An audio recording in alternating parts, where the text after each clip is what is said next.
kasi silang natural wave clearer. Ang isa sa mga wave skills nila dito ay probably Blazing Duet ni H2O, yung mga laptops, pero mas gusto mo kasi na gamitin yun sa teamfights eh. So again, NXP, they need to hope for the best na una, mag-overextend yung work kasi kagaya ng sinabi mo, may damage output nila sila. Ma-extend to the point na kaya nilang sumabay dahil kung hindi, gaganituin lang sila. Mapipressure sila sa kada side ng mapa kasi nga, wala silang Farsa, wala silang ano pa ba, mga Eve na pwedeng maubos kagad yung lane at makakuha ng space para sa lineup nila. Dahil ngayon, look at this, work, sasaikuin lang sila ng sasaikuin. And look at this, Lunox pumasok dun sa may harap. Kosei dito humahanap ng magandang entry pero hindi nila kakailanganin. Nakuha na nila yung pakay nila dito. NXP, wala na silang outer turret. Ubos na talaga, Butters. And again, given the situation, nabanggit natin kanina na hindi magiging madali ito sa NXP kasi yung work naka-ready, naka-counter kagad. Meron kang 3 RTZ to catch the Cho and the 1-1. Nandyan pa si Chu na 603 na kaya kagad bumarag. Even si James manlalambot dito and nagsiscale din yung Alice. So ang taas pa rin ang damage output dito ng work, Butters. Ang daming unaccounted for dito para sa side ng work. And I think si Chu, yung isa doon, 603 right now, talagang pinupuntahan niya lang at kinukuha niya yung mga pick-offs na tingin niya kaya niya at hindi siya napaparusahan for that. NXP, clearly not in the best position or shape at game number 3. Well, then again, ang Lord ay tinitake na ngayon ng work Oster Force and that only means one thing, Manjin. Gusto na nilang tapusin to. Yeah, at isang mabilis lang to para sa side ng work Oster Force. Napakataas ng deficit ngayon, Butters. Ako kung i-ratio ko tong game na to, ibibigay ko na actually talaga to sa side ng work. Siguro mga 87 to 13. Dahil again, napakaliit ng butas para sa akin eh. Napakaliit ng butas na makakakambak ang NXP. Kailangan mag-asim ng work eh. But it ain't over till it's over, Manjin. Ika nga nila, there is still a chance. Kahit sabihin mong 13% chance, it's still a chance para sa NXP na makabawi dito. But right now, let's look at work. Tama ka Manjin. Yung 13% na yon is on the fact na baka pwede magkamali yung work. Baka nga ano na lang eh, baka nga 10% kasi diba? my lord. Diba? So, there are a lot of things na kailangan i-consider at hindi rin pwede maging complacent dito yung work kasi kailangan din talaga nila maging malinis sa place nila. Renny J gets picked off, ladies and gentlemen. Look at the damage. 3 more TP. Oh no! NXP!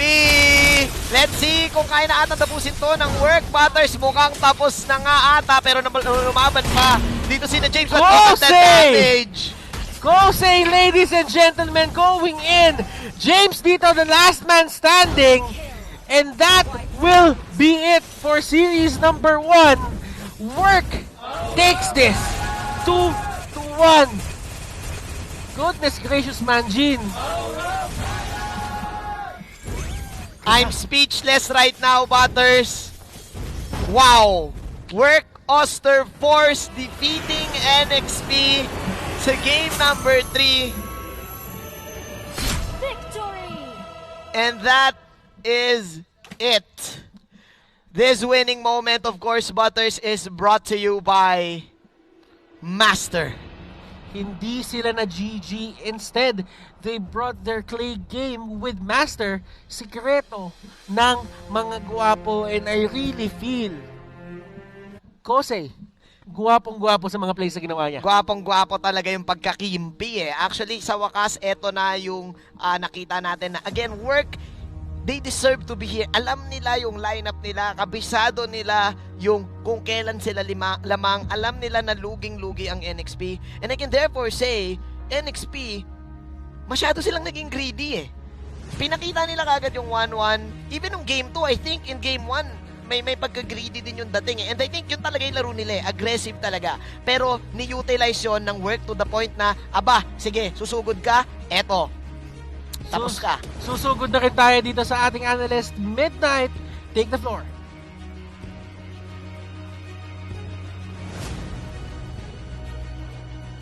You know what? Sabi ng work Oster Force dito, let's not try something new, but let's go back to basics as they pulled off with a very comfortable draft on game number 3. Welcome back to the analyst desk. My name is Midnight, and pag-usapan natin kung ano ba yung sinasabi natin comfort draft dito for Work Oster Force. Now, these following post-game stats are brought to you by Smart, the official tournament telco partner of MPL. Free to game great with Smart, free games for all. If you look at all 5 heroes of Work Oster Force, you'd remember the qualifiers. Alice, Joe, the Hayabusa, the Lunox, and the Baxia of Unravel. Now, the thing about this lineup is that it's very disruptive on the early game. You have heroes like Baxia, Alice, Joe that are really invasive in nature, no? And NXP, medyo greedy kasi yung draft nila dito, having a Claude and a 1-1 on the same lineup. Even though you have Exhort on the Angela, kailangan mo pa rin ng items, no? As much as possible, you'd want pickups on the side of NXP, but that is not really possible kasi pag tinignan nyo yung heroes ng Work Oster Force, almost all of them can really fight against the Sylvana of NXP. If you look at the Hayabusa, pwede siya mag-shadow kill lang. Si Cho, pwede niyang palagan si Sylvana sa loob ng Imperial Justice. Alice, really impossible to take down in the early game. Lunox, pwede mag-Order of Brilliance lang. And si Basha, hindi yan yung ideal target mo. Kasi wala pa kayong damage against Unravel in the early game. Wala pang item like Demon Hunter Sword on NXP. So Work just pulled off with an early game momentum against Next Play Esports here. And hindi na nga umabot sa critical mass si Claude at si Renegade because Kosei and Agang just sustained it, and napakaganda ng mga plays din na ginawa ng Work Oster Force, no? Every single time that they are taking objectives. Mamaya makikita natin yan sa highlights. But of course, these stats are brought to you by Smart, the official tournament telco partner of MPL. Free to game great with Smart, free games for all. Now, we will be looking into the highlights. Finally, makikita natin kung ano ba yung mga key moments dito ng Work Oster Force. Brought to you by, of course, Smart, the official tournament telco partner of MPL. Free to game great with Smart, free games for all. Again, by nature, this lineup from Work Oster Force is really invasive. Nakita natin si Baxia kanina, sobrang lalim. And placing 4 heroes in the jungle of H2O really didn't let NXP farm the resources that they want. Kahit pa may sustain from the Angela, kulang pa rin naman sa damage. Yes, dapat si Kosei, pero it allows more reinforcements to come from Work Oster Force. This is where you start seeing the cracks of the draft of NXP. Again, sobrang greedy. They do have pick-off potential, but they don't have enough damage against Work Oster Force. Hindi sila masyado nag-react nung nakita nila yung draft ng Work Oster Force dito. They got a pick-off on the Lunox in top lane. 7-3 ang kill score natin, pero the gold lead is just foretelling of the future of this game. Nakikita natin na parang every player on the side of Work Oster Force can make a play against NXP like this one. Si Cho, na Imperial Justice siya, pero wala siyang pakialam. Sabi niya, sige, in-Imperial Justice mo ako, ikulong mo ako kasama si 1-1, and papalagang ko lang kayo. And Work Oster Force just displayed a methodical and surgical performance against Next Play Esports. This is because of the comfort factor, no? Kapag binigyan mo yung isang team ng draft na komportable talaga sila, expect mo na to its full extent, mama-maximize yung draft. And they really did. The early game belonged to Work Oster Force, and hindi na nga tayo mabot sa point ng late game. And NXP, after that, just crumbled to the pressure of Work Oster Force. And the MVP of that game is none other than Chu. Of course, this MVP is brought to you by Smart, the official tournament telco partner of MPL. Break through your own limits, rise above, and be free to game great with free games for all. Chu on this Hayabusa, KDA of 806, literally untouchable by NXP. Net worth of 10,734, damage dealt of 38,075 as a Hayabusa, mind you, and a kill participation of 88%. Dito mo makikita kung gaano ka-active yung lineup ng Work Oster Force. And this is their typical playstyle, no? Talagang gusto nila yung nag-group up, gusto nila tinutulungan nila si Chu. Even with the Claude, no? Nakita natin kanina na talaga nag-group up sila kapag nare-realize nila na timing na nila. And in this game, parang hindi nila kailangang isipin na, guys, ano ba timing natin? Labanan lang natin yung Next Play Esports kasi lamang tayo sa draft and lamang tayo sa early game. And that was just the story of game number 3. Now, Work Oster Force secured a win against the Next Play Esports. And excited ako sa mga future matches pa natin, pati actually mamaya sa second series natin. So huwag na tayo magtagal pa, let's go back to our caster. The enigmatic force na pumasok dito sa MPL beats Next Play Esports in a 2-1 situation. Manjin, what are your thoughts sa game? Nakinig mo na yung sinabi ni Midnight. What are your thoughts? For sure, grabe yung saya ngayon ng Work Oster Force. Nakabawi sila dito at pinakita nila na they can be systematic as well.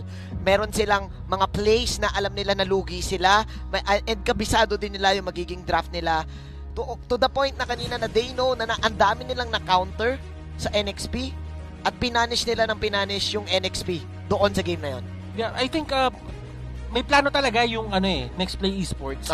But still, you have to remember the fact na kailangan mo iset yung pacing ng mismong mga heroes mo.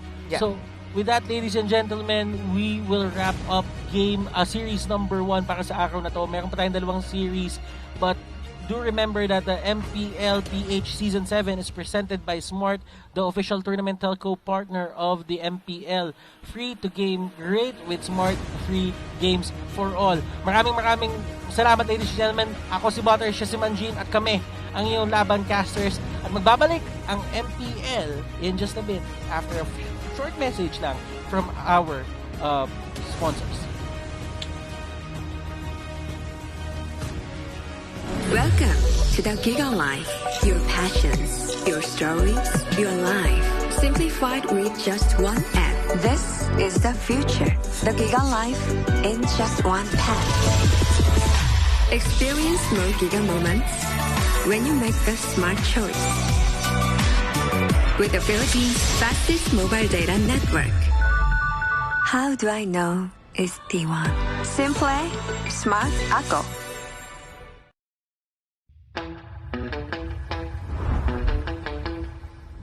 Keeping it real. I'm calling shotgun, wanna see my baby run. Oh, what's the word on the sea?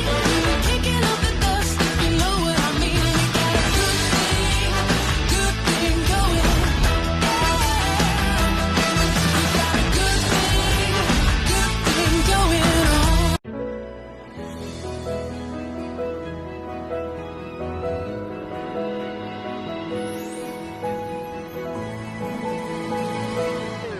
Moment na sana, pero hassle ang kati. Yung kati na yan, dahil sa dandruff yan. You need Head and Shoulders. Unlike beauty shampoos, tanggal ang dandruff that causes kati. No more hassle sa moment. Goodbye na sa kati dahil 100% dandruff-free ka. Sikreto ng mga gwapong Master Gamer? Para fresh all day, bring your clay game with Master. New Master All-in-One Clay Wash. Fights germs, controls oil up to 12 hours, and helps prevent pimples. New Master All-in-One Clay Wash. Sikreto ng mga gwapo.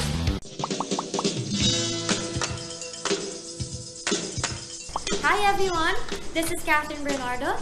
At ako naman po si Daniel Padilla. Guys, may Paymaya na ba kayo? Kung wala pa, dapat mag-download na kayo sa Google Play or App Store dahil ito na ang usong pangbayad ngayon. Ang Paymaya is ang mobile payment app using only your cell phone, and you can pay practically anything, kahit online transactions pa yan. With Paymaya, hindi mo na kailangan magdala ng cash for your day-to-day expenses. Pwede kang magbayad ng bills, bumili ng prepaid load, mag-online shopping, mag-send money, magbayad gamit ng QR code, at marami pang iba. Pero ang the best part dito ay may balik-bayad ka pa. Each time you use Paymaya, may balik sa'yo na cashback at rewards, kaya sulit ang oras mo dahil hindi mo na kailangan pumila, and you can just pay using your app anytime, anywhere. Kaya guys, huwag kakalimutan, pag may babayaran ka, don't pay cash, pay Maya.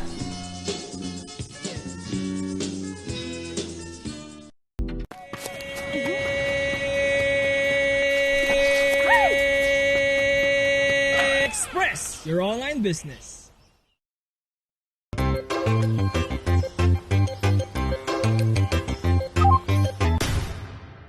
Express your online business.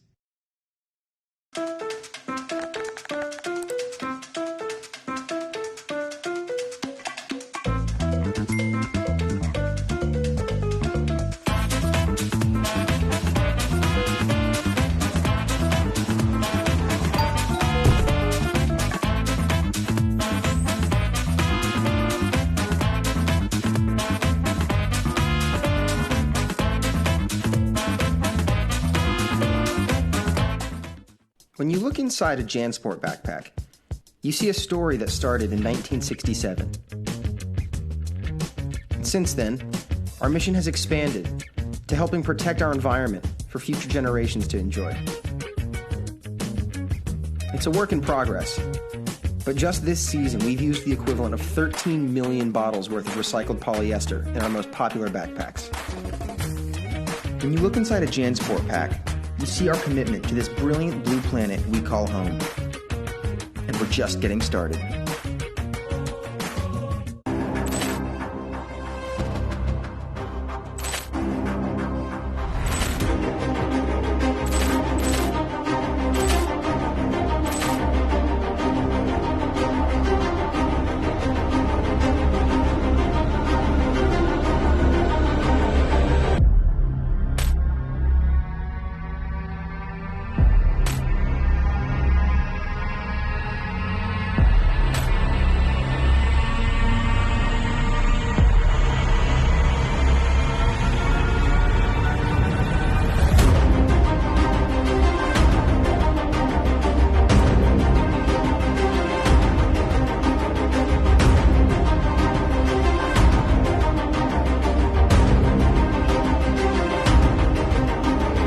Nature is our ally, not our enemy. We rely on nature as our life support system. We are all connected. This is our opportunity for a new balance with nature. It's time to step up our game for conservation. Let's gather for a team fight. There is no other option. This is our end game. We could be the last generation to save the world. Together we can protect and conserve species and their habitat. Because together, anything is possible. Victory, victory, victory, victory, victory for nature. Together, possible.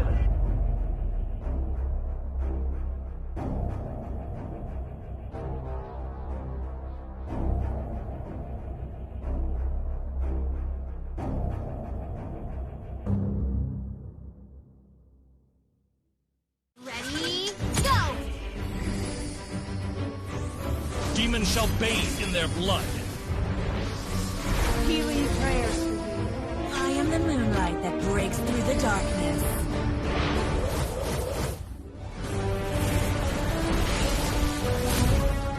I am Karamet. Welcome back. New adventure, new legend. What do you do when what you desire is beyond reach? You use power that breaks barriers. The Giga Life. Now in 5G. Do you believe this is possible? I do. How do you know? Simple, smart, acro. Inevitable. Hey guys, I'm here with Kate and Bea. Bad timing ang kate. Baka dandruff yan? Use Head and Shoulders every day. Unlike beauty shampoos, tanggal ang dandruff that causes kate. Para di pa balik-balik, katigan for good na. Dahil 100% dandruff-free ka. Hi guys, I'm here with Kate. Para araw-araw, close na close. Max pinabango pa.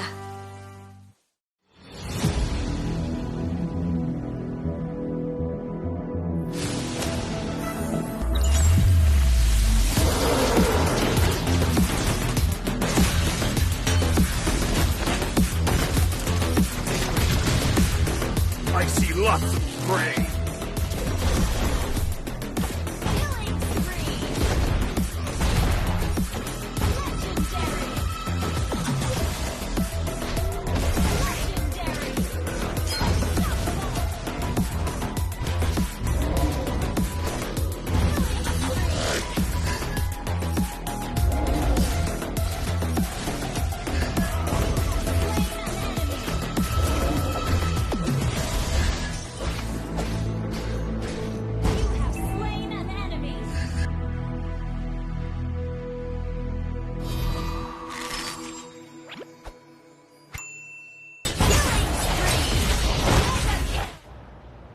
Malapit na magsimula ang pangalawang serye ngayong araw na ito. You're still watching MPL Philippines Season 7, presented by Smart, the official tournament telco partner of the MPL. Break through your own limits, rise above, and be free to game great with free games for all. Get 1 gig a day for Mobile Legends, Facebook Gaming, and more, plus free 1 gig for 7 days. Just dial *123# or download the GigaLife app and choose free games. ang sasabak sa ating pangalawang serye, Bren Esports kontra Execration. Naging mahirap man ang kanilang daan ngayong regular season. May kasabihan, never underestimate the heart of a champion. Ito ang Great White Sharks ng MPL, the defending champs, Bren Esports.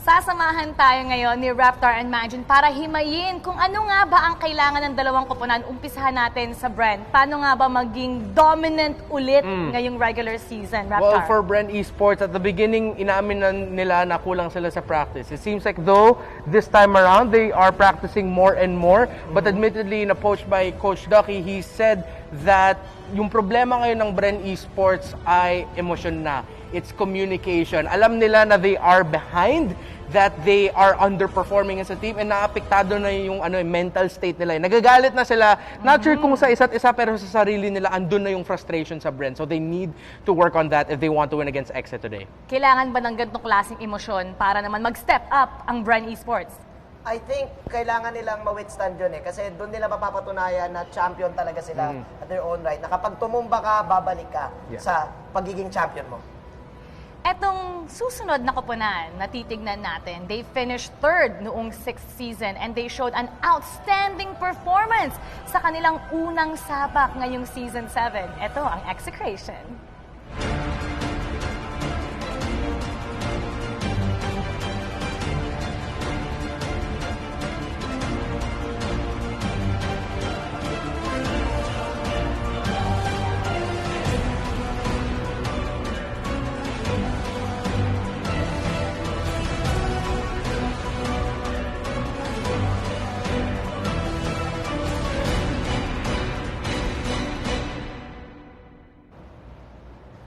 One win and one loss, Manjin. Ano nga ba ang kailangan gawin ng Execration para hindi magpatalo sa ating defending champions? Kung nabanggit kanina ni Reptar na ang Bren ngayon ay tinatalo na ng emosyon, kailangan din yung gawing advantage ng Execration kasi besties itong dalawang teams.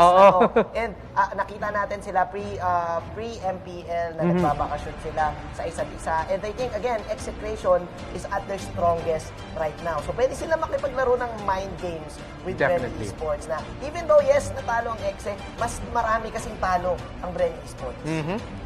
Etong dalawang koponan na to, talagang solid ang samahan nila. Ang Bren Esports simula pa ng SEA Games. Ang Execration naman, Season 1 pa lang, together na sila. And this head-to-head is brought to you by Oppo A94. Experience gaming at full speed with Oppo A94. Get yours now for only 13,999 pesos. So, itong dalawang koponan, well, they want to go back on their winning ways. They want to go back right on track. So, ano nga ba yung kailangan nilang gawin? Sabi nga ni Coach Ducky, aminado siya na they need to bring up their confidence and show what they've got for this game today. Funnily enough, para sa Bren Esports, yung one of the players that we won't see play a lot here in the MPL, but yung effects niya sa Bren Esports ay off-screen ay si EJ. Hopefully, whatever's going on behind the scenes sa Bren Esports, EJ is doing everything he can para masabihan yung, especially yung mga bata ng team sila, Flap TC and Carl TC, guys, alam ko frustrated kayo, easy lang. Pero kung hindi kayo kalmado, kung mainit yung ulo nyo, then walang mangyayari sa atin. Looking at the team comparison though, Execration, 3.1 with the KDA, advantage for them, kills per game advantage as well. Average game time, parehas lang sila malapit lang And other than the beginning, hindi masyado ganun ka-iba yung stats nila except for the unique heroes pick ng Bren. 23 laban sa 14 ng Exe. Ang masasabi ko dito, Reptar, is halos similar yung playstyle ng Exe ngayon at ng Bren na protect their jungler at all costs. It's going to be the KLBJ versus Carl Kizzy matchup. And I think parehas gigil itong dalawang players na to sa isa't isa. So, interested ako malaman ngayon paano i-activate ng mga support and tanks nila yung kanilang main course. I-activate nga nila ang kanilang galing. And who will be the head and shoulders above the competition? Put your game face on and finally say goodbye to those awkward hashtag It's a GG moment. Thanks to Head and Shoulders, 100% dandruff-free and itch-free now. Mas mabango pa. Meron tayong mga 3 key players sa bawat koponan. Simulan natin sa Bren Esports. Nandiyan ang reliable Rebo. Quite performance ni Lusty and explosive Flap TZ. Yeah, Flap TZ, I kind of feel bad for the guy because he, in social media, in the comment section, siya yung nagre-receive ng maraming criticism towards him. Maybe it's deserved, but then we can say that he is not performing as well as nasanay tayo na makita si Flap.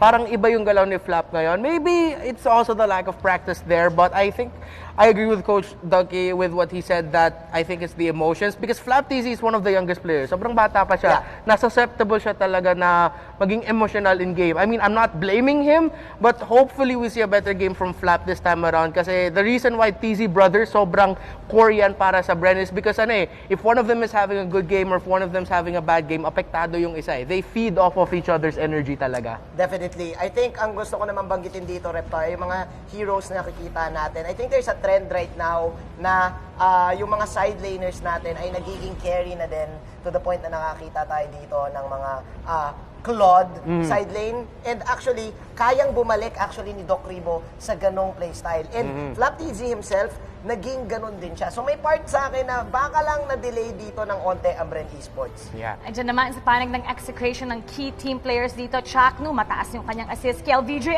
MVP of the weekend, Renzo, he's good and he owns his lanes. Ang masasabi ko lang na para dito sa side ng execution, explosive si Chaknu and may part na explosive din dito si Renzo. I can therefore say mas magpapasabog itong side ng execution sa Bren. Kasi knowing the teams right now, Bren kasi yung pinaka nasa taas ng mountain. And nakita natin kung paano sila inaral ng mga teams dito. For sure, execution, ito din yung naging peg nila. And I can therefore say mas malakas ang power of friendship ng execution sa ngayon. Yeah, that power of friendship really has to come in for Exec, and especially KLVJ na pagkatapos nung magandang umpisa niya dito sa MPL, I think back-to-back MVP performances nung week 1. They fell hard against Blacklist International. Hopefully this time around, mas maganda na yung mga drafts ng execration, but then again, I can't blame the drafter for execration kasi Blacklist International kalaban nila nun eh. Yeah, and ang hirap, nagulat sila. And even us, minsan pag ginakas natin Blacklist, ang hirap i-call eh, or i-predict ano draft nila. That's how explosive they are in the drafts. That's how unexpected they are. Hopefully, we'll see a bit of that from execration kasi at least nakita natin since Season 6, in-expand naman nila yung hero pool nila. Ngayon, ipagtatabi natin ang dalawang manlalaro na Turtle Laners na nakakuha na ng MPL titles. And these featured players will do all they can para hindi ma-GG. Bring your clay game with Master. Ang sikreto ng mga gwapo. Etong dalawang manlalaro na to, they have championship experience. Ipagtatabi natin sila dito. Yan ay si Flap TZ at si Renzo. Let's take a look at their numbers. Actually, kung papansinin natin dito, magkaiba playstyle ni Flap TZ at saka ni Renzo. Si Renzo, leaning toward siya dito sa mga tank side lanes na nagsiset up lang ng tempo. Pero actually, may capability kasi si Flap TZ gumawa ng play. May part na nagtatams si Flap TZ dito. Well, ganun din naman si Renzo, but I can therefore say mas aggressive kasi yung play style dito ni Flap TZ. Kaya siguro nakikita din natin na mas maganda yung gold dito ni Flap TZ. I think naging better lang ngayon yung stats ni Renzo kasi nga nanalo na sila ng isang beses. He is the more aggressive player of the two, pero I think, and again, it goes back to me not wanting to directly blame Flap para sa shortcomings ng Bren Esports, pero it seems like with the aggression na alam natin that Flap TZ brings out pag naglalaro siya, parang nasanay na yung mga teams na kalabanin si Flap, na ina-expect na nila. Nagagawin ni Flap yun. Oh, exactly. So, sometimes you see teams, pagkalaban nila Bren Esports, all the teams that they've gone up against, na mas reserve sila, hinihintay si Flap, and then when Flap dives in expectedly with the aggression, masusupresa siya, he gets bursted down, and then instantly out of position na yung Bren Esports. Nabanggit nga kanina ni Manjin that there's a power of friendship. Etong parehong koponan, bawat koponan, maganda na ang chemistry nila sa isa't isa. They get along well outside the game and inside the game. Pag-usapan natin ang kanilang magandang pagsasama. At paano nga ba ito mag-translate dito sa ating laro? Actually, yung gusto ko itanong dito si Manjin kasi ikaw yung nakabisita sa mga teams natin eh. Yeah. Sinulad yung mga nabisita mo? Halos lahat. Ang Signal Ultra lang ang hindi ko nabisita. Pero I can therefore say, magkaiba yung type ng chemistry ng dalawang teams. Iba din yung discipline nila eh. Like for example, Execration kasi nasa isang house sila. Meanwhile, Facility naman ang nasa side ng Bren. Ang nakikita ko kasi dito, the fact na sila yung may bestie war kasi ngayon. Sila yung sinasabi nila sa isa't isa na bestie war sila. May onting bangayan itong game na to. May onting yabangan itong game na to. So sa tingin ko, magkaka-factor yon dito sa matchup natin na to. Battle of the Besties Part 2, let's go! Sino nga ba ang mas mayabang sa kanila and who will go back to their winning track? Execration kontra Brand Esports. Pag-uusapan na natin to, casters, pasok! As they say, ladies and gentlemen, your bestest of friends could be your worst enemies. And right now, this is the battle of the besties. Welcome to the Caster's Desk. Ako nga pala si Butters, ang inyong magiging anchor. Kasama ko ngayon si Omi, ang magiging analyst. But before everything, we would like you guys to remember that MPL Philippines Season 7 is presented by Smart, the official tournament telco partner of the MPL. Free to game great with Smart, free games for all. And do remember guys that MPL PH Season 7 is under the supervision and regulation of the Games and Amusement Board. Kamusta ka, Umi? Nako, ngayong umaga pa lang, napakaaga talaga natin nagsimula ng preparations natin for this three-header or 3 matches of today. Pero as we continue to deal with the COVID-19 pandemic, we encourage everyone to follow the government's health and safety protocols. This includes practicing social distancing, wearing a face mask and face shields, sanitizing, proper hand washing, and staying at home as much as possible. Let's all do our part to stay safe and help stop COVID-19. And speaking of sanitizing, Butters, ginawa natin yan bago magsimula. Inalkoholan natin lahat. And we're staying safe. May social distancing din kami dito. Yes. And do remember guys na syempre, para malagpasan to, kailangan may responsibility din tayo. And who will make the smart choices dito sa ating draft? This is brought to you by Smart, the official tournament telco partner of the MPL. Free to Your game team great with is Smart, banning. free games for all. Omi, let's head into the draft. Yup. Draft of Game 1 of Match 2 for today. Execration immediately bans out that Jawhead kasama ang Natalia, in which case are very standard bans. Talagang nakikita natin yan kasabayan ng Matilda. Ito yung mga Your team normal lang is na hindi banning. mo gustong kalaban dahil napakasakit o some would say na medyo maduga ang nadadala nila to the table. Jawhead, nakita natin yan kanina, so I'm quite sure that, I don't know, para saan pag Jawhead, hindi mo talaga gusto yan pag may immobile kang gustong i-draft. And at the same time, hindi mo rin kukunin yan kung nagpaplano ka kumuha ng isang marksman. Kasi usually, marksman take a bit more time to clear yung mga buffs na kukunin mo. Then again, Natalia for the side of Execration, Jawhead yung isa nila. Well, for the side of Brent Esports, it's going to be the Paquito and the Your Natalia. team is Execration banning. dito, banning out the Sylvana. Yeah, Sylvana, another one of those standard bans na madalas na nakikita natin in almost every game. Sylvana last game though was open. Nakita natin kung anong kayang gawin ng isang Sylvana Your in team terms is of capturing targets that are out of position. It is very important Your team for is any picking. lineup to get those pick-up kills or pick-up kills rather. But for Brent Esports, Selena ban, Paquito plus Matilda, that's their first rotation bans. Tingnan natin, ang power pick o ang first priority pick ng Execration dito ay ang Benedetta. Even despite the nerfs, mukhang Benedetta pa rin ang go-to for a power pick on the first priority. And for the side of Execration, ang daming pwede gumamit niyan. Nakita na natin na ginamit ni KelVJ Your yan. team is Nakita picking. natin na ginagamit din yan ni Renjo. But for the side of Brand Esports, they go for a very standard 1-2 punch para sa side nila sa first 2 picks. They go for a Claude and a Cho. Yeah, Claude and Cho. I would say that Claude and Cho, or Cho in general, has a lot of utility to offer apart from, let's say, split pushing. Apart from split pushing, the playmaking potential as well na nanggagaling dito sa Cho.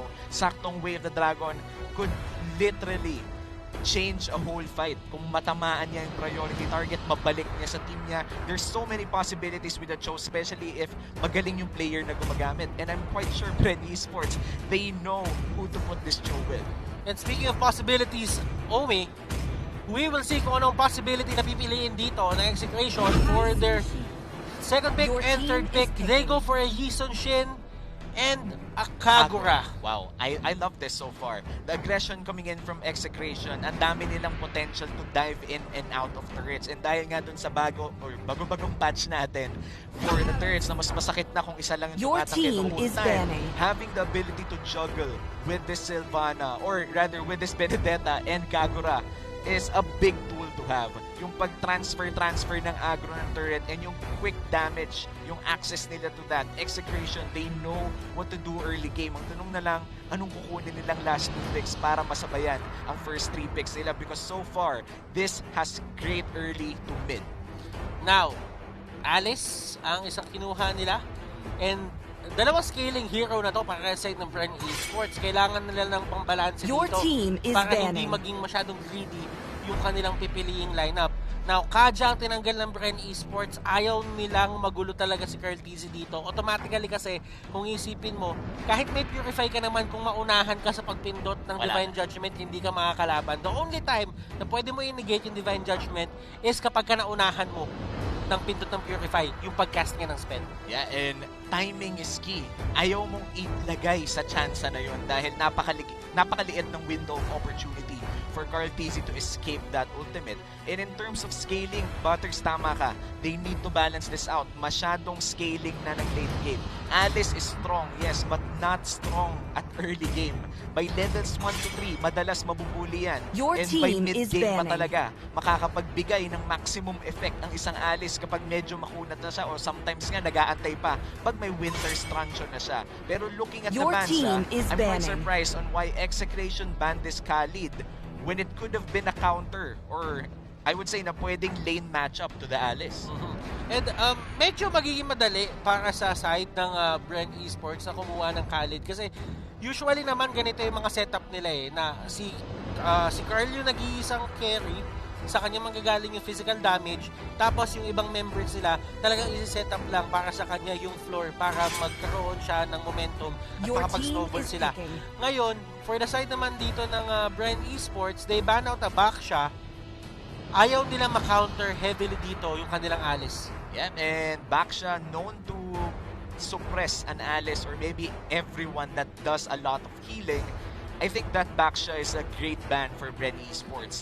Ang tanong na lang talaga dito, Butters, is yung tanong natin kanina pa. Anong idadagdag nila dito para maging agresibo, at least maging balanse ang kanilang mid-game or early game spike? Dahil kung hahayaan lang nila na ganito ang mga hero ng Execration, baka matalo sila ng maaga. And alam naman natin, for the past few games, at least in Season 7, the moment na matalo ang Bren Esports ng early game, nahihirapan na silang makabalik. And even on yesterday's game, Bren Esports already had the lead in the early game.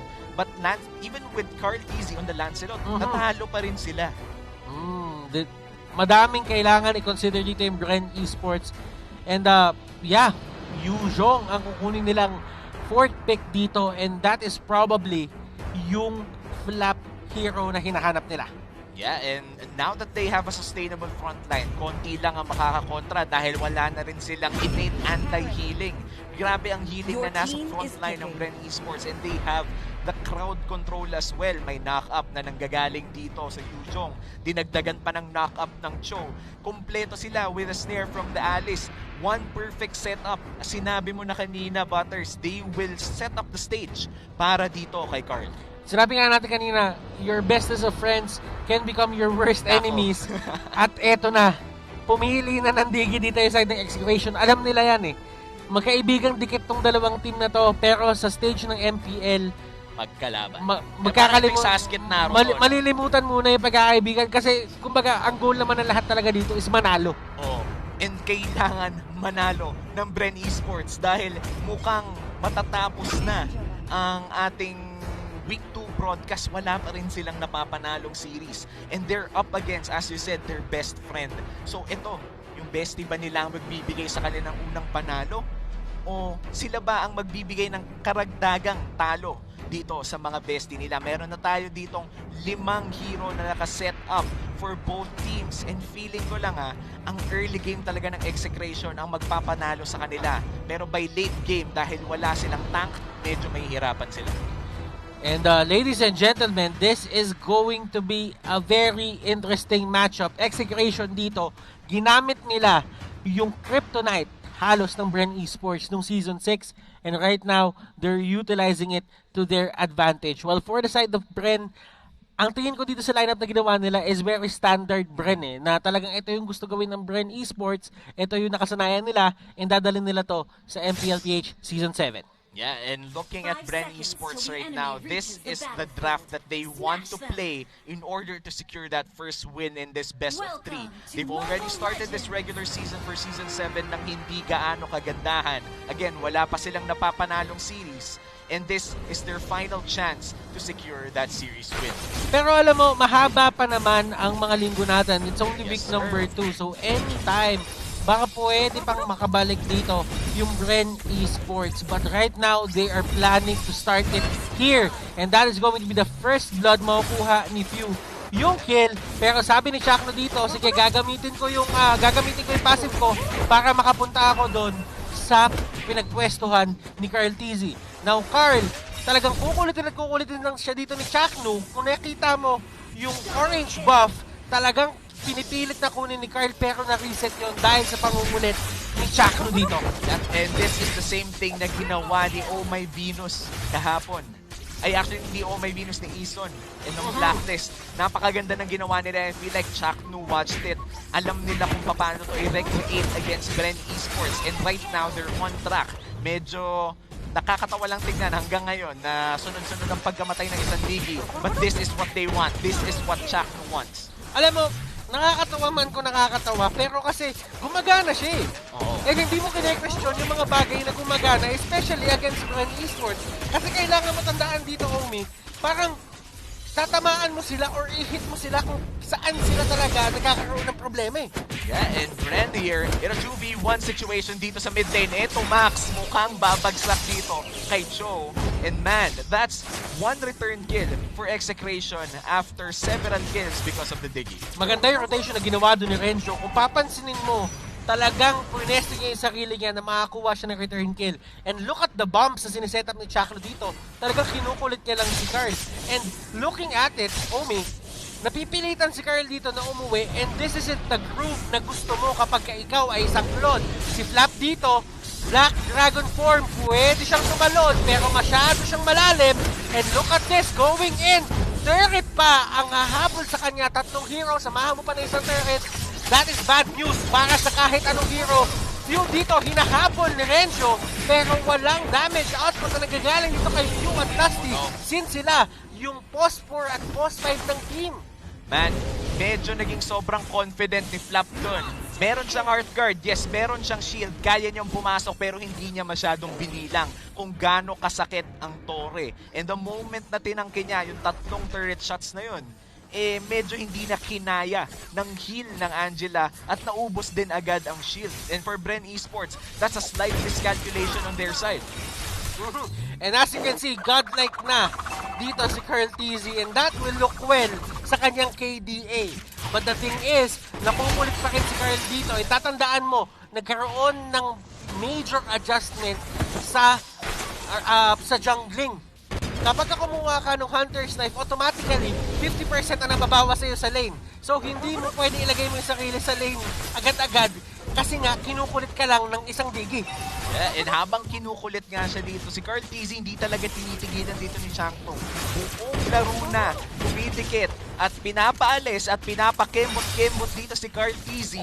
Dito si Changtong, pasok lang siya ng pasok, wala na siyang baki kung anong mangyari sa kanya. And nagiging todo suporta dito, ladies and gentlemen, etong si Few sa kanyang Angela, talagang nila-love waves niya para ma-heal paunti-unti dito si Carl.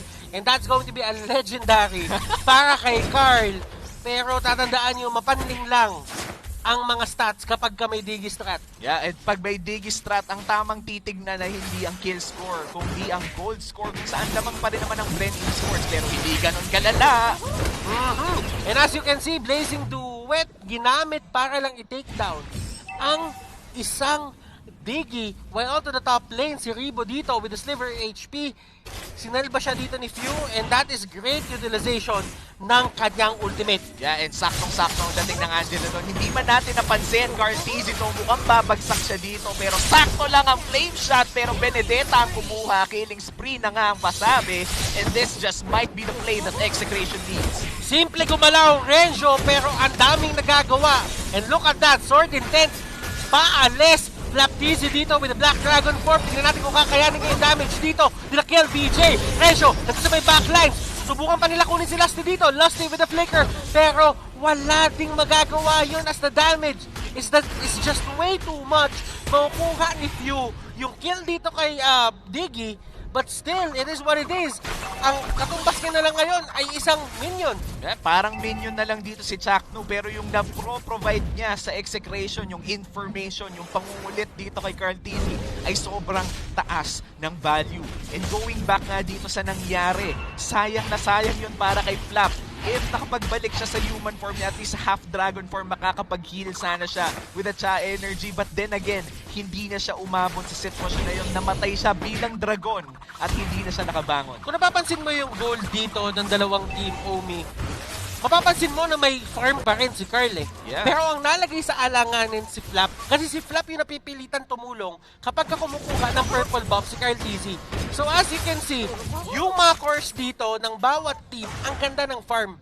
Ang nahuli si Flap kasi napilitan talaga siya tumulong. Yeah, kailangan niyang tulungan yung kapwa niya, Easy Brother, dahil kung iiwan niya mag-isa si Carl, si Carl naman ang malulugi. He's taking the bullet for his brother dahil alam nila na si Carl pa rin ang bubuhat sa dulo. Ngayon, ang tiwala na binigay nila kay Carl ay babalik pa dahil meron na tayong nakikitang 1.5k gold lead at si KLBJ makapag-dash away naman pala. And as you can see, Blazing Duet sa may pinakagitna, and what a play coming up from Rebo and Carl! That is going to be kills for the side of Execration. Flap naman dito getting a kill on Kagura. Actually, Kagura will get killed dito.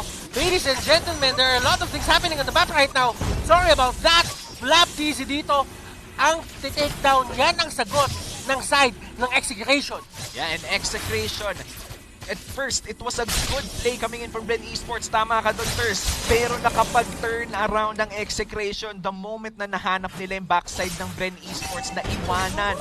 They went on for it. Nakuha nila ang unang 2 kills ng fight na yun and sunod-sunod na from there. And now that Bren Esports, they're still behind by 2K. Kaya pa naman, but Chuck might be actually, alam mo, Digito, ba't pa natin sinashoutcast? Talagang mamamatay yan. Oo, and sa bawat ginagawa dito na pangulit ni Chakno, open na open si KLBJ na mag-farm, kumuha ng mga objectives, and if ever, yung kills din.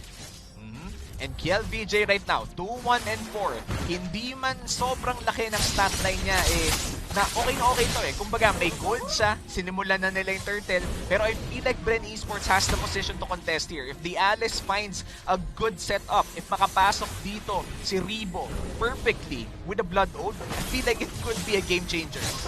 At tignan may pwesto dito ng side ng Execration. Ang ganda din ng utilization nila dito ng mga brush. And as you can see, walang gusto mag-commit dito sa may turtle. May onting sumusundot-sundot, pero alam nila if ever sila mauna, baka nakapwesto na yung kabilang team na mas maayos. Yeah, and nabanggit ko sa iyo na kailangan makapwesto ni Rebo, pero sobrang ganda ng ginawa ni Kendra. Tinusok-tusok niya yung Alice para mabilitang umuwi. Masis nilang kaya sila dito. And KLBJ securing the turtle, pero doon sa may likod, Claude will go down. Renzo with a monster kill streak. Nagwawala si Renzo ngayon. Rebo dito trying to tank everything na binabato sa kanya. Pero sabi dito ni Kellera, wag na, baback off na tayo. Yep. And Zaman Force, zoning out a lot of people. Kumbaga na-control niya yung buong zone na yon, and that even Rebo was forced to go out. Pero pasok siya dito. That's mega kill on Nakagaraw. Wala pa lang Umbrella Flea, and Rebo is still in this game. Alam na alam niya that even if Execration na medyo lamang sila ngayon, kaya pa rin niyang patulan. Even in a 3v1 scenario, make that a 4v1. Pero 2-for-1 na yan dito sa mid lane. Dalawa ang napatay niya para sa isa. Hinahanapan ni Rebo ng paraan para i-take down dito yung mga members ng side ng Execration.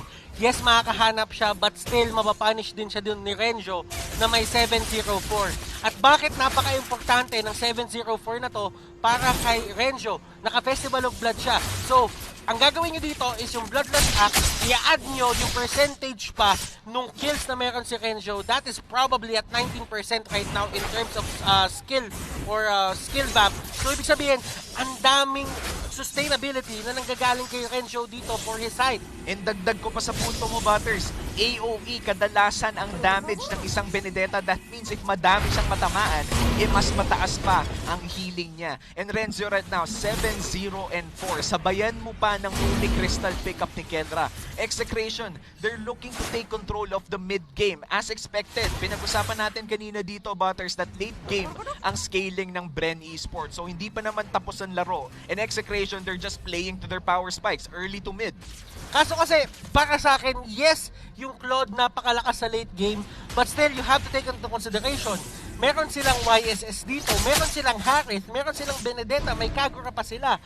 And ang daming damage dealers na pwedeng mag-burst down sa isang Claude kung hindi siya mag-iingat dito. Tama, kailangan pa rin mag-ingat ni Carl TZ kahit okay ang kanyang scoreline at kahit may late game scaling siya. Dahil kung late game din lang ang pag-uusapan, ang Execration ay talagang may bawas pa rin. Execration dito, going for the chase, titigil sila dito, alam nilang hindi sila dapat mag-asim or mag-dive ngayon dahil nasa kanila yung Lord. Aatayin nila yung Lord, sasamahan nila mag-push at kukuha sila ng objective isa-isa. Kasi tatandaan mo, para ma-shutdown ang isang Claude, usually kailangan mo paliitin yung mundo niya. Paano mo palilitin yung mundo niya? Tanggalan mo ng turrets. Kapag walang turrets nasa outer side, sa outer turrets dito ang Bren Esports, ibig sabihin nun, mas madaling pasukin yung gubat nila. Tama. Kung gusto nilang pasukin ang gubat, kailangan nila munang sirain ang mga tore. Kailangan nilang kontrolin ang mapa through securing objectives such as the Lord, securing buffs, and making sure that when they do control the map, maganda ang pwestuhan nila. Ano ang unang step para sa map control? Vision. At si Chakno ang nagdadala ng vision ng Execration kanina pa. Rebo and the others trying to defend this. Tignan natin, Mountain Shocker, tatamaan. Sobrang daming tao dito. And that is going to be the inner turret para sa side dito ng Bren onto the bottom lane, going down, and look at this. There is a fight, Curtis falling very low. Pumasok siya dito. And the hard guard is there. Kakayanin ba siya isalba? Yes, kakayanin. Pero flap ang papasok. Hindi niya kakayanin yung damage output na meron dito yung Execration.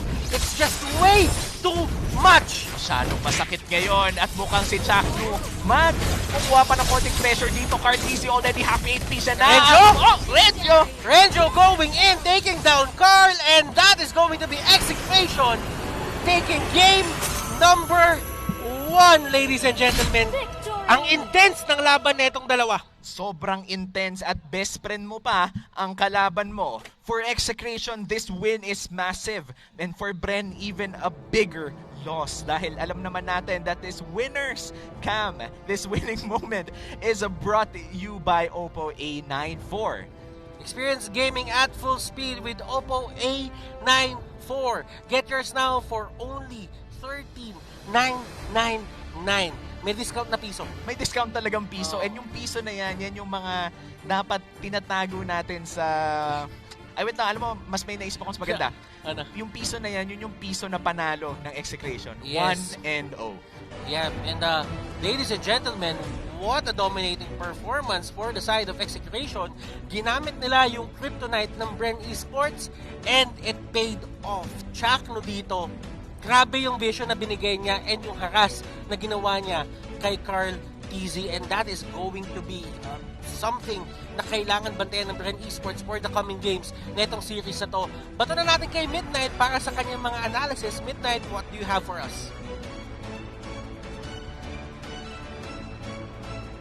I feel like at this point, hindi na nga Digi strat, kundi anti-Bren strat. Execration pulling out the Digi on Chaknu and getting game number 1 against Bren Esports. Welcome back to the Analyst Desk. My name is Midnight. And pag-usapan din natin yung iba pang factors no, na contribute sa pagkapanalo ng Execration dito. Now, ang gusto kong tignan dito is yung itemization din ng Execration. Makikita natin yan sa stats natin. Of course, brought to us by Smart, the official tournamental co-partner of MPL. Free to game great with Smart, free games for all. And I would like to say, no, Chaknu, after getting the level 3 mask or yung courage mask, no, then boots, tapos bumili siya rito ng 3 leather Jenkins. Kasi siklod lang naman yung papatay sa kanya. So as much as possible, patagalin ko lang, no. Kahit tsokolate yung score ni Chaknu dito, it's fine. Kasi tinangkin niya lang naman yung early game ng Bren Esports. If you look at how they are gonna kill the Digi, it's majority of it is physical damage. So ang choice dito is bili akong 3 leather Jenkins tapos blade armor para anti-Claude. So yung itemization dito ng Execration, it makes sense. Now, si KelVJ, instead of going for tough boots, sabi niya rito, hindi, bili na lang swift boots. I need more raw damage. I need attack speed. I need to be able to fight against this Yuzong. Kasi may backup ka na naman na Digi with the Time's Journey against Flat TZ. So hindi problema yung crowd control. Ang problema na lang is yung damage output ng Bren and yung capability nila of taking down the heroes. For example, like si Flat TZ nga on the Yuzong. So again, these stats are brought to us by Smart, the official tournamental co-partner of MPL. Free to game great with Smart, free game. And masasabi ko lang is this is one of the most flawless execution of a Digi strategy. Kasi Execration, even though it didn't really look clean, if you think about it, the matchup is bad for Execration. Makikita natin may Yuzo sa side ng Bren Esports, pero sabi nila, okay lang, Isun-Chun pa rin tayo, we have a Kagura, we have a Harit, we can scale against Bren Esports. So medyo confident din yung paggamit nila ng Digi dito for Execration. Makikita natin dito sa ating mga highlights brought to us by Smart, the official tournamental co-partner of MPL. Free to game great with Smart, free games for all. Sa early game, nakita na natin na yung first deaths ay napunta sa Bren Esports. Of course, that's because of the Digi. Pero ito yung sinasabi ko sa inyo kanina, raw damage lang yung kailangan ng Execration against the threat of the Yuzong ni Flap TZ. Actually, napakaganda ng pagka-micro ni KelVJ kay Flap TZ doon. Hinihintay niya talaga yung talon ni Yuzong bago niya gamitin yung kanyang dash para ma-make sure niya na meron siyang pang-alis. Kasi hanggat hindi pa tumatalon si Yuzong is okay pang labanan si Flat TZ. Kasi kapag tumalon ka na or nag-dash ka na tapos naabot ka pa ni Yuzong, then delikado yung positioning ni KelVJ. After that, Bren Esports tried to take fights. Nakuha na yung timing nila. D1 Hunter Sword kay Claude. Ribo was online as well. Pero yung gold lead kasi nagdidictate pa rin kung sino mas malakas at this moment. And you still have a Yisun Shin. It's a good late game carry. It can actually fight during the mid game. Pero ang big problem dito for Bren Esports is the existence of Harit. We've talked about this before. It's good against Yuzong and Alice. Actually nakita natin yan. LPE pulled it out against Next Play Esports. It's really good in terms of scaling and team fighting. So Bren Esports, they really had no choice. With the protection of the Digi, the team fight was just massive on the side of Execration. Hindi sila kulang sa damage. They have a Kagura, they have a YSS, they have Benedetta, they have Harit. So hindi talaga kulang sa damage department ang Execration. It's a matter of can you actually pick off a hero on the side of Execration. But they did try, pero they found the answer no na parang hindi talaga sila makahanap ng kills. Especially if the Digi has vengeance on him. Kahit yung Digi, pagdating ng late game, hindi na nila mapatay-patay. And it meant the doom here for Bren Esports. So I feel like kailangan na talagang isipin ng Bren Esports na i-ban yung Digi. Kasi for the longest time, this is the best strategy that works against them. Now, the MVP of that game, brought to you by Smart, the official tournamental co-partner of MPL. Break through your own limits, rise above, and be free to game great with free games for all. Renzio on the Benedetta having a powerhouse on the side lane, especially with Renzio playing a Benedetta, it puts a lot of pressure on Bren Esports. And ito yung hero kasi na nakita natin ginagamit pang rotate with the Digi strategy. No? Blacklist International pulled it off. Now Renzio is doing the same thing. He joins fights very early kasi alam niya na hindi naman niya kailangan intindihin yung side lane. Na kailangan niya lang gawin is put his foot on the pedal in terms of aggression and wag mong pahingahin ang Bren Esports. That's why he is the MVP of that game. Game number 2, I feel like, again, Bren Esports should think about the Digi more carefully this time. If they don't, Execration might go for the same strategy or might even go for a comfortable draft. Tingnan natin kung anong gagawin ng dalawang teams natin sama ang ating mga casters. Maraming salamat, Midnight, para sa insights. And Omi, what a game number 1 for the side of Execration. And I may say, or I might say talaga, well, hindi might, talaga sasabihin ko, na maganda ang performance na pinakita ni Rencho doon. One of the most explosive, kung ako tatanungin mo. Kung explosive din lang ang pag-uusapan natin, ang totoong sumasabog doon kanina ay si Chakno. Pasabog na vision, pasabog yung talagang hero niya, at may mga pasabog pang binabato. Pero tanong, ano kayang pasabog ng Bren Esports in Game 2? Dahil yun ang kailangan nilang panalunin. Kung di, masisweep sila ng Execration and they're going to lose their 4th match in a row. They need to win this and they need to win next game if they want to win at least this week. Execration, napaka-familiar. This is a very familiar opponent para sa kanila. Kasi mga kaibigang dikit talaga nila to. Well, for Bren Esports, they have to make something happen ngayong game number 2. Considering, ladies and gentlemen, na pwede silang ma-0-4 dito sa isang game na lang. Ay, oo. Actually, no, yun nga, isang game na lang kung matalo ang Execration or manalo pala ang Execration dito ay 0-4 na sila and wala nang bawi-bawi pa from there. Mahaba ang season, oo. But we're talking about the world champions here, Butters. We're looking at Bren Esports in a high place, and for them to not win at week 2 is a very surprising event to happen. And hindi surprising para sa atin kung sino ang gagawa ng mga smart picks dito for sure. Yung mga dalawang team natin dito ay magda-draft ng Smart. This is brought to you by Smart, the official tournament telco partner of the MPL. Free to game great with Smart. Free games for all. Game number 2 draft. Omi, let's get it. Yep, and we are entering the pick and ban phase kung saan makikita na agad natin ang Selena at Paquito na nagagaling sa Bren Esports at Execration. Again, these are bans based on Your their plans. team is Ibig banning. sabihin, pwede nating sabihin na, wait lang, na-distra ako, boy. Biglang binan yung Digi. Alam na, bakit pa natin papabayaan pa na, tama, nag-react din yung mga taga-XM. Binan na yung Digi natin, change to the next strategy. But Your I feel like team is Butters banning. medyo alam na ng Execration ng ibaban ng Digi dahil napakasakit sa ulo nung Game 1. Hindi ba gawa ni Carl yung usual na ginagawa niya na pacing niya, tempo niya, siya yung maghanap ng openings para makakuha ng kills. But at the same time, for the side of Execration naman, for sure, hindi lang ito yung strategy na dinala nila para kalabanin ng Bren Esports. Oo, tama ka dyan, Butters. Kailangan talaga nila magdala ng at least more than 2 to 3 strategies na praktisado din. Again, this is a best of 3 series. Kung umabot ng Game 3, kailangan talaga prepared ka maglabas ng iba't ibang klaseng weapon parang Beatrix. Which is hindi pa pwede gamitin sa MPN. Remember, ladies and gentlemen, nagigets ko, may magtatanong na sa comment. Sabihin nila, bakit po hindi pa nagagamit si Beatrix? Always remember na may 2-week rule po tayo sa MPL. Kapag Ano nga ba ang 2-week rule? Parang 3-month rule lang din. Ay.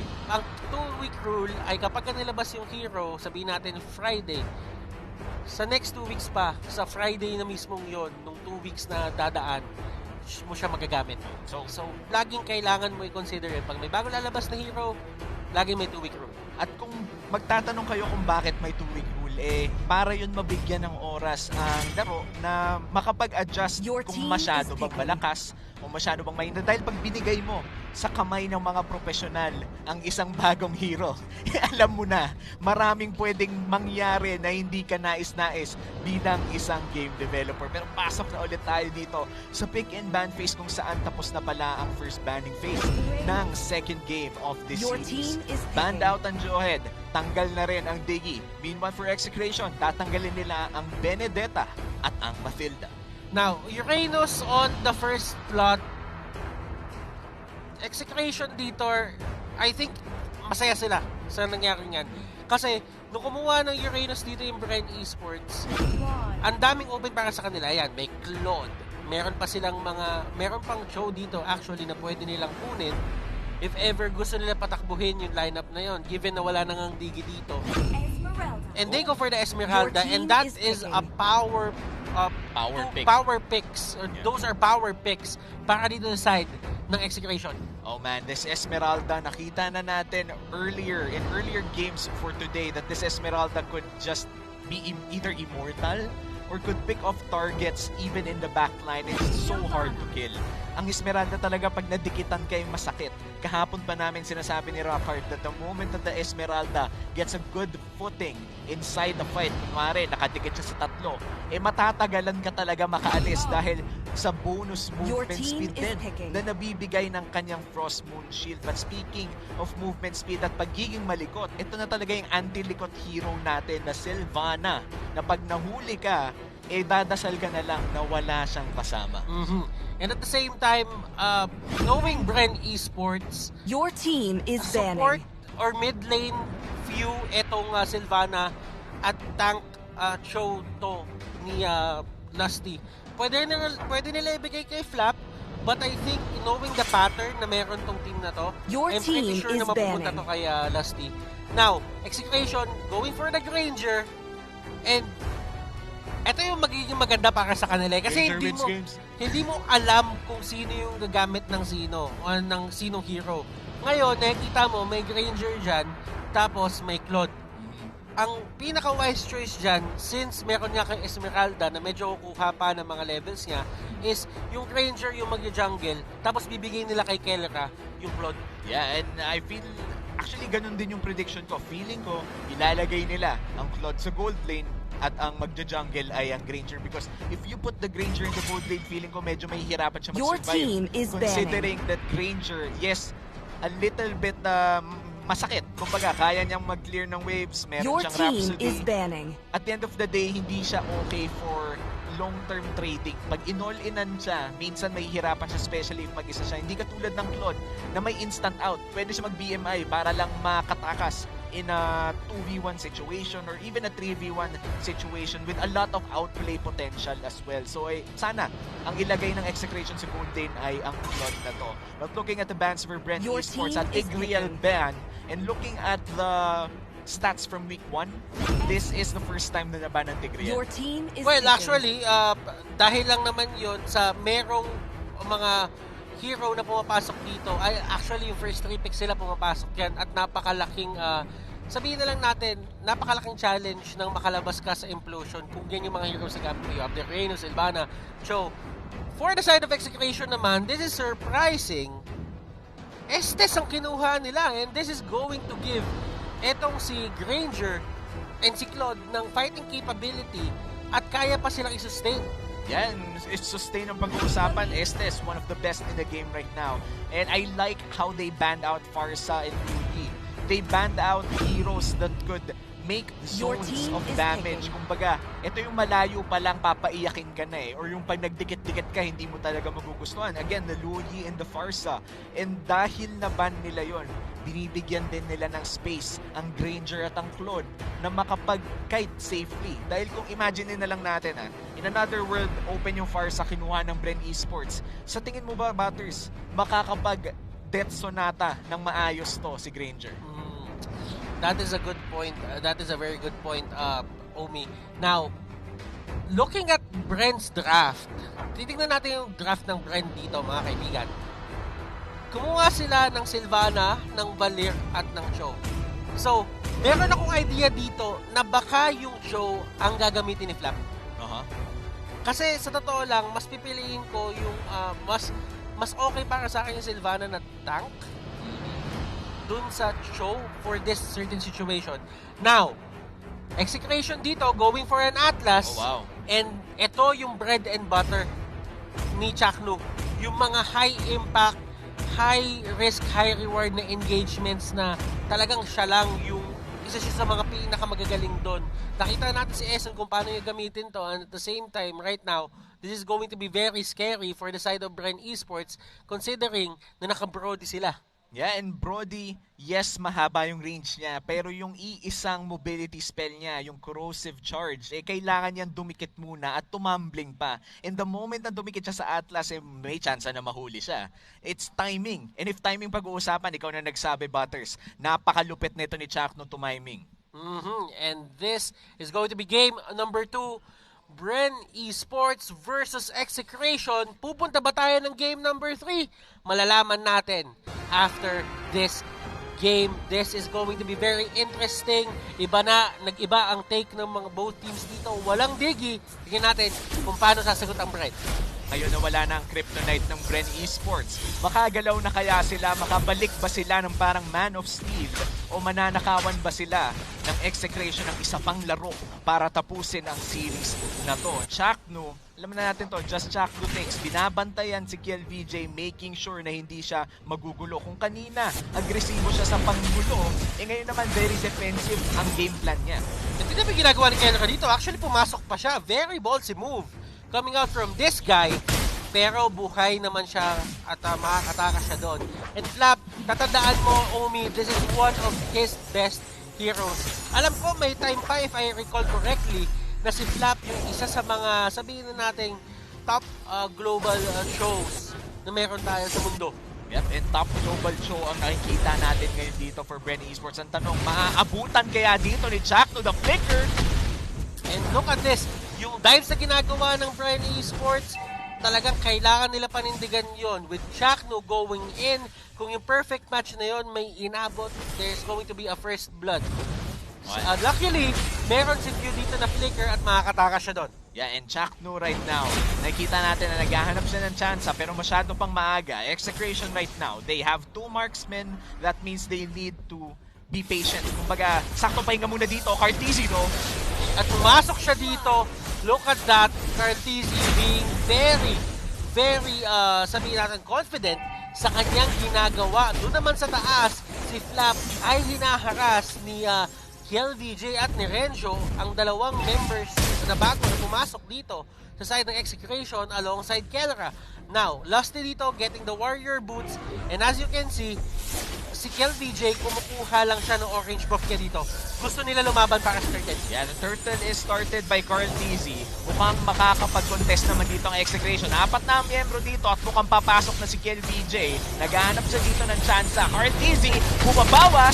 KLVJ trying to get the turtle pero makukuha pa rin yun ni Cartesi. Cartesi falling very low. Look at this, Kelra sumalubong. Cartesi tutumba pa siya. Meron siyang assistance dito ng turtle buff. And eto Max getting caught out. Triple kill para kay Carl.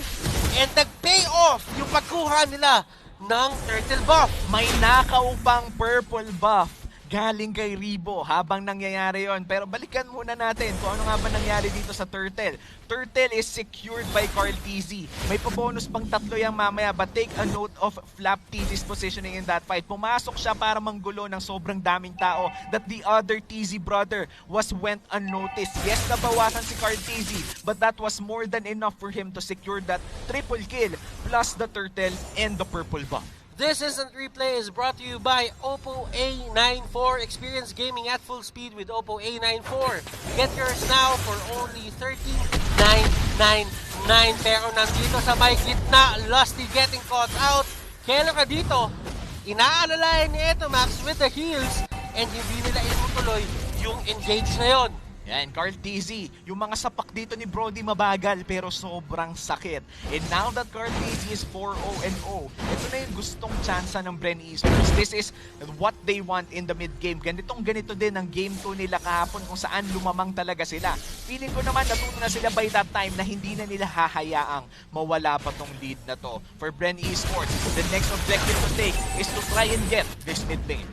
And this is the Bren Esports formula na kilala natin at nakikita natin at sanay tayo. And execution dito, they still have a chance to get this back. I mean, a double marksman setup para sa kanila. Yes, it's not working right now, but who knows pagdating ng mid-game. Remember, it's all about the scaling for Kelra. Kailangan lang mahanap ni Kelra dito yung magandang farming spots at baka with the Blazing Duet, mabaliktad nila yung tide ng game na to. Yeah, and Carl TZ starting this turtle already. Feeling ko magiging uncontested to. Execration knows that they can't fight for now. Scaling nga, sabi mo Butters, kailangan nila makahanap muna ng pera, makabuild ng items, and tsaka sila lalaban. And Chakno, he is the perfect trigger to find that good fight. Ang kailangan talaga nila ay timing. And as you can see, Chakno dito, nahuli si Lusty. Flap TZ makapag-flicker out. Lusty dito, going in with a Feral Justice. Chakno and Renjo, napakababa na ng buhay nila. Hindi tatama dito yung pushback na binato ni Valer. Pero nandun sa may pinakalikod, eto Max will go down. KLVJ, next casualty ba? At aabutan silang dalawa dito ng Esmeralda. Another triple kill para dito kay Carl TZ. Nagising na nga ba ang Bren Esports? Kinalit si Carl TZ nung Game 1 at ngayong Game 2 ay bumabawi na siya. 5 minutes in, 7-1 ang score at 7 kills ang kay Carl TZ. That's 100% of the kills na napunta sa core. This is, alam mo, core na naging Carl? Core, nagka-mix-mix na at magiging 8 kills pa at hindi naman pala masusunog galing kay Few. Pero man, Carl TZ, 100% of kills. Okay, so ngayon, ito yung nangyayari for the side of Bren. Nako-control nila yung mapa ng side ng Execration. So lumiliit at lumiliit yung mapa ni Keller dito para makapag-farm. For the side of Exec, kailangan nila pigilan yung pagtutugo na nangyayari sa kanila ngayon. Kailangan nila mag-set up ng pwesto sa mapa para makapag-farm pa rin dito si Keller. Masyado silang nalugi sa late game strategy nila. Nagkakaroon na tayo pero massive ultimate galing dito kay Chakno. Almost getting Rebo but then again, the healing coming in from the Uranus. And nakuha na naman ni Rebo yung purple buff. Pumasok dito si Lusty. And makakatakas siya pero KLVJ dito. Aabutan siya ng torn apart memory. Carl TZ.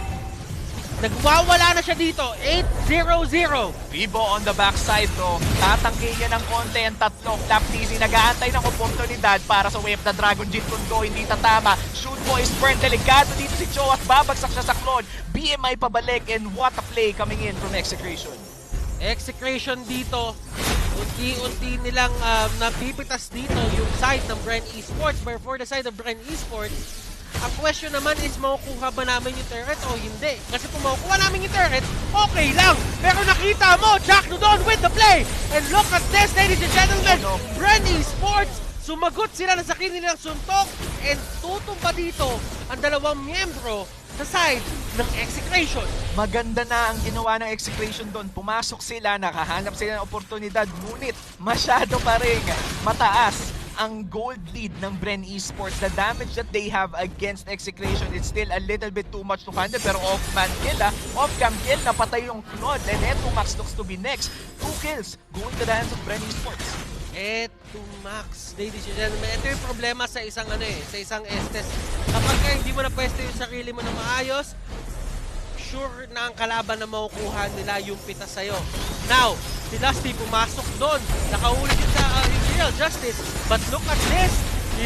Are they gonna go in? Yes, they will, ladies and gentlemen. Falling Star Moon, Renjo dito, hindi tatama. At sobrang taas ng damage dito ni Carl.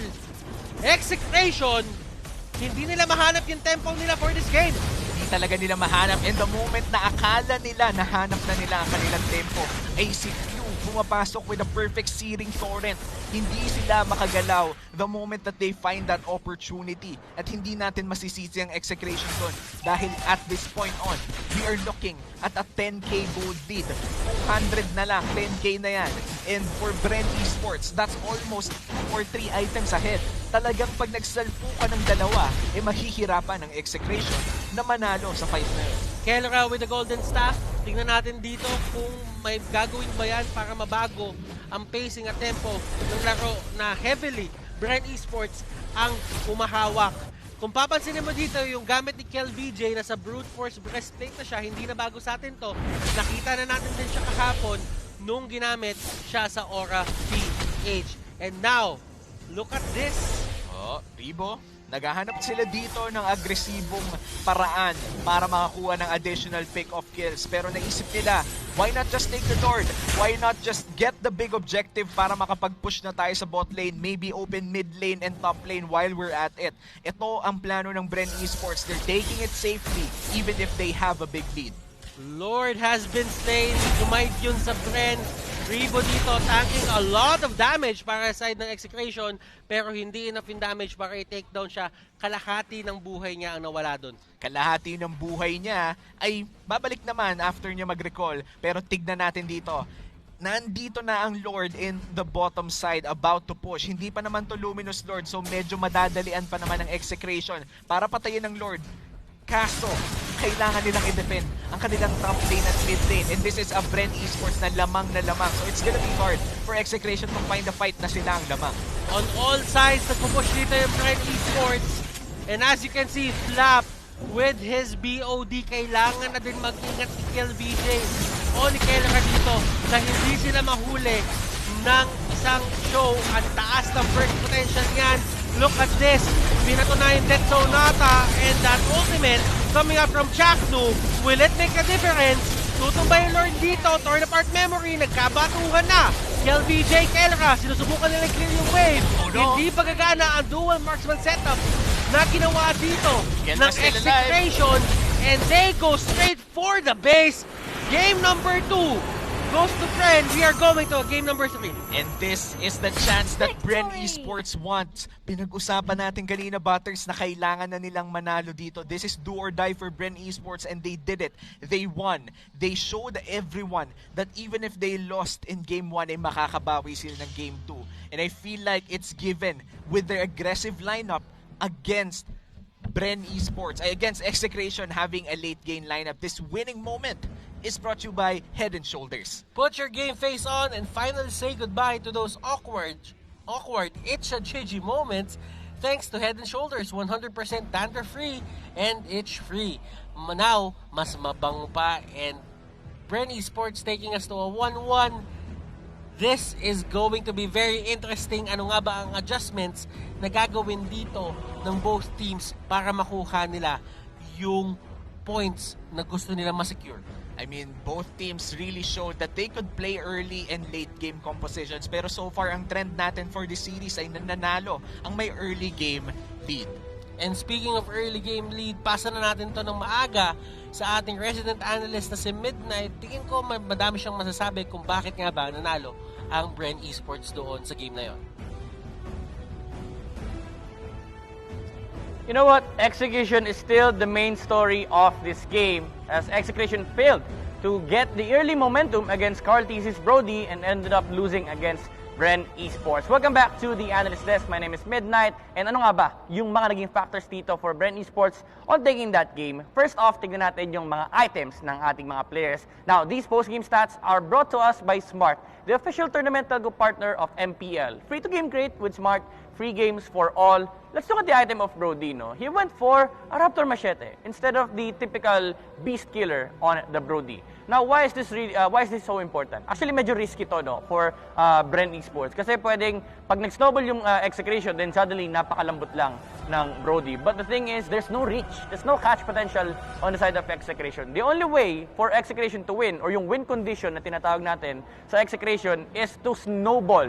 Get a vast lead against Bren Esports. So that means taking control over resources. Ang problema, hindi nagawa yan ng execution. Bren actually did the first move on the bottom lane nung napatay nila si KLBJ. Mamaya makikita natin yan sa highlights natin. But that was the very first recipe for Bren Esports, no? Yung first item ni Carl TZ, again, instead of going for the Beast Killer, he went for a Raptor Machete to make his farming pace a bit faster compared to the normal Brody. And actually, pati na rin si Flap TZ dito, no, opting to go for the Blade item first before his damage items para lang ma-make sure niya na kapag may team fight or kapag may mga specific pickups, hindi siya, yung target niya ay hindi basta-basta may heal ng Estes. Once again, guys, these stats are brought to us by Smart, the official tournament telco partner of MPL. Free to game great with Smart, free games for all. Now, let's look at the moves here of Bren Esports dito sa ating highlights. Brought to us by Smart, the official tournament telco partner of MPL.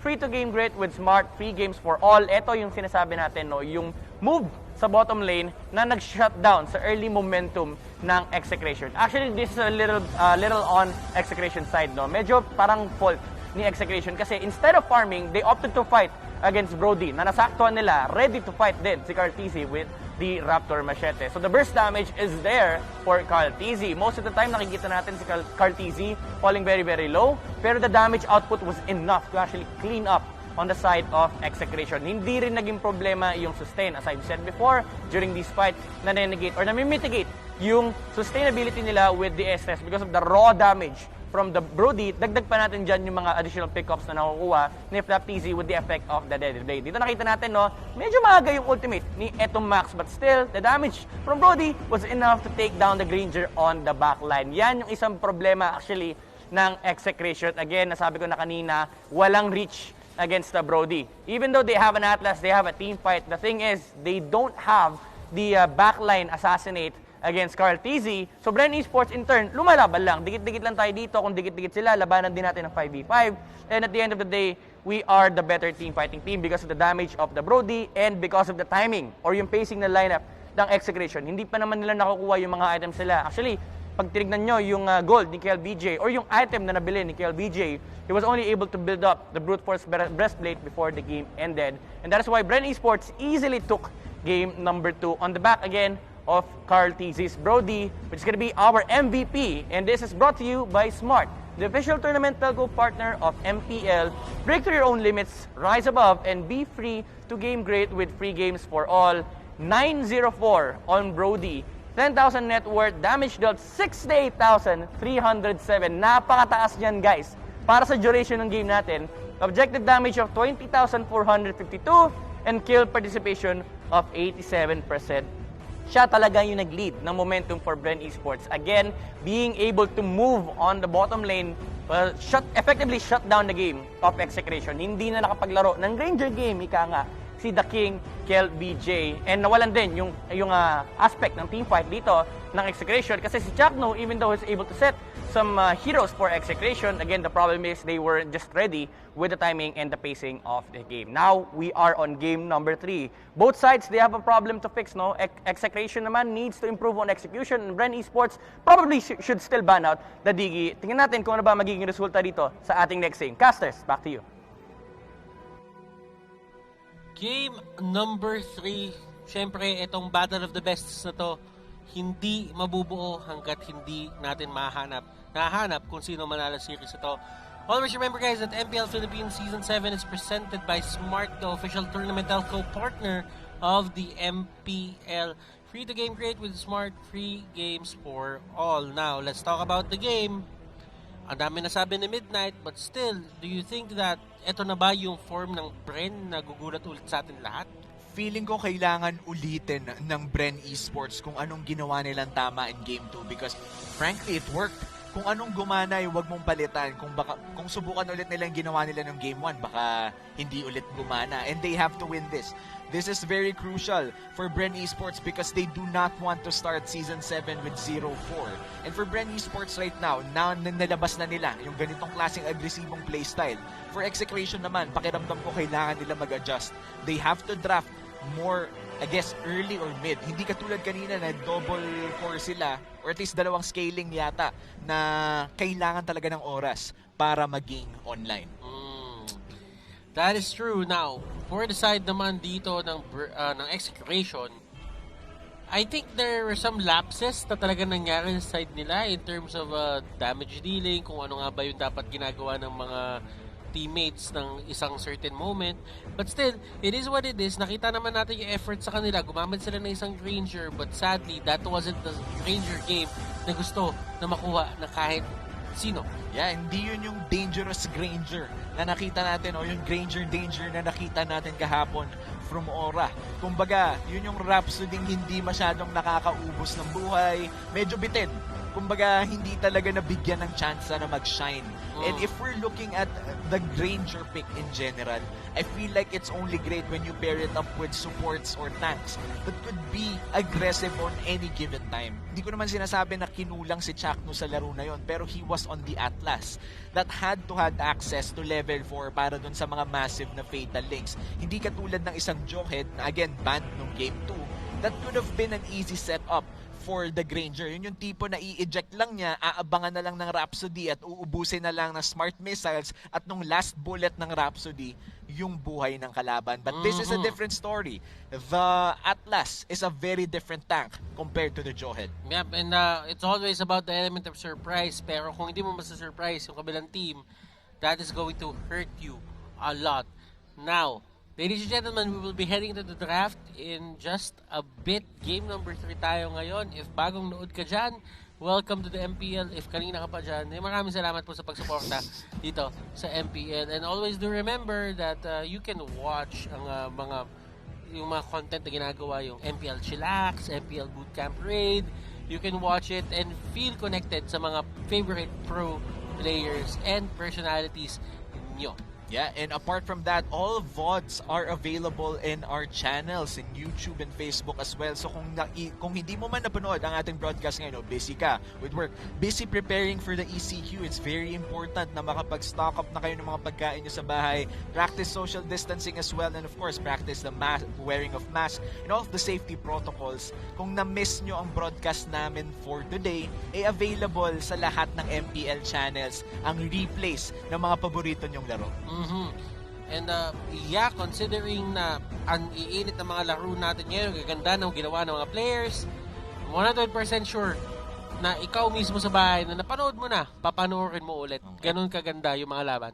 Ito yung tipo na kumaga ikakat mo pa, lalagay mo pa sa mga ibang pages mo, sa mga TikTok account mo, kumbaga lalabas mo na lahat ng mga favorite moments mo of today, ipuputol-putol mo, share mo sa mga kaibigan mo. May marami ako nakikitang ganun, kahit nga yung mga co-casters natin talagang nagka-crop ng mga favorite plays nila from MPL, and diretso post na agad yun, kaya kwento pa niya yung thoughts niya. And again, those are content that we all love to see because this is MPL. This is the biggest esports league in the Philippines. Now, considering na ito nga yung pinakamalaki, that is why you cannot discount itong mga ibang teams. Well, Bren Esports din na nagsisimula na ngayon na talagang nag-step up sila, ina-adjust nila lahat ng pwede adjustin para makakuha sila ng panalo. And for execution, this is going to be a very big statement sa kanila if ever mapanalo nila to. Well, for the side of Bren Esports, it's about their redemption dun sa nangyari sa kanila ng week number 1 and yung isang match nila ngayong week number 2. Yes, for Bren Esports, their road to redemption ends once they win Game 3 because this is already winner takes all. Dahil umabot na tayo dito sa ating 1-1 scenario kung saan kung sino na lang manalo, sila na makakuha ng ating 2 points dahil may point system tayo dito. If sweep, that's 3 points. If 2-1 ay 2 points. Kung 2 points. Tapos pag natalo ka sa 2-1 na yun, 1 point lang ang makukuha mo. And so far, looking at every team right now in MPL, ang may pinakamaraming points ay Blacklist. Dahil hindi pa sila natatalo in a series. That is very interesting. Grabe yung mga snap up ng mga teams natin ngayon. You can never discount them for that. Sa hard work na pinapakita nila, and considering na nanalo pa tayo ng World Championship, yes, I'm pretty sure na itong mga teams na to gusto din nila i-represent yung bansa sa mga malalaking tournament or major tournaments ng MLBB. Yep, and feeling ko nakaka-pressure din para sa Bren Esports. Yes, they are the MPL Season 6 champions and they're the world champions as well in M2. Going back to their home country, I feel like the expectations got the best of them considering that they're already 0-3. Siyempre, pag uuwi ka bilang world champion, there's certain aura. Hindi aura PH, kumbaga may aura talaga dito sa Bren Esports na ititingilaan ka, yung mga ibang kaibigan mo, mga pro player or mga ibang teams actually, titignan ka in such a way na ikaw yung kailangan talunin. Ikaw yung benchmark. Kumbaga, ngayon, ang akin naman talaga kasi is feeling ko talaga medyo nagkakaroon na ng lapse or miscommunication yung Bren ngayon into just doing that. Pero alam mo, in terms of being smart, let us check out the smart draft ban and picks dito for both of these teams. This is brought to you by Smart, the official tournament telco partner of the MPL. Free to game great with Smart, free games for all. I mean, sino kaya ang magkakaroon ng smart choice dito of banning heroes na nagpahirap sa kanila? Kanina pa in Your game 1 team and 2 is because banning. both teams dito nakatikim na sila ng ito yung alam mo yung mag-best friend kung ang magkapatid nag-aaway mag-best friend pa kaya ito yung required na sapakan bago kayo maging mas close. Alam mo naman yung mga ganong klaseng anime Your post. team is Ito banning. naman, feeling ko Bren Esports, as I told you earlier, Butters, they will stick to the winning recipe ng Game 2. They're banning out the Diggy once again. Ayaw na nila madigi talaga, and they prioritize the first pick dito para sa side ng Bren Esports. Execration on the pinaprioritize sila yon. But now, Execration, this is going to be very interesting. Si Rina and Matilda, nothing has really changed. Pero, ang interesting para sa akin is paano ba nila isi-set up yung sarili nila for game number 2. Nakita na nila na may Brody. Hindi ba first ban material para sa kanila ang Brody? Yeah, actually. Or iiwan nila yung Brody tapos papakawalan nila yung Benedetta. Pwede din naman yun. Yeah, and alam mo, good point na na-bring up mo yan, Butters. Napakalakas ni Carl TZ in Game 2 with that Brody. Karespe-respeto ang ginawa niya doon considering that Execration had the tools to enter the backline pero hindi pa rin nila mapitas. Again, para sa mga hindi nakaabot ng Game 2, hindi namatay si Carl TZ kahit isang beses. And that's playing Brody, an immobile hero. Yes, he has mobility in his second skill. But then again, Corrosive Charge has a very low range at kailangan niya pang tumikit. And still, Bren Esports found the Carl TZ that they needed to carry. You know what? Found is a bad word to say. They made the Carl TZ that they wanted to see to win that game. Johead is the first pick for the side of Bren Esports. Execration dito, nasa kanila ang 2 power picks. 2 duo dilubyo combination picks dito para sa side ng Exe. And they can go for the Alice kung gugustuhin nila. Kaya naman ni Kyler Rayon. Pwede pa rin sila mag-load kung gugustuhin nila. Yeah.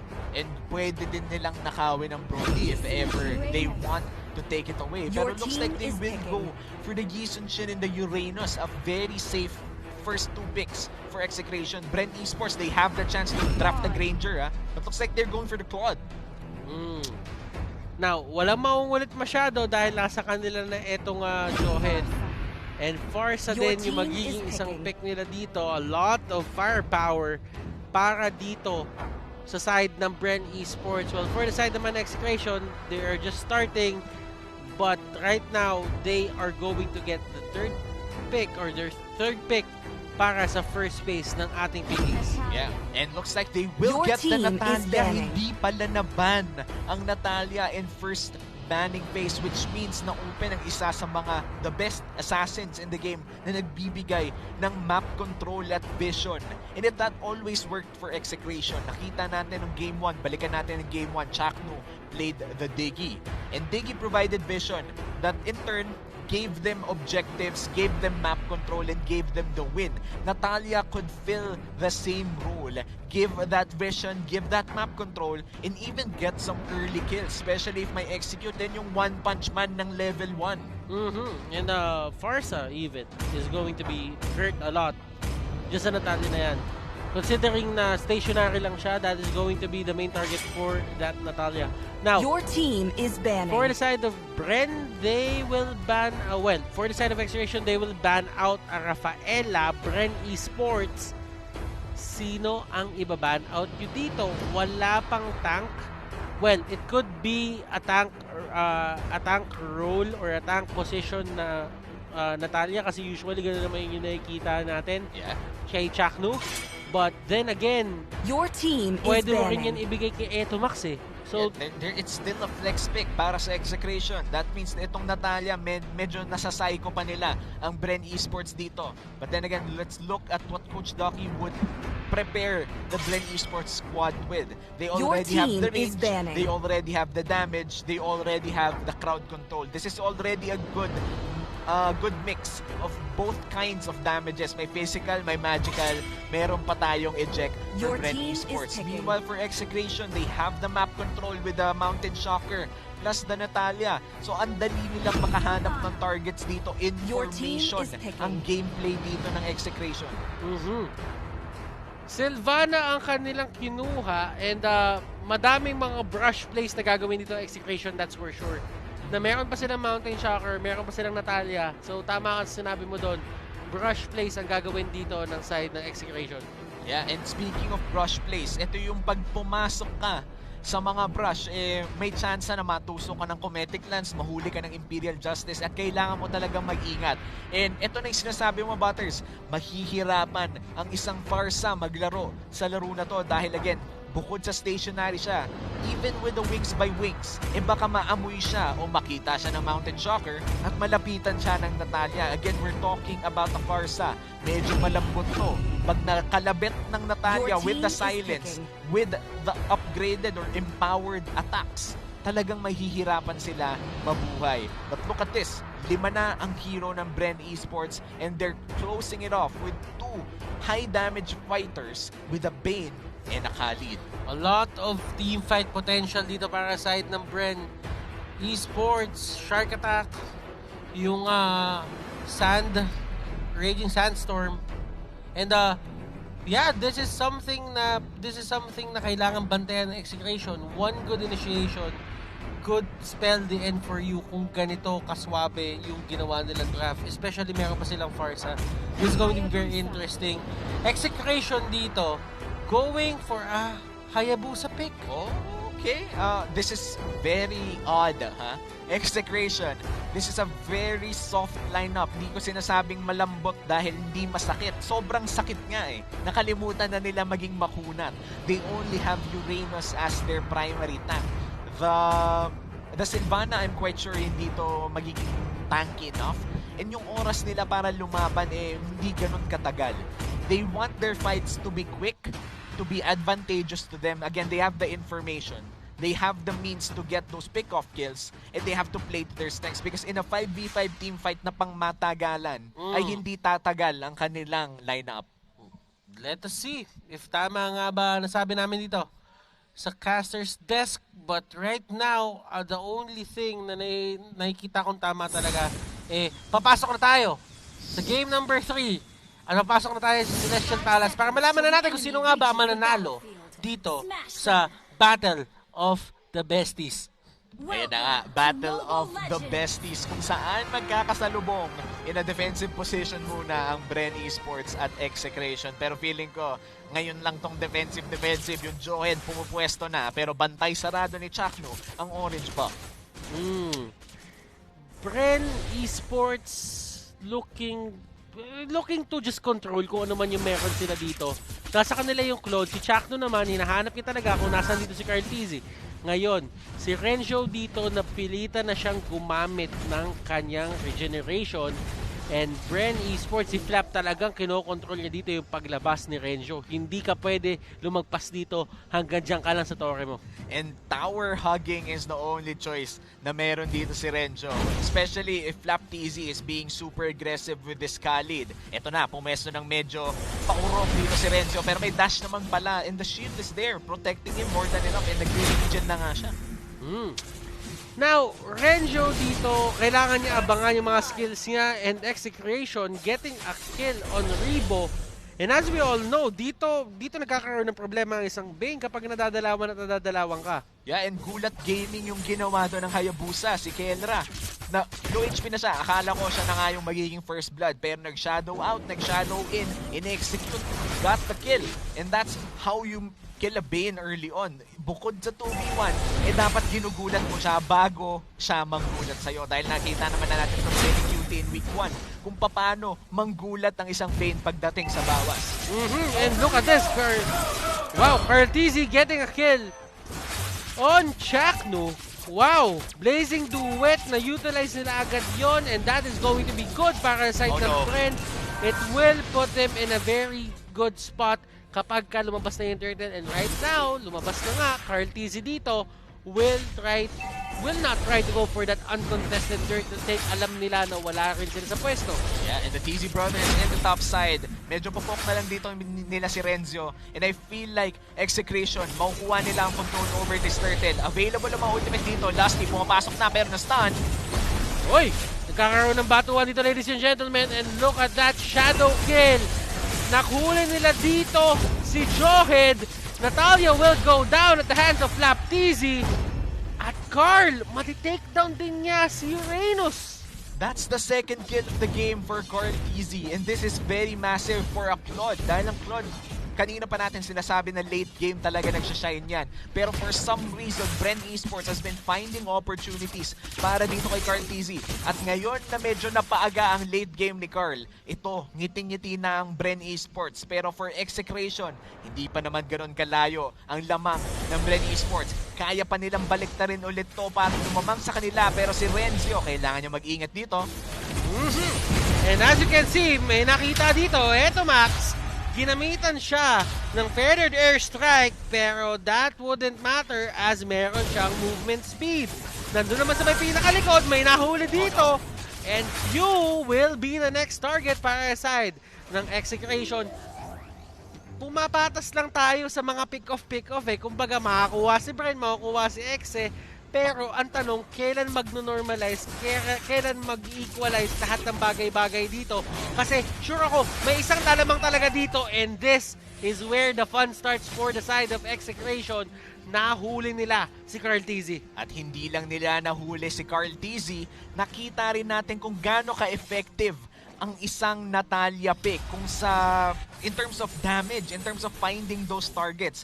Kanina pa natin pinag-uusapan kung kailan mag-normalize, and I feel like it's normalizing in the favor of Execration dahil nakikita natin si Eto Max kasabayan si Kelra. Pag may nahanap silang isa, ilista mo na. Ilista mo na. That is true.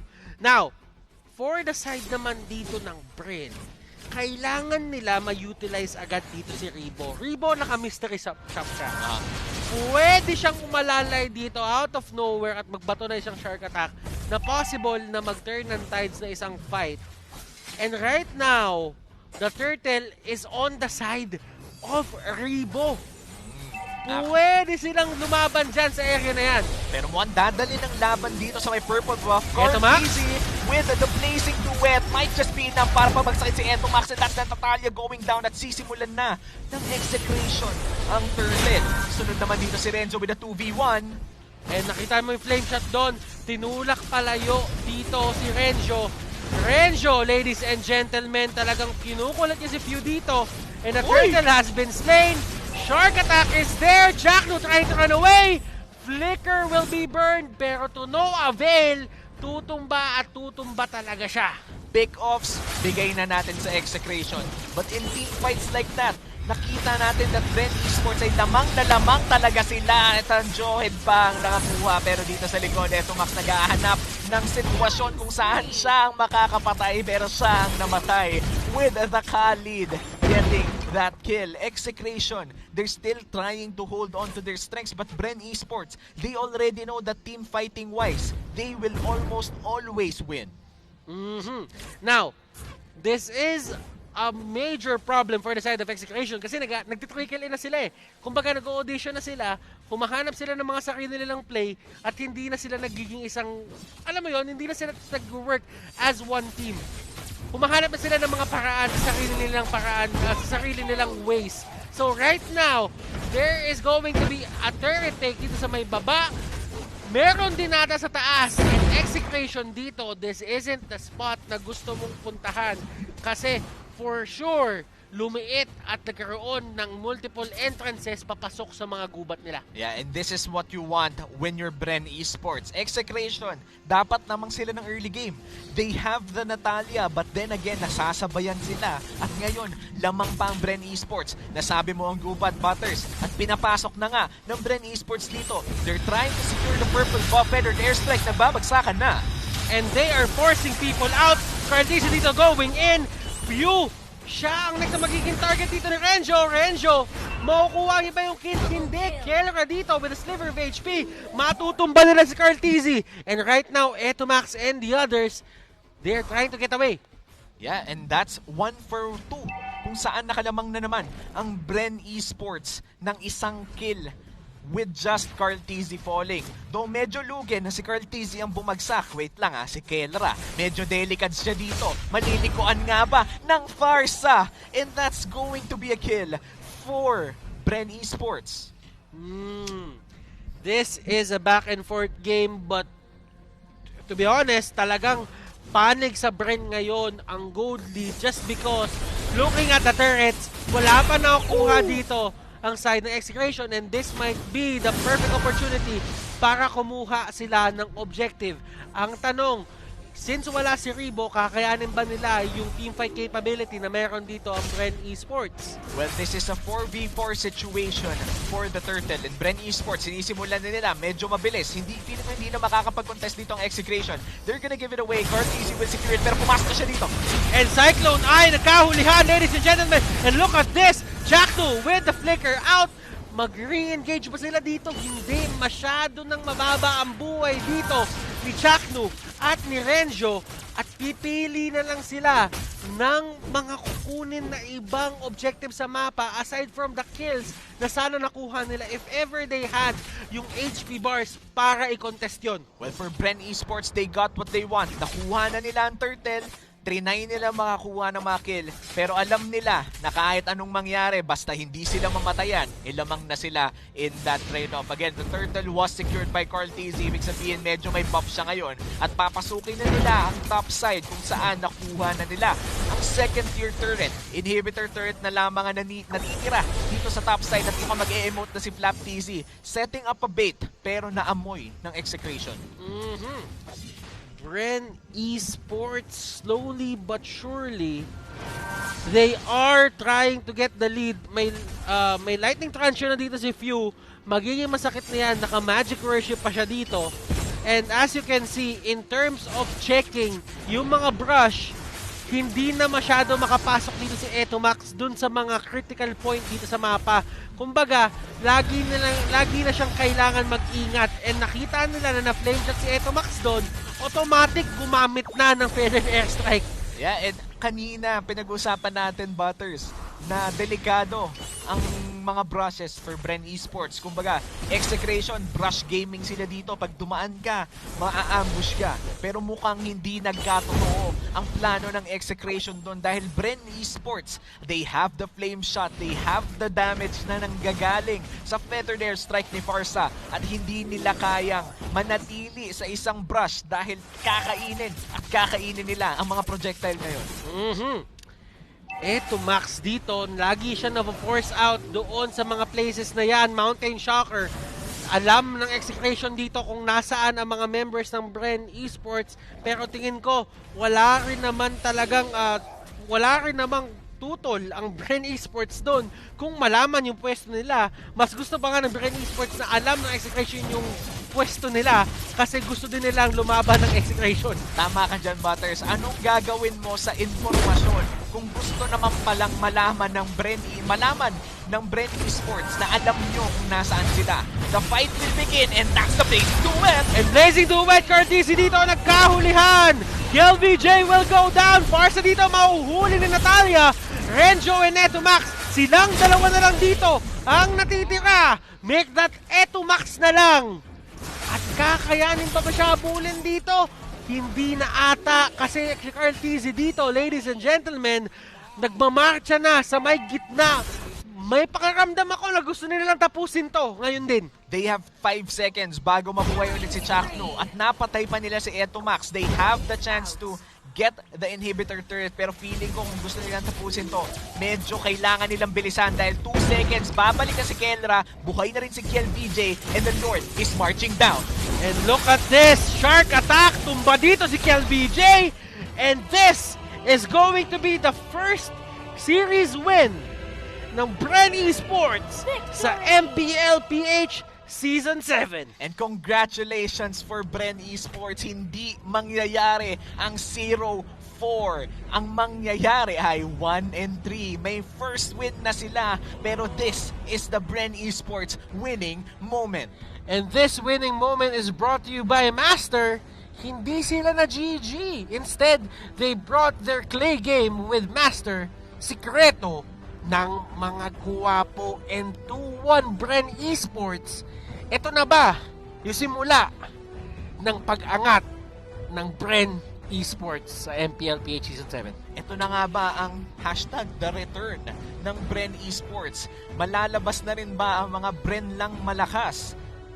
That kailangan nating alamin after the Holy Week break. Dahil for now, at least matatapos ang ating first 2 weeks nang may napanalo ang Bren Esports. Right now, ladies and gentlemen, alam ko masaya yung mga Bren fans.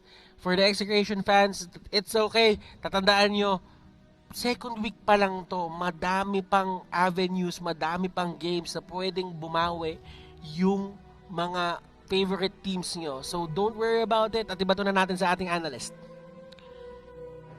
Sabi nga ng Bren, pag walang keso, kami naman ang panalo. Finally, getting their first win in a series against Execration. Welcome to the Analyst Stand. My name is Midnight, your analyst for today. And pag-usapan natin ano ba yung mga naging factors dito kung bakit natalo ang Execration and Bren Esports able to come up with a solution against this, Natalia. Now, these following post-game stats are brought to us by Smart, the official tournament telco partner of MPL.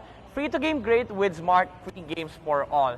Now, Execration, they've gotten themselves the Natalia. No? Classic naman yan kapag may Claude yung kalaban. As much as possible, you'd want to pick heroes like Diggy and even the Natalia kasi pwede mong i-delay at pwede mo ring i-assassinate si Carl TZ on the backline habang nag-jungle siya. No? Pero Bren Esports, they found an unorthodox solution here, no? With Lusty playing a Jawhead with an Assassin Emblem. Actually, nilalaro na to sa ibang region. I think in Indonesia and Malaysia, they played Jawhead Assassin Emblem then. Pero this time around, he went with the high-end drive. Para pag na-isolate si Etomax, napakataas ang damage output ni Lusty. Kasi most of the time, solo gamer si Natalia dito. So they would really capitalize on the play style of Natalia ng Execration. Actually, maganda ring adjustment dito, no, for Carl TZ. After the Demon Hunter Sword, he bought a Dreadnought Armor para lang hindi siya ma-burst ng Hayabusa at ng Natalia. So, key itemization here for Carl TZ para ma-make sure nila na madali yung game nila. No? Kasi ang kailangan lang naman ng brand dito is itawid yung early to mid game.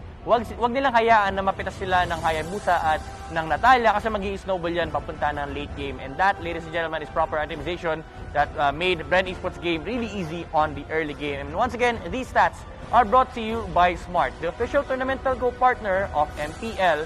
Free to game great with Smart, free games for all. Of course, tingnan din naman natin yung mga laro, no? Yung mga moments ng Bren Esports in our game highlights. Once again, brought to you by Smart, the official tournament telco partner of MPL. Free to game great with Smart, free games for all. Even though nakakakuha ng early kills ang Execration with their lineup, kasi nga naka-Natala sila, naka-Hayabusa sila, it made it really hard for Bren Esports, no, to farm on the Claude. Pero the answer is, okay guys, group up lang tayo. Since may Natalia sila, we know na laging mag-isa si Etomax in this game. Most of the time, ang magkasama dito is si Claude tsaka si Jawhead.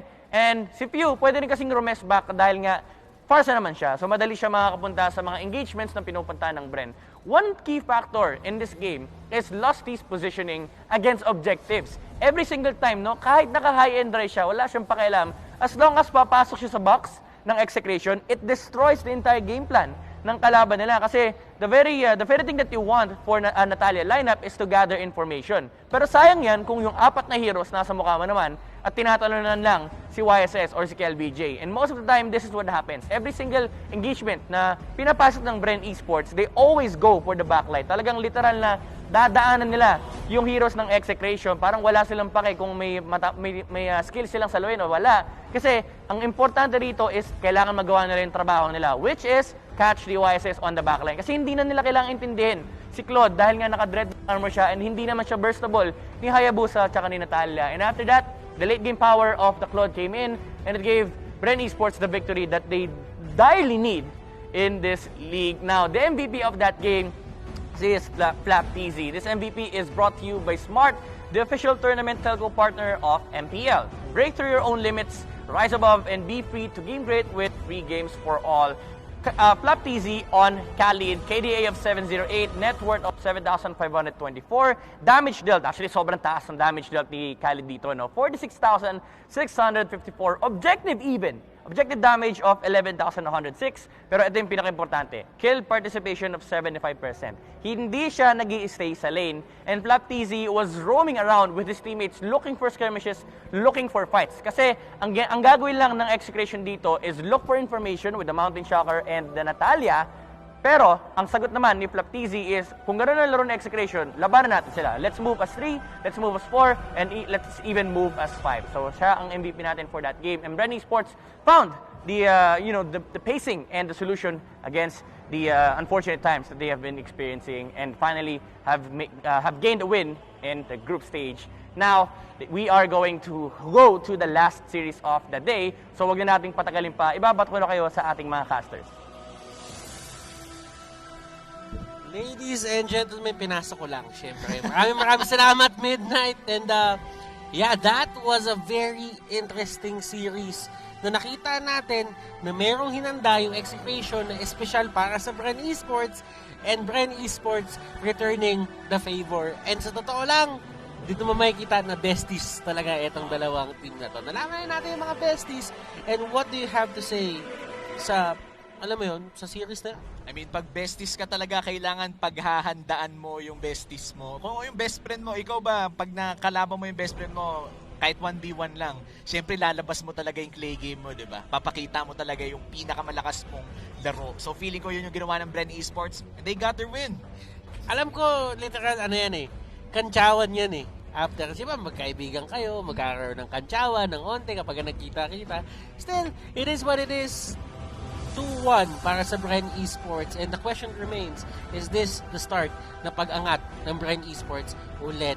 And remember guys that MPL PH Season 7 is brought to you by the Smart, the official tournament telco partner of the MPL.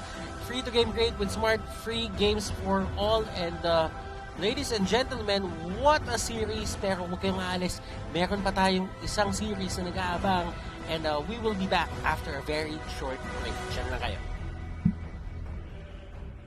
Welcome to the Giga Life. Your passions, your stories, your life. Simplified with just one app. This is the future. The Giga Life in just one tap.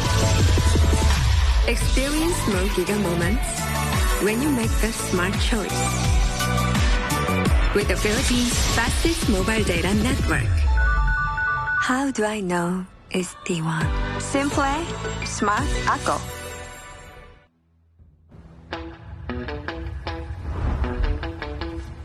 Are you keeping it real? I'm calling shotgun, wanna see my baby run. Oh, what's the word on the sea? Kicking up the dust, you know what I mean. We got a good thing going. We got a good thing going on.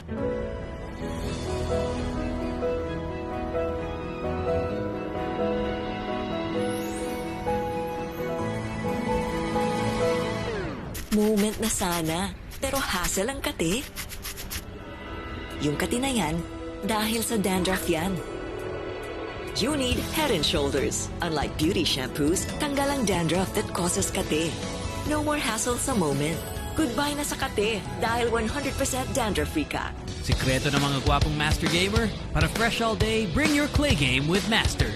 New Master All-in-One Clay Wash. Fights germs, controls oil up to 12 hours, and helps prevent pimples. New Master All-in-One Clay Wash. Sikreto ng mga gwapo.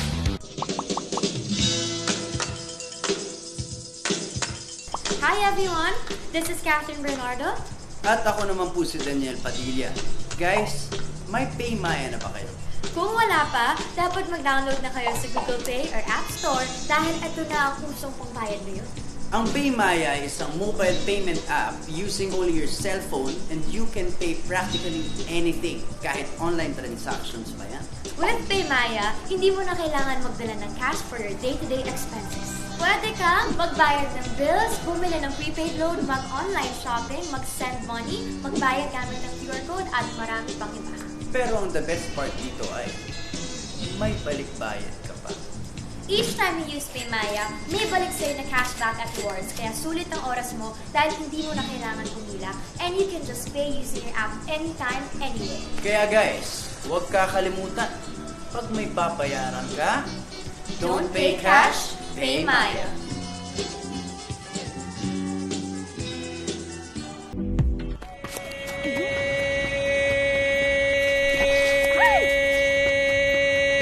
Express your online business.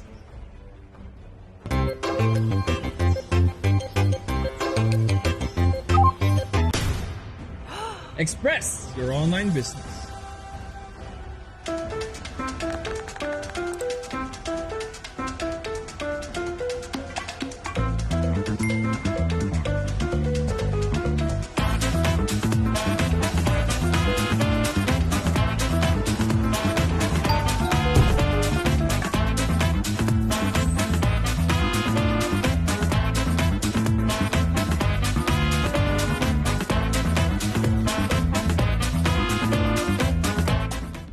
When you look inside a JanSport backpack, you see a story that started in 1967.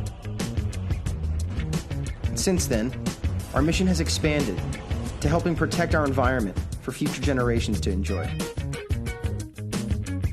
It's a work in progress, but just this season we've used the equivalent of 13 million bottles worth of recycled polyester in our most popular backpacks.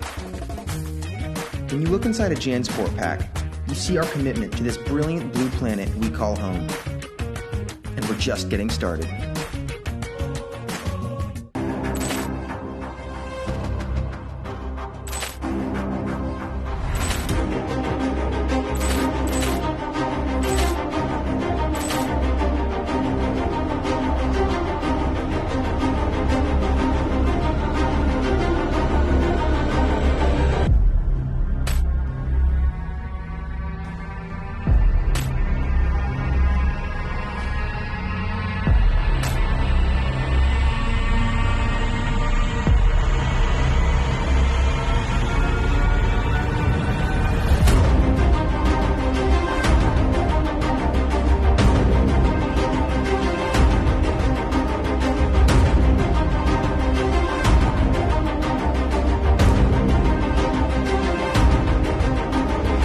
Nature is our ally, not our enemy. We rely on nature as our life support system. We are all connected. This is our opportunity for a new balance with nature. It's time to step up our game for conservation. Let's gather for a team fight. There's no other option. This is our enemy. We could be the last generation to save the world. Together we can protect and conserve species and their habitat. Because together, anything is possible. Victory! Victory! Victory! Victory! Victory for nature! Together, together, together, together, together, possible!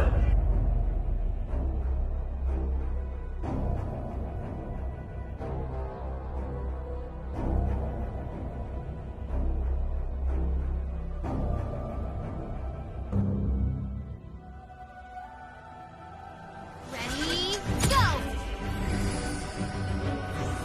Demons shall bathe in their blood. Healing prayers for you. I am the moonlight that breaks through the darkness.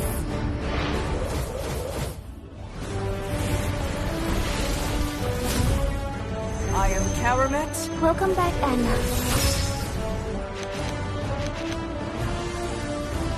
Immortality! The strongest ninja. The universe is but a lie. Your fate is in my hands.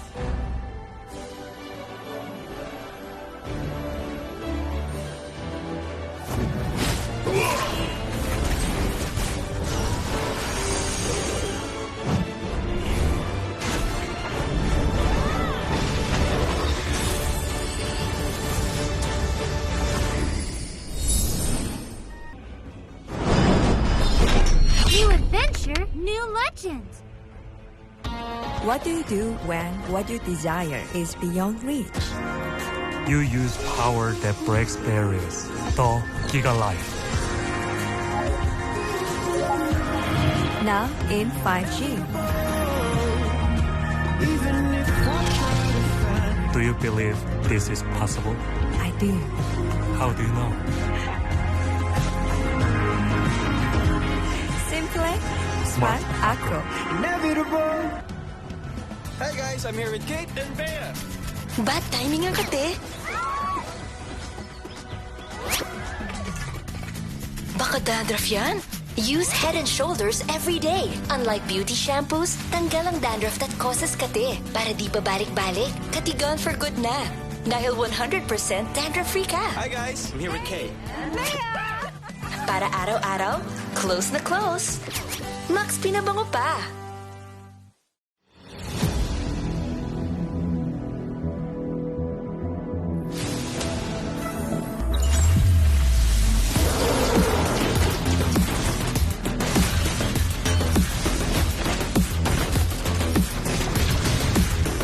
I see lots of spray.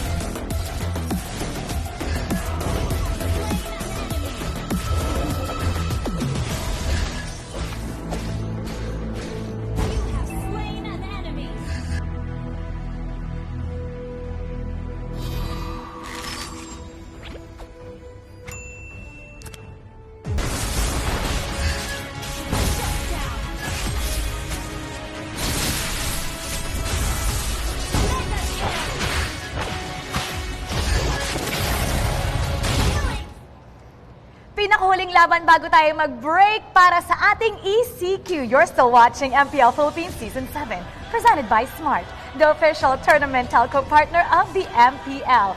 Free to game great with Smart, free games for all.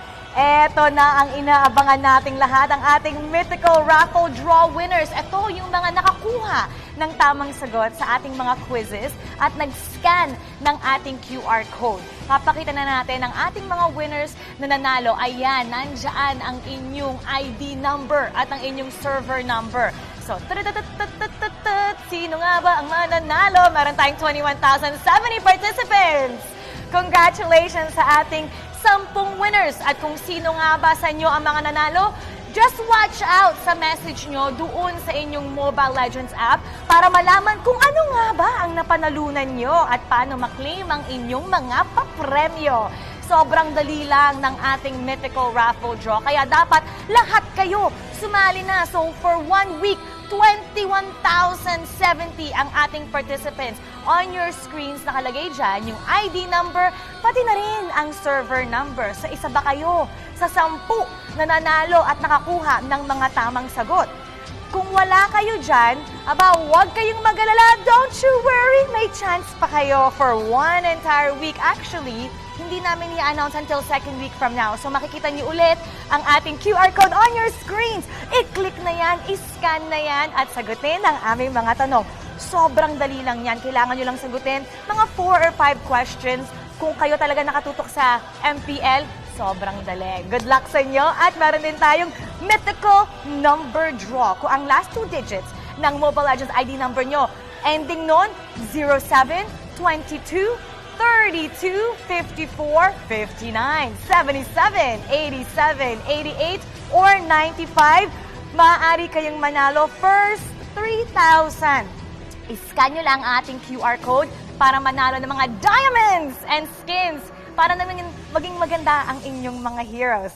Alright, here we go! MPL Philippines Season 7 is presented by Smart, the official tournament telco partner of the MPL. Break through your own limits, rise above, and be free to game great with free games for all. Get 1 gig a day for Mobile Legends, Facebook Gaming, and more. Plus, libre ang 1 gig a day for 7 days. Just dial *123# or download GigaLife app and choose free games. Eto na ang ating mga kuponan na sasabak ngayon. Onyx kontra LPE. Etong Onyx, nagbunga ang kanilang magandang paghahanda. And gusto nila na ma-repeat ang ating stunning victory. Let's welcome Onyx PH!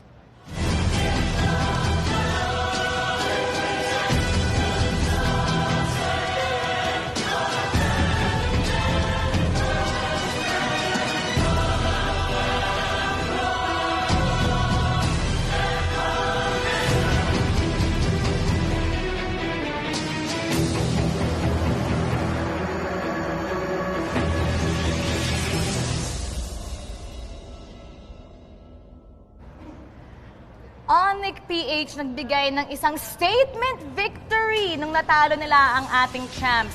Butters, what do they need to continue at gawin sa larong ito para makakuha ng sunod na panalo? I think Onyx PH dito really needs to keep that drive up, yung motivation nila to win. Kasi feeling ko, itong mga batang to talagang gustong-gusto talaga nila manalo. And at the same time, you really have to commend kung ano man yung leadership or yung pagkakaibigan na nandun sa kanila. So as long as I think nag-enjoy sila and hindi sila masyadong nape-pressure sa mga bagay-bagay, I think Onyx is on the right path. Ito ang kailangan na hindi ma-pressure ang ating susunod na kupunan. Nanalo sila ng 1 beses, natalo rin ng 1 beses. They wanna put up a fight with all their might. Ito ang Laos Playbook Esports.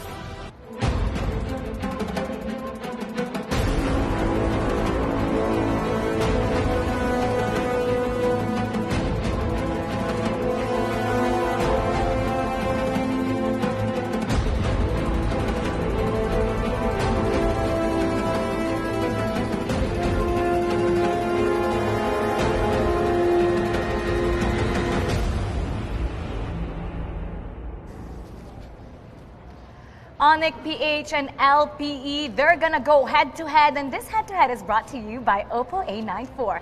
Experience gaming at full speed with Oppo A94.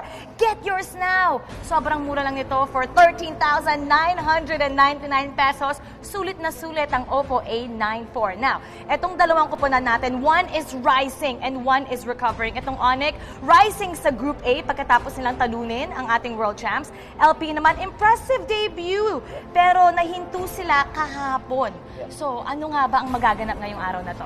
I love it. Rising versus recovering. Pero parehas yata silang recovering din. And again, let's talk about LPE at yung mga unending problems sa project nito. Well, let's just say challenges pala. Hindi naman problems. For example, yung kanilang pagpasok dito sa MPL, it took them a long time, even a year, dahil nga naman, dinevelop pa nila yung team nila. Now, in their second week, may bagong challenge na naman sila. And while they're making a little bit lighter na, parang may mga pictures nila sa upuan, I love it. I liked it. I like the spirit. Hindi pa rin natin pwedeng tanggalin na hirap sila ngayon. And looking at the team comparison dito, hindi nagkakalayo in terms of average win time. But then again, you really have to look at the KDA na meron tong team na to. Well, they did have, sabihin natin, LPE did have a bit of a problem yesterday. Pero kasi etong Onyx talagang aariba lang to eh. Hindi sila mag-iisip kung may problema ba yung team nila. They will play kung ano man yung gusto nilang ipakita at gagawin nila yon at susubukan nila execute yon. I want to say, may history dito eh. Well, Bimo is now playing against his former teammates and players actually. Nandiyan si Jay na kanya katapat. Tapos Rio and Jay, formerly from Archangel, now playing against Bimo.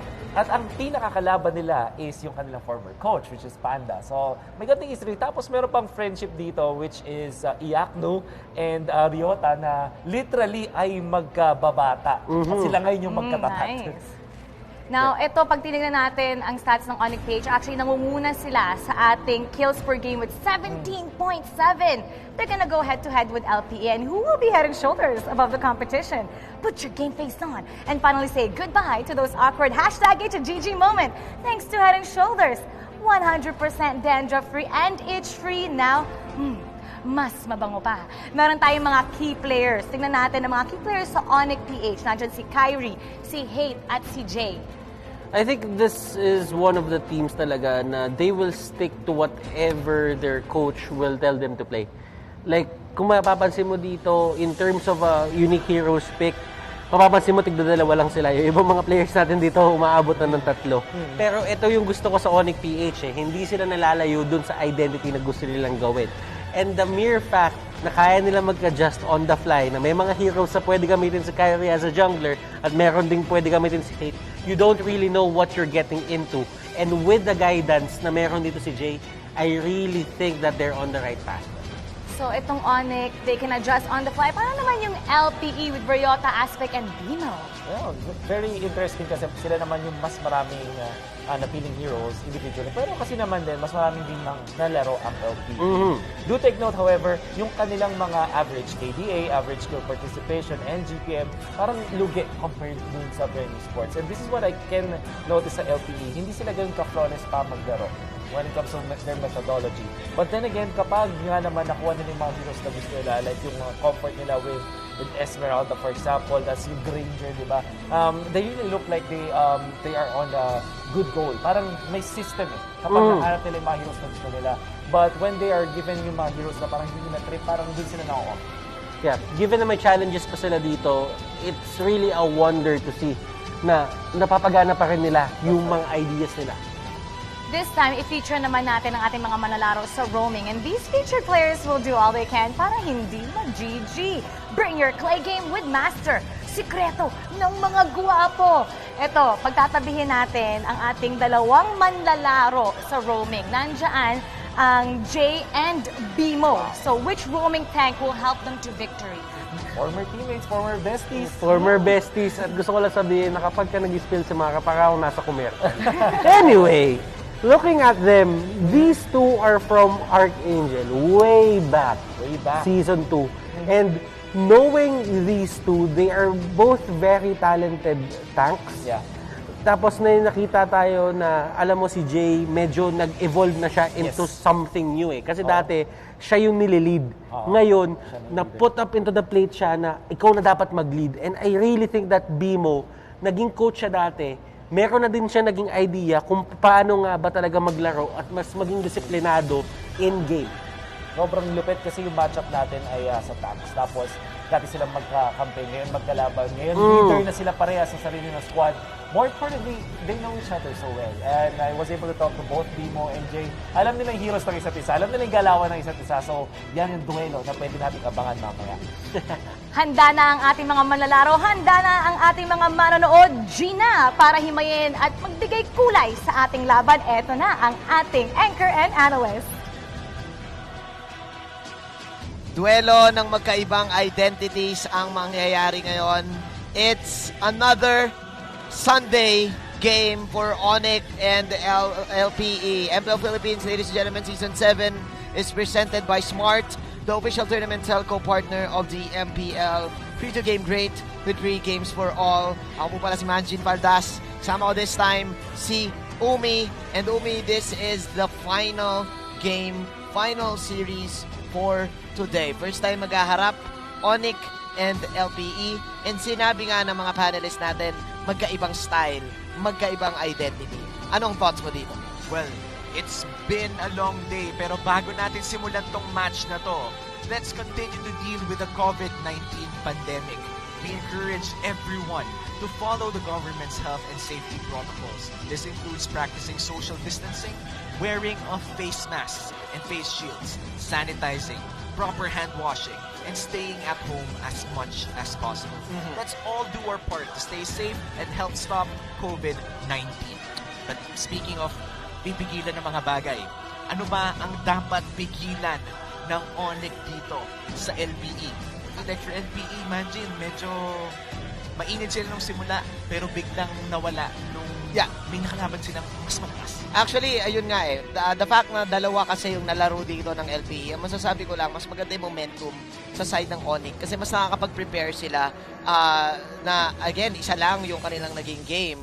And then eventually, ang hirap kasi kapag papasok ka ng MPL na meron ka 2 matches, dalawa yung preparation mo, unlike na alam mo na isa lang yung kalaban mo. So, yeah, I would probably give Onyx the upper hand in terms of preparation lang. Yeah, and for Onyx, yung sinabi mo ng preparation, pag isa lang yung kalaban, ano nga ba ang nagagawa nun in a team? Ibig sabihin nun, they can study specialized drafts. Pag specialized drafts ang pag-usapan dito, ito yung tipo na targeted na. Alam mo kung anong lakas at kahinaan ng kalaban mo. At dahil isa lang naman ang kailangan mong pagpreparan, sobrang dami mong oras para mag-practice ng mga ibang hero, mga ibang strategy, mga bagong meta ni Doggy na nilalabas niya sa YouTube. Ano ba pang pwede mong aralin para manalo? And for Onyx PH, the time is now. I feel like this is the momentum that they want. Nakita nila kahapon yung LPE, of course with the high-loss pick na din, pero yung LPE ay nasurpresa din with the Blacklist International squad. Ngayon, Umi, ano ma-formulate ngayon dito ng side ng Onyx? Are they going to stick doon sa Classic Onyx? Remember, nakita natin dito na Onyx, natalo din nila ay M2 World Champions. We have Jace with the place, and we also have Kyrie with the place then. Ngayon, who will make the smart choices in our draft? Catch it next, brought to us by Smart, the official tournament telco partner of the MPL. Free to game great with Smart, free games for all. Here we go, Umi. Your team the draft is banning. has begun. And guys, again, we're seeing LPE, and again, due to the safety protocols, of course, of the COVID-19, some of the players will play solo sa kanilang mga rooms. Yeah, and kahit nasa isolation sila, at kahit nahihirapan sila, LPE still managed to get a win against NXP in their opening game. So, para sa mga players or sa mga viewers natin dyan na iniisip na medyo lugi ang LPE dito, oo, medyo nakakahadlang ang communication barrier na yon, pero hindi ibig sabihin nun ay wala silang laban. Dahil kung natalo nilang NXP, syempre ang Onyx PH, hindi nila hahayaang matalo sila. But going to the bans, Manjin, ito na, Diggy, Johead, and Natalia for Onyx, then for LPE, Matilda, Selena, at Benedetta. Yun nga eh. Ang ini-expect ata natin dito, Umi, ay ang team ng LPE na mag-drive din itong draft. Kasi at least, again, nabanggit dito ng ating mga panelists na may sariling identity yung Onyx. Pag nakita mo yung lineup, Onyx talaga yon. So ngayon, I guess isa to sa mga ganon. You have strong side laners. You have Uranus na naging impactful ngayong araw na to on Iyaknu. Remember, Iyaknu, best friend din siya ni Ryota. So may ganong factor dito, Umi. Yeah, and kanina, yung match 2 natin, Battle of the Besties. Pero yung teams yun eh. Pinag-uusapan natin dito personal. Oo. And pag personal ang usapan dito, may insider knowledge ka. Alam mo yung tendencies ng kalaban mo. And when you know the tendencies of your enemies, doon mo na nababasa kung anong kaya niyang gawin o pwede niyang gawin sa isang laro. Yun yung mga next level psychohan na kahit tayo na nanonood ngayon sa harapan, hindi natin mababasa yon. And for the next pick though, Pakito and the Cho, I like this. Oo, bakit mo nga ba nagustuhan to, Umi? Parehas fighters on the side lane, and parang nagkaroon din tayo ng time na nakita na rin natin to nangyari. Feeling ko, kaya ako nagustuhan to is because of the pure damage and CC na napoprovide ng isang Cho at Pakito. Sa CC, it's crowd control. Kumbaga yung knock-up, the playmaking potential coming in dito kay Cho. At si Pakito, yung playmaking niya hindi masyado in terms of, let's say, 1v1s. But it's more about the let's say, fights na tagilid sa kanya. Your team is banning. Yeah, actually, strong start para dito sa side ng LPE. And kung iisipin mo, ang bilis ng pickings nitong dalawang teams na to, it seems like nakapag-prepare sila dito. And what I like about it also is, nabanggit mo nga, since pare sila fighter, pwedeng mag-change role yung isa. Pwedeng mag-tank Cho to, or pwedeng Pakito tank din na hindi pa fully aware kung ano yung Onyx. Kaya siguro nag-safe picks din muna yung Onyx ngayon with the Alice. At meron pa silang Kagura. So, parehas, Umi, actually, na merong strong side lanes. Itong dalawang teams natin, magkakatalo siguro sa mga supports. Yeah, and speaking of support, feeling ko in the second banning phase, they should ban out the backshot for Onyx PH. Feeling ko kailangan nila tanggalin yung innate anti-healing na yun. They already have the Uranus and Alice. If they keep the backshot open, I feel like mapipick yun ng playbook. They have the opportunity to get that backshot. But look at this, the Kaja ban. Sinabi mo kanina, Manjin, na merong identity ang Onyx PH, and I feel like the identity for Onyx PH is yung mga heroes na lagi nilang pinipick na, again, very small pa ang hero pool na pinapakita nila in Season 7. Yeah, definitely itong Kaja na to ay mapupunta kay Jay, at ang LPE nire-respeto nila si Jay on that. Tinawag nga siyang Kajay dito. Ang Agila, the championship Kaja na nasa kamay nila, nagme-make sense din dahil nga Claude line up itong LPE, and ayaw nilang mahuli kagad yung Claude na to. And yes, I think may chance pa kasi ang LPE dito kung counter dito sa Alice at Uranus. Nandiyan yung backshot na binanggit mo nga. Again, hindi pa natin alam kung itong Cho ay tank ba or side lane. So, I think ang pwede pang piliin dito ng LPE, ito yung mga damage types of heroes. Nagme-make sense yung Chang'o kasi nga may burst, or pwede rin yung Lunok siguro dito na mawala. Kasi at least para maging makunat pa din dito si Iyaknu, and even yung Alice na kung sino man yung gagamit sa side ng Onyx. Yeah, and if they keep the Chang'o open, I feel like there are also other heroes na pwedeng mapick na piliin, let's say, the Eve.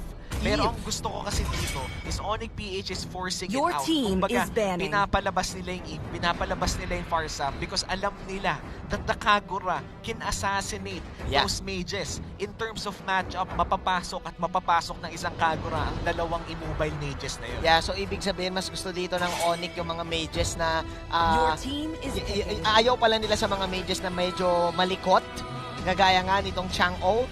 And okay yung Kagura din. So tanggal talaga sa burst itong side ng Onyx PH. Meanwhile, we have LPE naman this time looking for their fourth pick dito, kaibigang Umi. Again, pwedeng flex pa tong Cho. So, ngayon, ano ang hinihintay natin? We're waiting for the ARB-02. For sure, this is going to be a mage. Yep. And ang dami ng mage bans from Onyx PH. Nakita natin na ang last two bans ng Onyx PH ay ang Chang'o at ang Eudora. Sinabi ng Animanjin, na tinatanggalan ng Onyx PH ang PBE ng burst potential. Pero marami pa namang choices na. Nabanggit ko na rin. May Farsa, may Lunox, may Eve. And this is looking to be the 4th pick that LPE wants. They've locked in that Lunox. Yan, nabanggit nga natin na ito nga yung Lunox, yung kailangan nilang burst dito. But look at Onyx right now, kaibigang Umi. Angela and Ling. Men, full force sila dito na pupunta, of course, sa kanilang main jungle. And then, kung iisipin mo, hindi rin sila ganon ka mapapatay. So, this is standard Onyx. Pero, actually, yung lane presence, I think, pwede kong sabihin, nandito sa side ng LPE, pati late game eh. Ang taas ng burst damage nila late game. Yeah, ang taas ng burst damage ng LPE, pero for Onyx PH, let's look at the Angela-Uranus combo Oo nga. Sobrang hirap patayin niya at hindi lang yun yung option. Pwede pang mag-heart guard sa Alice na naka-blood oath. Again, sobrang hirap patayin. There are two options for the Angela here. Pag nag-late game na at kailangan ng immortal hero, literal, pasukan mo si Jay, pasukan mo si Iyakno, and it's game over kung hindi sila mamatay. Actually, tamang-tama ka dito, Umi. Kaya ang sagot ng LPE dito, damage after damage after damage. Bukod actually kay Alice at kay Uranus na pwede pasukan dito ni Angela, may tinatawag din tayong Angeling combo na ang hirap din patayin. So sabi ng LPE, okay, gusto mo sustain? Dito tayo sa damage. Kung ikaw papapiliin dito, Umi, kanino ka ba papabor na lineup? Yung heavy sustain lineup o dun sa damage? Kasi kung ako tatanungin mo, mas nagiging effective ngayon yung mga heroes na up until late game, may 3 or 2 carries. Ako, para sa akin, Manjin, ibibigay ko yung draft win for Onyx PH. Medyo gusto ko yung safety na kinuha nila. But then again, safety is a double-edged sword. Medyo ironic kung iisipin. Yeah. Pero ang safety kasi dito, katulad ng mga nakita natin from matches 1 and 2, usually when teams draft for safety, na-exploit sila ng early game. Definitely, no? Nawawala kasi yung early game capabilities. Actually, make that mid-game damage output para sa kanila dito. Here we go, ladies and gentlemen. By the way, bago mag-start ang game, nais ko lang i-remind everyone that MPL Philippines Season 7 is under the supervision and regulation of the Games and Amusement Board. So here we go, Umi. I think nagulat ka nga dito sa Angela pick, pero paano kaya to gagalamayin ng LPE? Are they going to go for aggressive movements na parang ginagawa ngayon ni Bimo? Ang pakiramdam ko, Manjin, ay hindi masyado magiging aggressive ang Onyx PH dito. Mas gugustuhin nilang patagalin ang laro dahil kailangan talaga nila mag-scale up muna bago lumaban. Again, we're talking about an Alice, Manjin. Alice needs a little bit of time. Kailangan muna mag-level 4 pagdating sa side lane. So, ibig mo sabihin dito, ang LPE ang magiging aggressive this time. LPE ang kukuha ng mga pokes. LPE ang magta-try backs out ng mga jungle at magta-try mag-steal dito ng mga iba't ibang objectives na pwedeng kunin ng Onyx for their levels. Well, they have the range and damage to do so. Kaya nilang ibato yung damage na yun. Ang problema na lang, magiging safe ba yung pagbato? Kailangan nilang pumwesto ng napakaganda. We're talking about the Granger here. The Granger from match 2 didn't go well, but we've seen what a Granger could do if matimingan mo talaga. So, damage-wise, Manji, naniniwala ako, may damage talagang kayang ibato ang PBE early game pa lang. Unti-unting bumabalik, no, itong Granger sa ating meta. I think, pwede nating sabihin na mataas din kasi yung jungle capability ng Granger eh. Pag na-hit niya lahat ng first kill niya sa isang quip, ay makakuha siya ng damage. And yes, actually, si Bimo sumusubok maging aggressive, pero naging dilema niya ay tinatamaan siya dito ng mga love waves ni Jay! Jay! Oy! Sabay pa nag-flicker si Jay and Iyakno. Free kill para sa Onyx. In sync ang Onyx doon. Sabay na sabay yung pag-flicker with the basic attack, giving them the first blood. Wow. Pero feeling ko, Bimo, medyo nagkamali lang siya ng Jeet Kundo. Yung huling kembot niya napunta sa maling lugar. Oo nga eh. Actually, hindi rin in-expect siguro ni Bimo na mamumula siya that time. I think binuhos ni Jay lahat ng mga love waves niya. One thing to take note din kasi sa isang Angela, Umi, is that kaya kanyang ipoke ng ipoke at level 1. Tapos may extra buff pa siya kada first kill niya. At yun nga nakakalungkot dahil when you think about it, ang isang Jeet Kundo na level 1 usually, may naka pa yan, may damage pa yan, may mobility. It's the perfect level 1 ability. Oo. But then again, love waves, tapat na tapat. The poke, bago mo malapitan, medyo sugat-sugat ka na. Love hurts. Yeah, love hurts talaga. And alam mo, sa tingin ko rin kasi, iniisip ni Bimo na pwedeng mag-counter go kasi nga dalawa doon yung katapat niya. So with this, I think, imbis na LPE yung nakakontrol ng tempo dahil nga doon sa pick-off na yon, nabigyan dito si Hate na magandang opportunity para mauna sa pwesto dito sa Turtle, kaibigang Umi. Pero off-cam kill, bumagsak si Jake the Dog. And Turtle is already getting started dito by Onyx. Will they secure it though? Mukhang eto na nga. Nako, Onyx, slowly but surely poking LPE to get that early game advantage. And nako, Umi, ito ata yung Delix para sa lineup ng LPE, no? Parang eventually mauuna talaga dahil mas mabilis dito ang Onyx dahil yung Ling may mga jump siya tapos meron ka pang Angela. At hindi lang yung jump na nanggagaling kay Ling, may mga talon-talon movements din to si Kyrie with the Kagura. And for LPE, again, they're playing two marksmen, which means, yes, may damage sila early game, may damage sila late game, pero butas late game nila. Yun nga kung iisipin mo, pwede pa sila mag-farm dito. And I think pati si Jake the Dog ay malulugi na din. Hindi ganong kalakas ang isang Claude as long na wala pa siyang Demon Hunter Sword. So pwede niya mag-spam muna na mag-spam ng kanyang Blazing Duet and kaya saluin yon ng kahit sinong hero. Tama ba, Umi? Oo, nakita naman na natin doon sa top side na sinalong ng buo ng Alice habang nagfa-farm pa. So, for now, pause muna tayo. And given on what's happening right now in the game, feeling ko LPE, they're slowly losing track of what they need to do in the early game. Yeah, I think hindi talaga nila in-expect yung first blood kanina. And even yung mid-game nila ngayon ay nagpo-fall off. Nabanggit mo kanina dito na dapat mas lamang sila sa early game kasi you have Jeet Kundo, yung Lunox kayang mag-extra heal, tapos meron ka pang Granger, so dapat yung poke nila better. Kaso ang nangyari nga dito is that since na-negate yung kanilang jungle steal, nakapag-kuha ng space dito ang side ng Onyx. At yung space na yun ay hindi naman kinuha lang ng Onyx. Medyo naibigay ni Bimo after that one crucial mistake sa pag-position doon sa river. And ngayon, hindi naman natin masisisi si Bimo doon. Bimo was doing his job. Alam niya na kailangan niya mag-rotate sa lugar na yun. Kaso, inabangan siya. I think that's for the vision Ayun talaga yung trabaho din dito ni Bimo na binibigyan niya sa LPE. I think dagdag doon sa dilema na yun, Umi, is that may na-solo kill din kasi nabanggit mo nga si Jake the Dog against I think an Alice. The Alice, 1v1. 1v1. At ang hirap no, kasi dalawa na kagad yung binibigay mo. Una, space sa jungle, and then space doon sa side lane ng kalaban mo. So I think with this, kailangan nilang fight with fire with fire. Gumera na right now, and hope for the best sa makakuha ng kill. Dar will fall down. Habang sina-aspect dito ay ina-atake, yun na nga yung pagpasok ni Angela kay Hate, Jay and Hate. Again, nabanggit natin to kanina, the Angeling. Hindi mahuli, Manjin. Nasabi mo na, hindi mahuli at napakasakit pa rin. This is the classic Ling damage na may expect mo talaga. Pero usually kasi, pagkatapos ibato ng Ling ang damage niya, may chance ka para rumes back. Pero hinaharangan ng Heart Guard ang lahat ng chance na yun. So nakakairita talaga labanan. Nakakairita labanan yon. At maiirita na nga ngayon ang side lanes dito ng LPE. Oh no, this is looking bad for their squad. Oh no. Kaibigang Umi, kasi we know na ang Onyx ay isang aggressive type of team.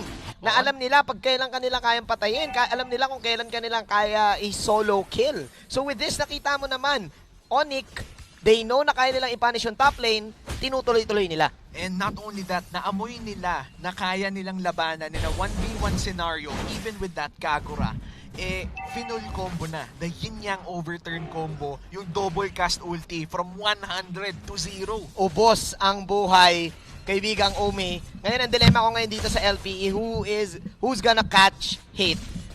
Nandiyan si Bimo, yes, pero enough ba yung Way of the Dragon para mapatumba siya? Kasi yun yung dilemma ko, parang bitin sila dito sa CC Yung side ng LPE 3v1 though.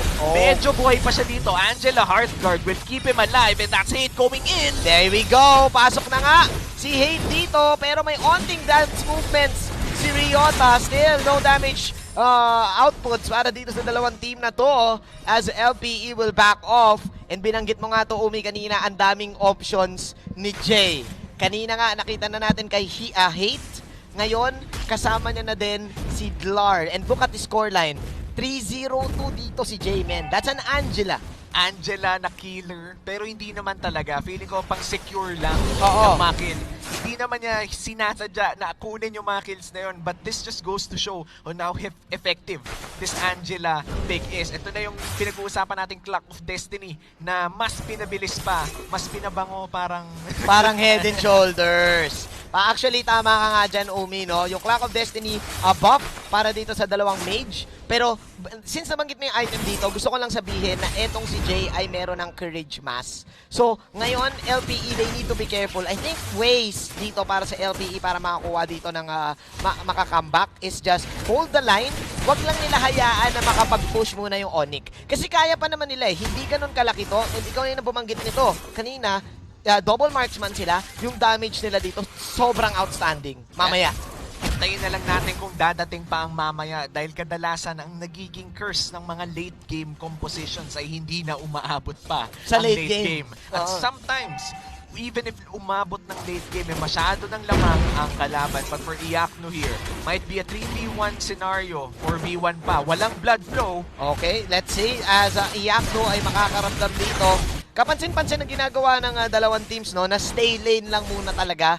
Kasi I think ayaw din ibigay ng Onyx to para sa side ng LPE na kahit pa paano makakuha sila ng magandang space. Kasi tignan mo Umi LPE pa yung nakabasag dito sa top lane. Yan, LPE. They're down 3k gold pero dahil nakabasag sila dito sa top lane, may chance silang i-secure ang turtle na to. Okay, yun na yung secure na turtle at yun na rin yung sipa dito para kay Kyrie. Kyrie will go for the second skill habang pumasok na nga si Hate dito kay Jay. Pero may onti pagbawi dito sila Jake the Dog. Read si Jake the Dog sa bandang gilid pero nako yung isa niyang kampe wala na din. As Iakno will just back off. Jake the Dog with the bang bang bang movements. Pero sabi ni Hate dito, ako may slice and dice. Hate will get that triple kill. At nako, eto ang dilemma, Umi. Sino ang uhuli sa Ling? 2-4-3 exchange in the favor of Onyx. Pero LPE ang nakapag-secure ng turtle sa fight na yon. Looking at the gold score, hindi naman kalakihan ang difference. 2k lang. Actually, 3k na kasi nasira nila yung turret dun sa taas. Oo. Pero 3k gold lead is still doable and this is great because LPE, they're a late game composition for now. Double core. Mali ako. Akala ko early game yung damage nila. Pero late game pala ang datingan nila. Because right now, the early game seems to be in the hands of Onyx. Makikita natin yung magalawan nila post level 4. Yung mga rotations. Magugulat ka na lang, may heart guard na. Kaya eh. Kasi kung iisipin mo, pwede silang pumuha dito ng mga Deadly Blade. And naturally, ang Claude kasi di mo Hunter Sword eh. So the more HP na mababurn dito, the more mas masakit yung Claude. Even yung Lunok, si Arbs, kaya eh. Kailangan lang ng LPE dito, sa tingin ko, pwestuhan. Ang nagiging dilemma nila ngayon is masyado silang malambot. Onting pasok lang dito ng Onyx, kaya kagad silang patumbahin. Yung Granger, yung Claude, kaya kagad na ma-burst down because of this Ling. So ngayon, medyo sa tingin ko, para sa side ng LPE, positioning is the key para makakomeback dito sa deficit na to. Yeah, we're talking about marksmen na very high yung damage. We have a Granger, we have a Claude. Both of them have repositioning tools, but I just have to say that the Claude is way safer. So for Granger, mas kailangan niyang tignan kung saan siya pumupwesto. Kailangan talaga. At ang hirap nun, Umi, kasi again, you have an Alice din na huling-huli ka kagad. Meron ka pang Leng na pwede kang mahuli kagad. So, mapupersa ba dito itong Granger na to na mag-build ng mga defensive items like siguro yung brute force or kuha siya dito ng siguro ng Athena Shield or probably yung a Rose Gold Meteor para lang maiwasan tong mga magic damage. Kasi mukhang ang Onyx lagi yung nagsisimula ng laban tapos na magre-react lang itong side ng LPE. Yeah, pakiramdam ko tama ka dyan, Manjin. Kailangan ng Granger, kailangan ni Aspect makapag-build ng tanky item after ng first or siguro after ng Raptor Machete niya. Nakikita naman natin madalas na yun na yung go-to build para sa Granger ngayon. After i-secure ng Raptor Machete, diretso na sa Brute Force Breastplate. But we're looking at just one physical damage dealer for the side of Onyx. So medyo mapapaisip ka pa. Gusto ko bang masunog sa magic damage ni Alice? O gusto ko bang ma-burst sa physical damage ni Ling? Actually, hindi nga lang si Alice ang may magic damage eh. Take note na nandito pa si Kyrie na outstanding din yung score. And napakataas din ang burst potential ng isang Kagura. So I think ito yung nagiging dilemma ng LPE. Parang nasobrahan sa burst damage to the point na nabitin yung sustain. And yun lang, nabitin yung sustain eh. Kaya silang ma-burst kagad eh. And looking at what Zar did, kung nakita nyo, nag-proxy siya ng lane. Kinuha niya yung mga creeps. Classic. Sinigurado niya na makakasira siya ng lane from the base. Pero tingnan natin dito sa bottom lane, mukhang magkakaroon ng bakbakan dito. That is a classic movement mula sa Uranus. And Bimo once again running away. Bimo will try to go for the knockup, pero he won't survive. Ryota comes in with the help, pero bitin pa rin talaga. At yun na nga yung sinasabi natin. Blazing duet para kay Jake the Dog. Umi, eto na ba yun? Sabay bilhin ng onting corrosion site dito. So yun yung sinasabi natin dami si out LBE. But look at Alice. Nako, iyak no. May onting pagbawi din. Maraming magulong nangyari dito sa laban na to. Pero Umi, nakikita natin yung sakit at hapdi ni Jake the Dog right now. Grabe yung pasok niya with a blazing duet. Nabigla talaga ang Onyx PH from the damage of this Claude. Pero binigla din ni Iyakno ang LPE squad. Pero look at this. Di nirespeto ni Dlar ang damage na nanggagaling sa double marksman ng LPE. And I feel like after that mistake, they're finally online. Look at the gold score. Pantay na. Pantay na talaga, Umi. Ito yung binabanggit ko kanina eh, na late game talaga dito ang side ng LPE. Yes, siguro pwede ka mag-sacrifice dito ng isang hero na harap. Pero kapag nakapag-pre-hit yung isa, makikrits kayo at talagang mahuhuli kayo. Ngayon, ang tanong kasi dito, sino naman ang pwedeng makapag-hold kay na Jake the Dog? Hindi pwede kasing basta-basta sumugod yung Onyx eh. Hindi pwedeng basta-basta na yung Onyx gigera nang hindi nila nakikita kung saan manggagaling yung blazing duet. Yeah, tama ka dyan, Manjin. Kailangan bukas ang kanilang mata, kailangan gamitin nila ang payong ni Kagura para kumuha ng karagdagang vision sa mapa. Kailangan makita nila kung saan magsisimula o kailangan sila ang magsimula. Okay. Yun nga eh, ngayon nandito na sa point ang LPE na sila na magsisimula dito ng bawat laban. Umi, sila na ang nagditikta with just one snap ng isang clash lang. I think dito pumapasok ngayon yung drop nila na talagang pag late game, napakasakit. Yeah, at half HP na dito ang Lord. Pumasok na rin dito ang Ling. Oh no, there you go. May onti pag-damage dito habang si Jake the Dog yung na-burst. Ito nga yung dilema ng lineup nila kanina. So still, hindi pa rin pagpapabarag itong Onyx PH. Pasok si Iyakno dito. Iyakno with a beautiful setup once again. And wow, Umi, yun na nga. Maganda nga yung pasok ni Jake the Dog. Oo, Jake the Snake kasi nasanay ako eh. Jake the Dog kanina, pero again, malambot pa rin siya. Alam mo, steak na steak doon si Jake dahil napakalinis ng pagpasok niya. Ngunit, Onyx PH, they really know how to play around that fight. Napakaganda ng response ni Ling. Tatlo ang natamaan ng Tempest of Blades. At bukod doon, isunod-sunod na ang pagbagsak ng katawan ng LPE after ng pagbagsak ng mga espada ni Ling. Yeah, man. I think ang sinabi ng Onyx dito, single target lang muna tayo eh. Parang after natin pumitas ng isa gamit yung Angela Ling, gamit si Hit at si Jay, dapat mag-back na tayo kagad eh. Kasi pwede sila mag-counter go with a kick at meron pang Death Zone nata or meron pang Blazing Duet sa LPE. So yeah, I think that's a better plan para dito sa side ng Onyx. Yeah, and you're talking about the micro of a team fight. Hindi to yung microhan lang ng iisang player. Ang ganda ng usad-urong nila eh. Yung sinabi mo nga na, atake tayo, lalagpas muna, bablock ni Dar yung wave, babalik tayo. Those are the evidence of good shot calling coming in from Onyx PH. Kung sino man yung in-game leader nila dito, mukhang maganda ang araw niya ngayon. At sabi nga nung in-game leader, laban na kaagad dahil pasok dito si Hate na naman with Jay at walang magawa ngayon ng side ng LPE. Kundi mag-counter go na lang with the Blazing Duet once again. Pero may sipa dito. The Kagura will fall down. Sabi ng LPE, sige, kaya naman. Pero may push dito sa mid lane si Iyakno. 1-1-4. Iyakno again with the setups. This time nag-push siya. It's still LPE pa rin ang nalulugi dito. Kaibigang Umi, Onyx nakabalik dito sa kanilang lead. Onyx PH, kung tatanungin mo kung paano sila nakabalik, map control lang sagot. Tingnan nyo ang mapa ngayon, majority base na lang ang natitira para sa LPE. Dito nila binibigyang importansya ang pag-push ng wave, pag-control ng mapa, at kung gusto nyo ng recall kung paano na ginawa yun, hinayaan nilang mangyari yung nangyari sa bot lane at mid para ma-maintain yung waves dun sa top side. Hindi gumalaw si Iyakno kasi alam niyang mas importante na kontrolado nila yung mapa. Yeah, may onting pressure na ginagawa dito ang Onyx PH, yung sinabi na mag-call doon si Hate and si Jay. And I think hindi na rin nagmamatter dito yung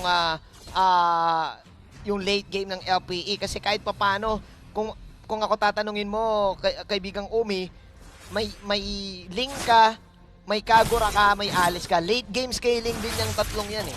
And ngayon ang kailangan mo na lang counterin dito yung mga damage outputs ng LPE. Paano? Build ka ng mga defensive, like for example si Dlar, if I'm not mistaken, pwede siya mag-build dito ng Dominance Ice. Ayun, na-build niya na nga. Tapos meron pa siya ditong breastplate.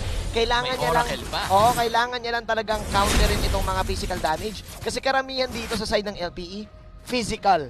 Si Arbs lang ang magical dito, Umi. So with this, nako, it's going to be a hard game for LPE. Kailangan nila dito ng Miracle Blazing Duet na dito. Pero tingnan natin, mukhang si Dlar dito ay tatakbo kay Jake the Dog pero hindi let's get physical ang sasabihin niya. Babalik siya to the BMI. Pero 50 seconds from now, Manjin, there's gonna be a big fight for the Lord. Again, this is already the Luminous Lord and I expect that both teams try to establish control in the mid lane and in the bottom lane because super important ng priority ngayon. Sinipa na pero mukhang wrong move. Actually, magiging paunahan to sa Lord. And yes, hindi si Uranus yung main target mo. Ayun ang mahirap dito kasi Dar, he knows na hindi siya mapapatumba kaagad. Pwede siyang mamatay dito because of the physical attacks. Pero man, this is again a hard game para sa LPE. Pero still, Onyx may ganun din eh. Kasi Onyx needs to choose their target wisely. Kapag may time na nag-miss target sila, pwede silang makambak. And pag nag-miss target ng Onyx, nasabi mo na rin kanina, Manjin, may isang marksman na makakapag-free hit. At alam natin kung gaano kasakit ang Granger at ang Claude ngayon sa oras na to dahil 44k to 49k na ang ating gold score. Lamang ang Onyx ng 5,000 but we're looking at almost full build na para sa mga core natin na nanggagaling sa LPE. Late game to, Umi, and LPE now playing mind games. They know na pwedeng malito ang Onyx dito in terms of targeting. That's why may mga iba-ibang nagpapakita sa mapa. Yung mga biglaan, pero nako, makikita ata si Jake the Dog dito. Jake the Dog, kulado kagad. Napagamit siya ng Blazing Duet dito. Pero nasan ba siya? Napakagandang stun! Iyakno once again! Pinapaiyak dito ang side ng LPE.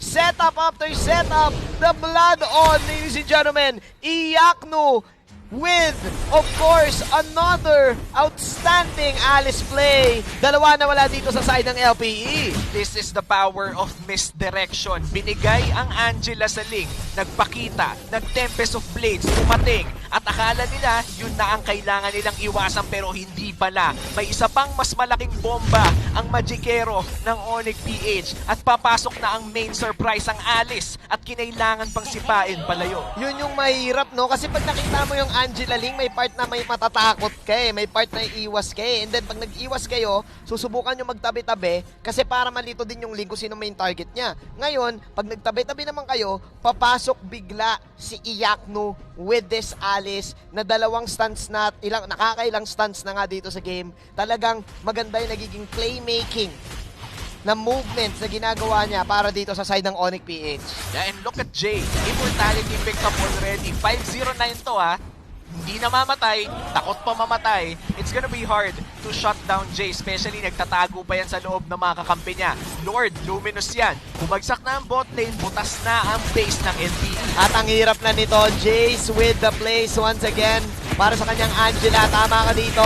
Umi, here we go, another team fight. Blazing Duet, sabi ni Jake the Dog, sa wakas ako naman. Nako, pulado si Iyakno pero nag-grow siya as a player with the Winter Truncheon. Sabay blowing blood, palayo, LPE. Yes, may damage sila pero laging merong nagiging isang casualty. Laging may namamatay. Sayang na sayang yun for Onyx PH. That could have been the game-winning play but LPE napakaganda ng blazing duet ni Jake the Dog dun sa likod. Oo. Pero, yun nga yung sabi mo laging may namamatay, and this time it was Arvs na napitas agad at mukhang papasok na naman. Sabi nga dito ni Jay, ako na magkukall. Go Iyakno, go Hate. And ngayon, naubos na ang LPE. Mapapadash out na lang dito si Bimo. And ayun na nga yung mga sneakers natin. Ryota and Iyakno. Sabi ni Iyakno, hello best friend. Ako muna ang kukuha ng unang panalo. Ryota ay maglalakad na lang. Onyx PH with the first victory of this best of 3 series. And that game-winning moment is brought to you by Oppo A94. Experience gaming at full speed with Oppo A94. Get yours now for only $13,999. Ang masasabi natin dito, Umi, ay talagang naging dominant dito ang Onyx PH. Doon pa lang sa minute 1. May part na yes, kaya makakambak ng LPE, pero sobrang baba ng win condition dahil kailangan magkamali ng target ng Onyx. Yeah, and sinabi ko na rin kanina during the draft that Onyx PH had the safety. Meron silang late game safety, may safety sila sa mismong labanan, may safety sila sa kahit saan sila pumunta. And safety is a very important part of gameplay in Onyx PH. And speaking of safety, kayo dyan, maintain your masks, sanitize din kayo, stay safe sa bahay nyo. But Manjin, that was an insane game. Yeah, grabe, kompleto Ricardo dito yung lineup ng Onyx. I think so. Dahil may late game damage sila, tapos may safety nga sila. And guys, grabe. Nagpakita lang yung Onyx dito kung gaano sila kalakas. Ngayon, ang tanong, paano makakabawi ang LPE? Ating i-dissect ang game na yon kasama ng ating analyst na si Midnight. Still rising for Onyx PH, and probably ito na ata ang pinaka-comfortable Onyx PH na nakita natin in the current week of MPL. Welcome back to the Analyst Stand. My name is Midnight, and pag-uusapan natin kung paano ba nanalo Onyx PH on that specific game. Siyempre, tignan muna natin yung mga stats natin. Of course, brought to us by Smart, the official tournament telco partner of MPL. Free-to-game grade with Smart, free games for all. Ay, dala natin si Jay dito on the Angela. Very crucial for the lineup of Onyx PH. Pero interesting itemization dito for Onyx PH is that they built 2 dominance eyes on both the Uranus and the on Jay, no? This makes sure na talagang pag nakapasok si Hate or kung sino man sa kanilang dalawa, si Delar or si Jay, ay slow down ng LPE. Kasi ang kailangan lang naman nilang gawin dito is abutin yung backlines ng LPE. Wala rin naman kasi masyadong panligtas ang LPE dito. So every single initiation ng teamfight ng Onyx PH is really, really hard to escape from. So kailangan lang nilang gawin dito is i-sustain yung Alice and yung Ling nila and have the Angela jump on Hate para ma-make sure na hindi makakatakbo ang LPE against Onyx PH. And that is what happened actually in the game na makikita natin mamaya. But of course, again, these stats are brought to us by Smart, the official tournament telco partner of MPL. Free-to-game grades with Smart, free games for all. Ngayon, titignan natin kung paano dinissect ng Onyx PH ang LPE. With this kind of lineup, meron tayong mga conditions na kailangan i-clear. And most of the game, Onyx PH cleared that with their initiations. Key factor dito is jump in with the Ling, find Aspect on the backline or Jake the Dog, have Alice jump inside, then everybody goes in for Onyx PH. So tingnan natin yung mga highlights dito na hatid sa atin ng Smart, the official tournament telco partner of MPL. Free-to-game great with Smart, free games for all. Now, the early game, medyo disastrous for LPE. Bimo dying to Jay and Iyakno. Actually, Jake the Dog being caught off guard by the Alice on the top lane. And the first turtle fight na nakuha actually ng Onyx PH, which I think is, nakuha ni Hate. So, and I think this is still a loss for LPE, even though they were the ones that started the objective play. And after that, tuloy-tuloy yung nang napipick off si Aspect. So nakita natin yung pag-fall off actually ng Granger, no? The second turtle was actually taken by Aspect. Pero again, key initiations for Onyx PH. Just snipe the backline. You have the Angela jumping on you with the Heart Guard. So hindi problema yung sustain dahil wala pa naman masyadong damage output ang LPE. Especially when Granger has been dying for the past few minutes. 1-3-1 si Aspect dito on the Granger. Parang rotation pero hindi, KDA niyan. So the Granger really fell off on the early game. Hindi nagkaroon ng impact. And look at this play from Iyakno every single time. Paulit-ulit nilang ginagawa yan. Papasok si Hate, mahuuna siya. He sets up for Iyakno. And to the point na pag nakita niya magdikit-dikit, yung LPE, he jumps in. Kasi ito yung perfect initiation, ito yung perfect timing. Iyakno is very patient with initiating fight. And look at this, Hate once again going in, Iyakno setting up fights for Onyx PH. Rinse and repeat. Yan lang ang gamit ni Onyx PH magdamag. Hate once again going in, hanap sila ng kill on the backline. Iyakno, look at this orb. Although hindi siya pumasok na kasi Tore yan, so baka mag-feed si Iyakno. LP found a decent strive kasi nga nagkamali ang Onyx PH. Nag-dive sila masyado, hindi makapasok si Iyakno, and Jake went for the punish. But then, after that, rinse and repeat. Look for the backline, Iyakno with the setup, papasok siya sa apat, and ganyan lang ang laro ng Onyx PH. Methodical and surgical. Iyakno always getting 3 to 4 heroes max, no? Dito sa ating team fight. Able to get the kill on the Claude, and it was just repeating. Kumbaga parang sirang plaka yung laro ng Onyx PH. Paulit-ulit lang, snipe the backline, wait for Iyakno to jump in. And this is helped by the itemization of Jay and Bellow actually with the dominance eyes. Kasi pag nilapitan kayo itong mga to, literal, bawal magtakbuhan. And after that, the late game went in, even though late game is quite favorable for LPE. No? Again, na-shutdown kasi yung Granger, so hindi sila umabot sa critical mass. And Onyx PH just had a fantastic time. Of course, the MVP of that game, brought to you by Smart, the official tournament telco partner of MPL. Break through your own limits, rise above, and be free to game great with free games for all. The Angela. 5-0-12 on the hero. Didn't really die in the game. Damage roll 21,159. Kill participation of 85%. Pero key here is that every single time that they jump in, Jay is always on the move. Siya siguro nagsasabi na, oh, hey, pasok ko na, I got you. Ako bahala sa'yo, di ka mamamatay. Bibigyan kita ng shields, bibigyan kita ng health. Just make sure na itong win condition natin ay nasusunod. Jump in, jump on the backline, wait for Iyakno to execute, and then just clean up the team fight with Dilar and the gang. That is the whole story of game number 1. LP didn't really feel like they had a chance, no? Even though we started seeing the Claude output so much damage. But the thing is, the win condition was very clear for Onyx PH. The question is, will the adjustments be clear for LPE on game number 2? So ano sa tingin nyo, casters? Sana all may Angel ang kasama sa buhay. Kami ulit ang magiging casters nyo. Sa Game 2, ay Muomi, kasama ko dito si Manjin. And for now, gusto ko talagang makita na makabawi ang LPE dito. Pero ang ganda talaga ng laro ng Onyx doon, Manjin. Parang ang gandang sulitin na aabot tayo ng Game 3 lahat ng series, no? Kasi mataas ang chance na Game 2 lang to based doon sa game dahil momentum yon.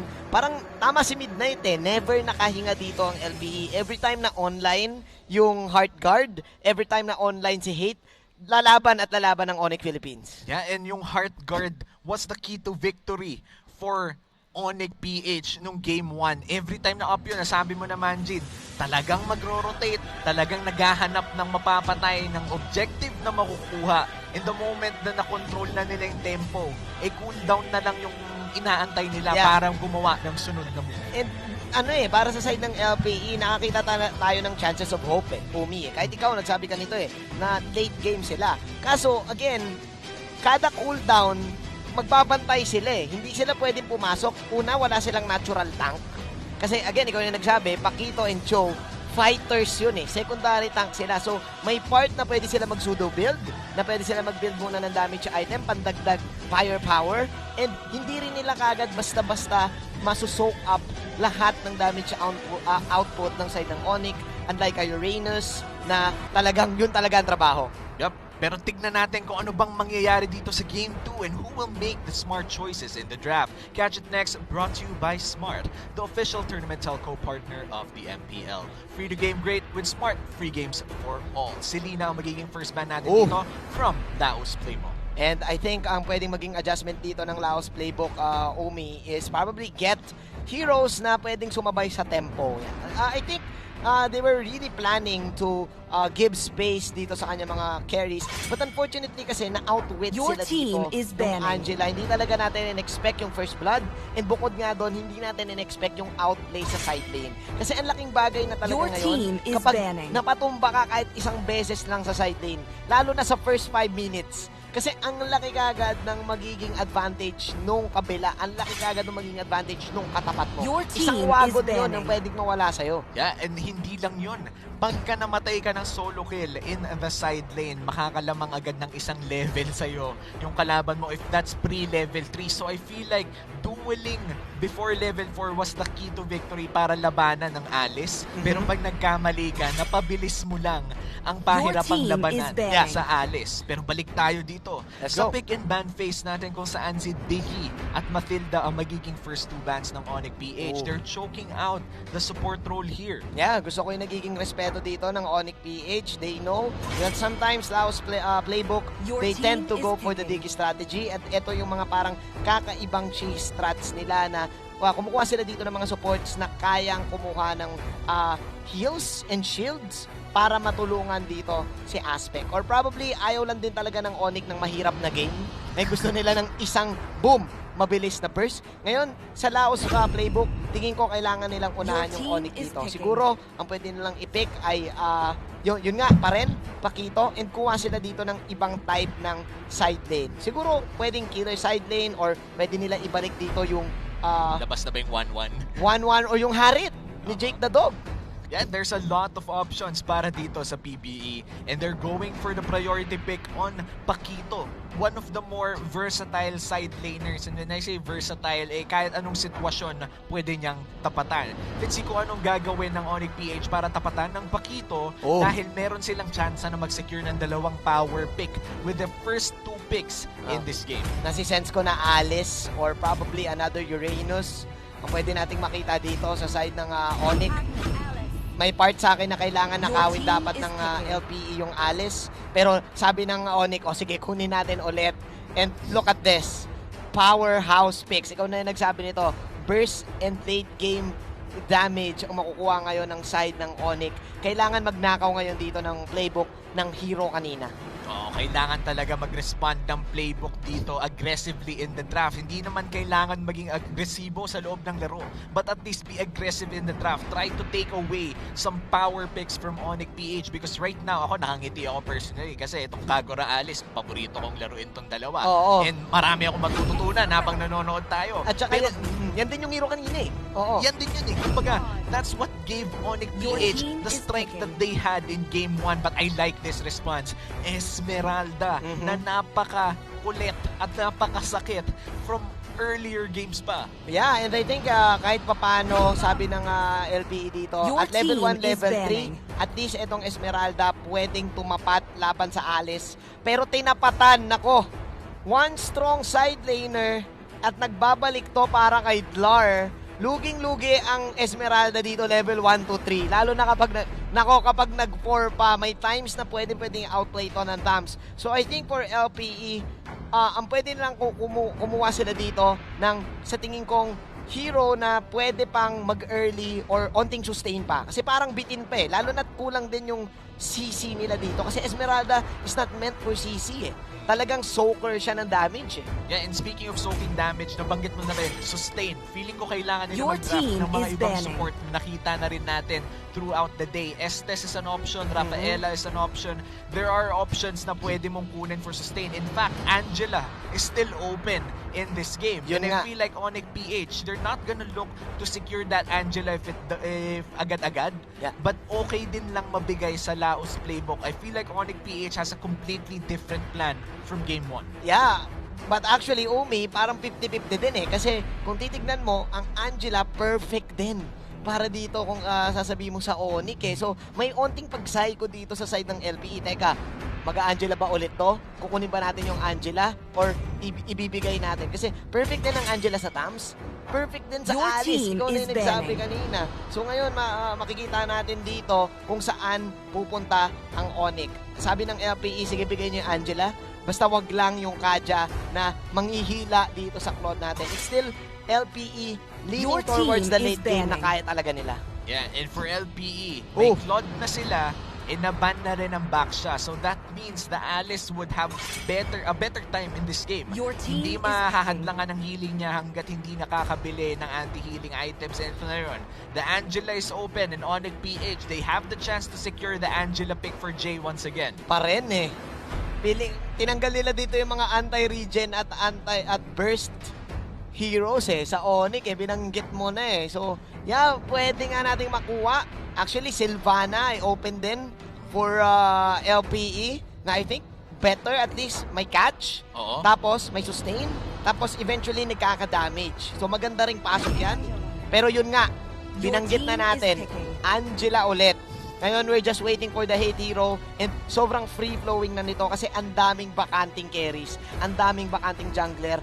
Magdedepende na lang sa 2 picks ng LPE kung sino yung ipangka-counter nila na jungle. Yeah, in Onyx PH, I'm already liking how they're drafting right now. Alam nila kung anong gumana para sa kanila nung Game 1 at itutuloy lang nila itutuloy hanggat hindi nasisira. Bakit mo nga ba aayusin ang hindi pasira? Yeah. For Playbook Esports, for Laos Playbook rather, let's see kung paano nila tatapatan to because I feel like na a little bit of sustain na makakasabay dito sa Angela would be a good answer. Yeah. Pero meron pang mas okay Something that could prevent the Angela to begin with. Yun nga kailangan nila dito ng burst at setup. Sa tingin ko, a hero na okay lang makipagbakbakan ng, makipagbakbakan ng biglaan. Yun saan yung gusto kong sabihin.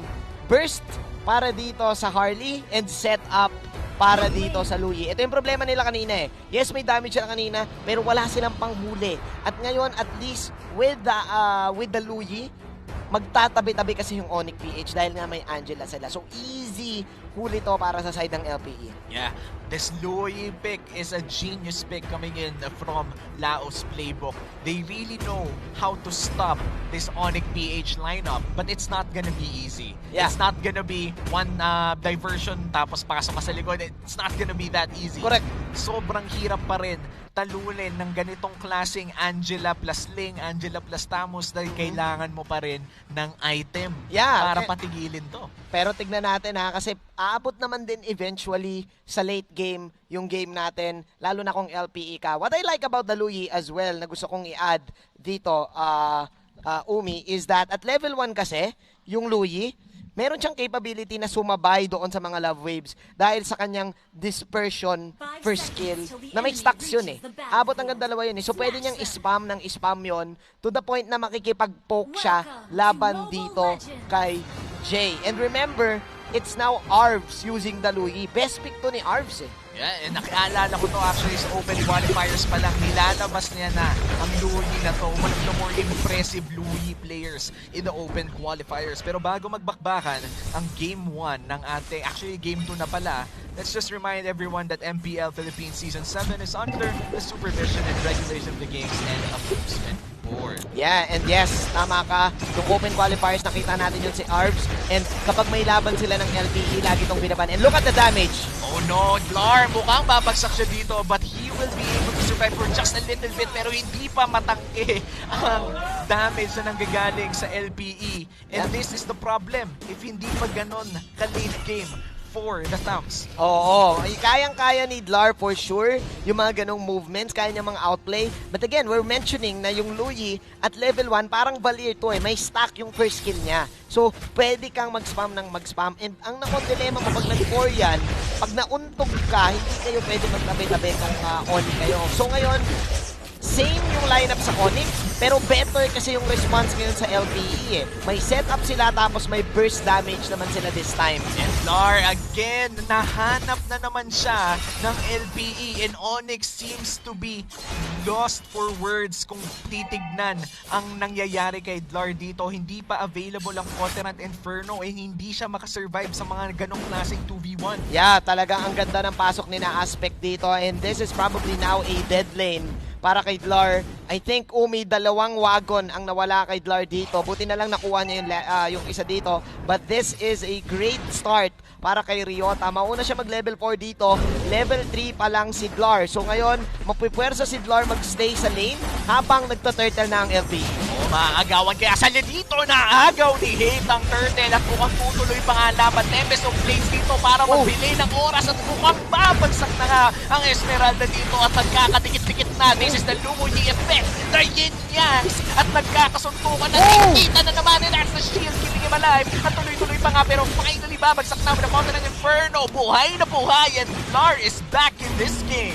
Oh my! Sobrang perfect nung clash na yun for both of the teams. Perfect setup for the Louie. But unfortunately, ang masasabi ko talaga, lugi pa rin ang Esmeralda kapag nag-level 4 ang isang Tams. And man, Jay mula doon sa likod. 50-50 ang nangyaring laban na yon, pero actually, nabalik ng Onyx yung momentum na gusto nila. Again, this is Jay on this Angela. Lagi na lang merong mga clutch movements. Yun yung mga surprise na hindi mo gusto kung taga-LPE ka. Yung surprise may Angela ako, heart guard, protektado ang puso. At ito na nga, pinapasok na naman. At Tempest of Blades ang tinawag dito. Aspect mo kang babagsak na just the hardly going down. Napakabilis ng damage na nanggagaling dito kay Hate. Oh my! Sobrang unfortunate nun kay Aspect. Gusto niya lang sana mag-poke doon at mag-try ng steal ng orange. Pero you won't do that kasi again, merong global presence ang Onyx eh. And dapat lagi kang fully aware na hindi ka pwedeng mag-take ng mga poke fights, ng mga ganks, as long na buhay itong Angela na to. Oh my, that's the stun landing. Yun yung overturn, hindi tatama, pero hindi pala magiging sapat. And that's a free kill in the mid lane, pero may gante si Dlar. Level 7 ngayon, parang hindi siya nalugi kanina. Yeah, ganun niya kakabisado itong Tams na to. And the LPE, I think what they're trying to do is just poke. Pero sa poke nila kasi, may part na nagigigil sila na, teka, baka mapatay kasi natin. Baka mapatumba natin. Again, ang hirap. Bakit? Una, Umi, meron kang global presence ng Angela. Meron ka pang Ling na mabilis din mag-response. So, ang taas ngayon ng response rate ng Onyx. Ano lang ang meron ng LPE? Meron lang sila ditong TP na nagmumula sa diversion ni Arv. So ngayon, mauuna talaga ang Onyx. Oh no, that's a great Louie combo here. Pero ang turtle ay mapupunta pa rin sa kamay ng mga Onyx. And Aspect, mukhang naagawan. Hindi, actually, na-secure ni Aspect ang orange buff niya. Kailangan dito ng LPE maging disiplinado sa pag-fake ng kanilang diversion at pangalawa sa pag-poke nila. Again, pwede nilang evade dito yung ultimate ni Jay. Rotation on the backside. Massive combo from the Louie. But Arps, nahuli siya dito ni Hate at nandito na rin sa likod si Alice. Tempest of Blades, hindi tatama dito kay Arps. Buhay na buhay pa rin. At doon sa backside, nakapatay na pala ang Harley dito. Bimo, very low on HP. And Iacto, bitin na bitin. Hindi sapat ang kulang. At mukhang si Aspect na ang sunod.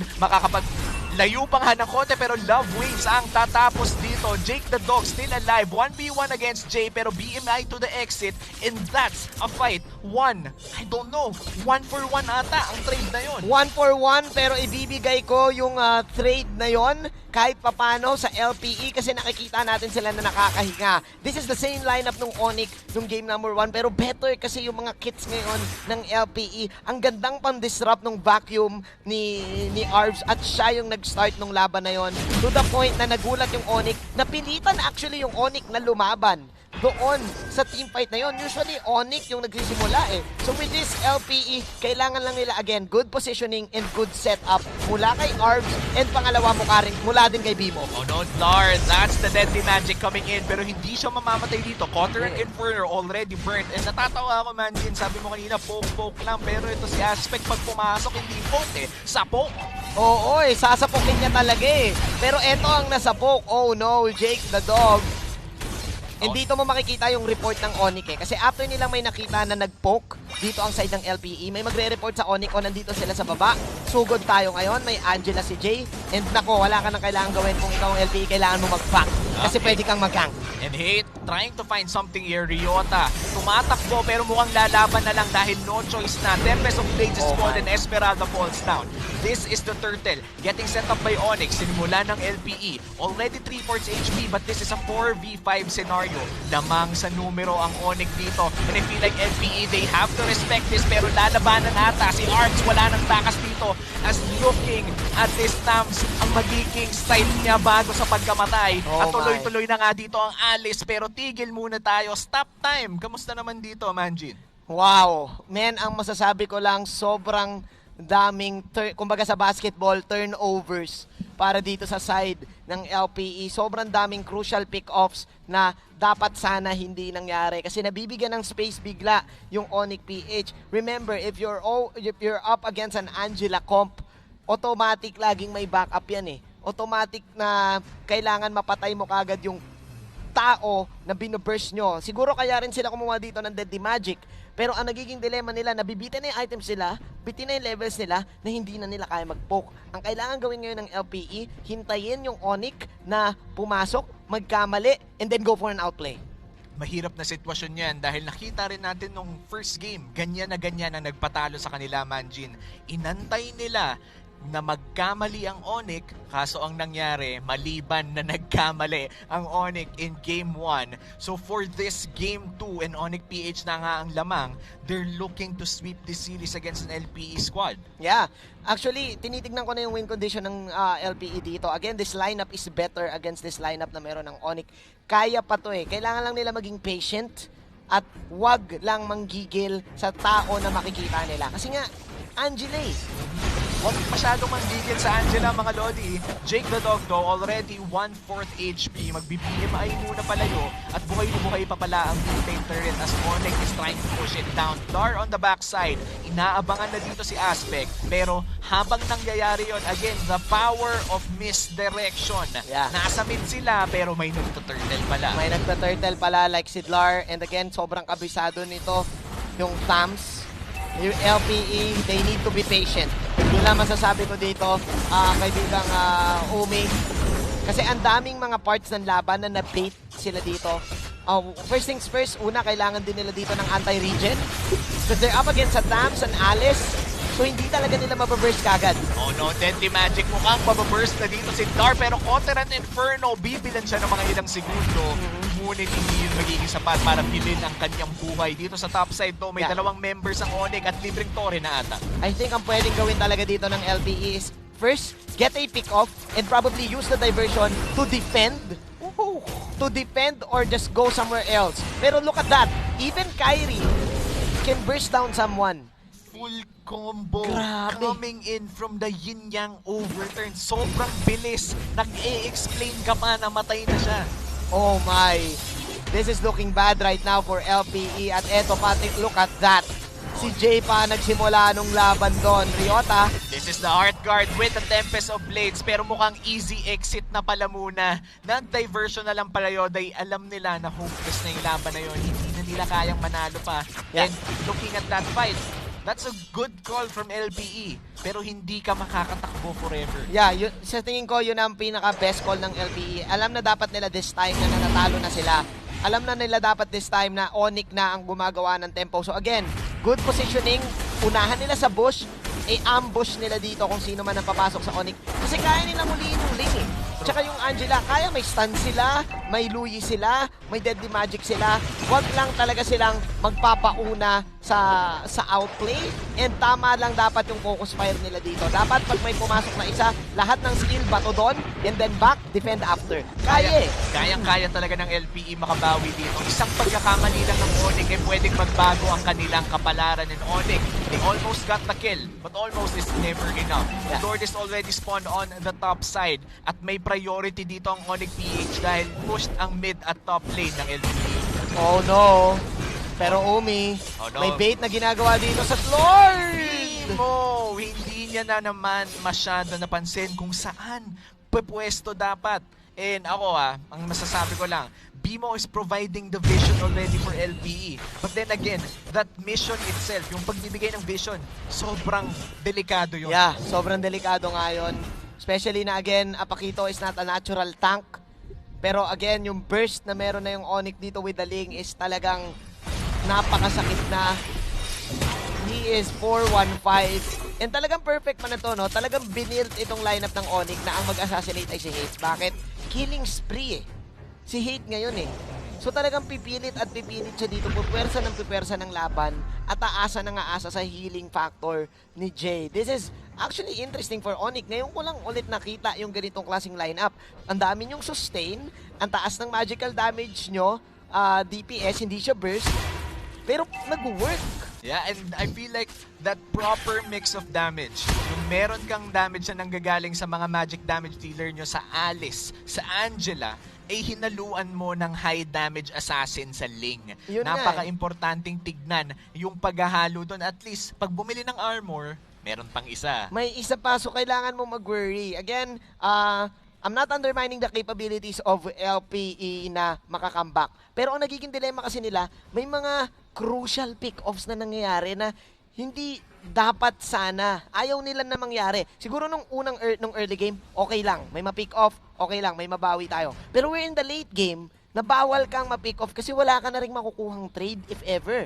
Unless makakuha sila ng Lord. Siguro yon pwede sila makuha ng space. They can definitely pull this off. Kaso again, unti-unting pumapabor sa Onyx, Umi. Yeah, I have to agree. Yung power of Lord talaga ang magdadala sa LPE pabalik sa laro na to. If they do get the Lord, mabibilan sila ng oras. And who knows, usually kasi ang mga teams pag may Lord na katapat, nagkakamali. Yun nga eh. Actually, ang pwedeng gawin ng LPE dito, since nabanggit mo yung Lord take, pwede nilang gamitin yung diversion play. I think yun yung way nila dito makabalik sa game na to. Diversion play, get the knock up, na meron si Paquito, and then burst someone down. So, presahin itong Onyx. Kasi laging ang nauuna, papasok si Hate, tas alam mo na, biglang may J na lalabas. So, ang pwedeng gawin dito ng LPE, pwesto sila, hanap sila ng magandang bush na, or i-predict nila saan papasok yung Onyx, and then go for an ambush. Yun talaga. Kaso makakalabas pa kaya sila ng base nila dito. Iyakno, he already knows na kaya niyan tapatan. Pero syempre, hindi magpapatalo dito si Ryota. Saktong recallan lang muna dito sa mid lane. Lordo pushing into the top side. Not a Nubians Lord just yet. Pero tignan natin kung papasok ba dito ang Onyx. This is one hard game. Nako, Umi, pumasok na. Oh no, Bimo, bumagsak agad. The damage from the Ling is just too real. At mukhang yung Lord na nga, pumupokusan dito sa Kristine. Pero bandito pa sila sa mid lane. Kinakalbo na nila ang base dito ng LPE. Gusto na nilang kunin ang sweep na to. Bumili pa nga ng una Kristine ni Kyrie. Nagkakainitan na, pero bot lane pa nga. It looks like they will go for the classic cleanup before they actually take this game. And it seems like Onyx will sweep LPE for match number 3. It's the same lineup nung game number 1, Omi. And bakit mo nga ba aayusin ang hindi sira? Oo nga. And this winning moment is brought to you by Head and Shoulders. Put your game face on and finally say goodbye to those awkward #ItchaGG moments. Thanks to Head and Shoulders, now mas mabango pa. Wow. Onyx getting 3 points. Last time nakuha sila ng 2, so magbibigyan sila ngayon dito ng 5 total points para sa kanilang bracket. If I'm mistaken, this is bracket A. And men, nakita na natin kanina, nung nagda-draft tayo, pwede nilang ulitin itong Angela Comp. Ang kailangan lang nila dito palitan ay yung side lane. Mamimili lang sila kung Uranus or Rams. Kailangan mo lang ng side lane na kaya magsulo eh. Tapos yung 4, bahala na eh. Tama ka dyan, Manjin, but I feel like the crucial error for LPE was not respecting the Angela to begin with. Definitely. Sana nirespeto na lang nila, sana tinanggal na lang nila. This could have been an entirely different strategy. Yun talaga eh, no? I think, ang dami lang crucial pick-offs na nangyari talaga na ayaw sanang gawin ng LPE. They're hoping for them to get the picks, pero nabibitin. Yep, and sana all may kasamang Angela sa yun totoong talaga, buhay. yun Yun talaga talaga. mapapasana all kay Angela ni Jay. Napakalakas, yan yung mga gusto mong kaduo. But I'm quite sure Midnight, marami pang masasabi yan. So Midnight, dissect the game for us. Ikaw na muna. Same lineup, same approach, and mukhang same game pa rin at same result for Onyx PH. Getting a clean 2-0 sweep against LPE. Welcome to the analyst stand. My name is Midnight, and pag-usapan natin kung ano ba yung mga contributing factors as to how Onyx PH won and LPE losing this game. Now, let's look at the post-game stats. First, brought to you by Smart, the official tournament telco partner of MPL. Free to game great with Smart, free games for all. Now, let's look at the items of Dilar, no? Interesting kasi yung item ni Dilar dito. As in, sobrang interesting. Look at this. Cursed Helmet, Dominance Eyes, si Halbert. Yan ang item ni Dilar. Instead of going for the usual route of Bloodless Axe, Wind Swings, kasi he acted like a tank in this game, no? Even though he died twice on the early game, LPE getting a foothold on that.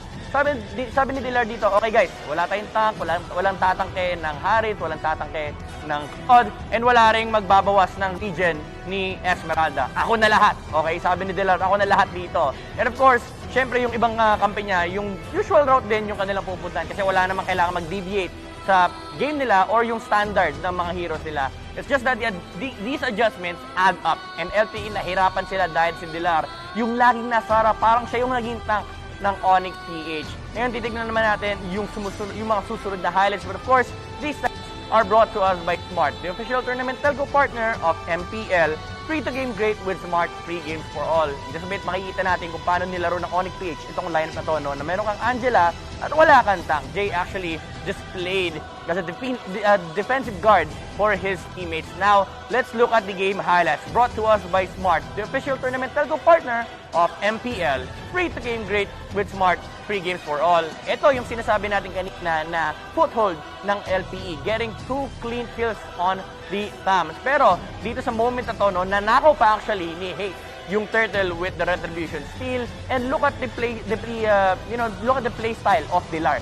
Siya yung frontline, siya yung nagbabawas, at siya yung humaharang sa heroes ng LPE. Ours actually made a good play here with the yin-yang reaction na patama niya sa dalawang players, pero it is not enough to take down the heroes or to win the fight for LPE. And Iyak nung sustaining naman the damage output of LPE, actually bringing out the team fight of the side of Onyx. Si Iyak no, talaga yun, no? Ito yung typical na player na sobrang consistent maglaro. Kung anong ginagawa niya sa team fight, yun talaga yung dapat niyang gawin. And every single time, nakita natin nung game 1, hayaan niya si Hate pumasok, then he comes in.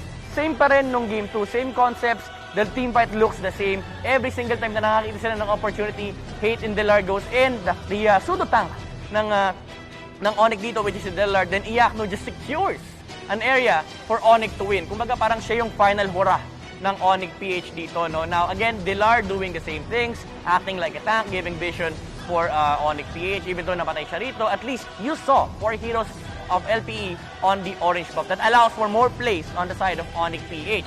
And now, again, look at this Hate coming in, then Iakno, rinse and repeat. It's still the same storyline. Papasok si Iakno once na magki-clean up na siya. And at the end of the day, the team fight was just heavily massive on the side of Onyx PH. Actually, the gold lead as well, Onyx PH amounted to an amount of 14,000 gold lead on the back of the MVP, Alice on Iakno. This MVP is brought to you by Smart, the official tournament telco partner of MPL. Break through your own limits, rise above, and be free to game great with free games for all. Siyempre, hindi natin nakakalimutan yung efforts ni Iakno simula game 1 hanggang ngayong game 2, being the consistent pillar for Onyx PH, netting a damage of 27,892 against LPE. Even though kill participation is 41%, this is due to Dilar's playstyle, no? Kasi siya lang lagi yung nakikipagbalagbagan sa side ng LPE. But of course, the consistency is there kung ano yung kailangan niyang gawin sa game. The follow-up, the Alice is always there. Super reliable for the side of Onyx PH. And this consistency, the pillars of Onyx PH, resulted into a 2-0 win against LPE. Napakaganda ng laro ng Onyx PH dito, no? Coming back, rising actually for Onyx PH. So, talaga nagiging consistent yung playstyle. So, this will be a big statement to other teams na Onyx PH will be a big threat. Now, the final series has concluded. We're gonna be seeing you next week. Pero bago lahat, bato muna natin kayo sa ating mga casters. Maraming salamat, Midnight, para dun sa napakalupit mong analysis for that sweep. Muli kami ang naging casters nyo for this series na sobrang mainit. Ako si Omi, kasama ko dito si Man Jean. Wow. Pero anong nangyari dun sa series na yun para lang ma-remind natin ang mga napaka-pogi at ganda na audience natin? Men, same tactics for Onyx, nag-work. And yun lang I think nirespeto pa rin yun ng LPE. Trinay ng LPE tapatan. Nabanggit mo to, Umi, nung habang nag-analysis si Midnight, yung mga ganong klaseng comp, kailangan mo pantapat na may damage at early. Kaya, pero I think nagkakaroon din kasi ng miscom dito sa side ng LPE na hindi natin masabi dahil nga, may mga napipitas na crucial na kung hindi napitas yun, may space sanang na nagagawa yung LPE. Lalo na kanina, yung sa bottom lane, lamang na lamang sila. Kaso ikaw na nagsabi, one clash lang, nawala lahat ng kalamangan na yun. And I have to credit Gar as well for that game. 0-2 siya after a good plays coming in from LPE, pero biglaan siya na nga yung lamang in XP level 7. Dapat dead ball na yon, dapat dead lane na talaga yon. Lugi ang isang Esmeralda sa Thams. Pero kapag kasi na 2-0 mo yung Thams, may part na pwede nilang bulihin Kaso kasi yung adjustment din nung Onyx, after kasing nakita nilang nawala si Dlar, lumipat lahat sa baba. And yung LPE, yun na yung target eh. Kasi nandun din yung turtle eh. Kaso, since lahat nagka-levels, na-outplay, boom, nag-snowball bigla yung Onyx Philippines. And Onyx PH, after that good fight in the mid-game for the first turtle or second turtle ata, immediately took control of the entire game. And habang tumatagal, napapansin mo naman, Jin, ikaw rin nagsasabi kanina that sumasayaw na sila sa tempo na yon. Pero again, that game, that spicy game, was brought to you by Smart, the official telco partner of the MPL Philippines. And for now though, that has been the last series of this day. Woo! So, grabe. We just want to remind everyone, especially here in the Philippines, please stay safe since we're still practicing the COVID safety protocol. So nako, lagi magugas ng kamay and nako, wag na muna tayo lalabas. Nako, wag muna kayo lalabas at wag muna kayo aalis dahil meron pa tayong post-game analysis. Mara, take it away.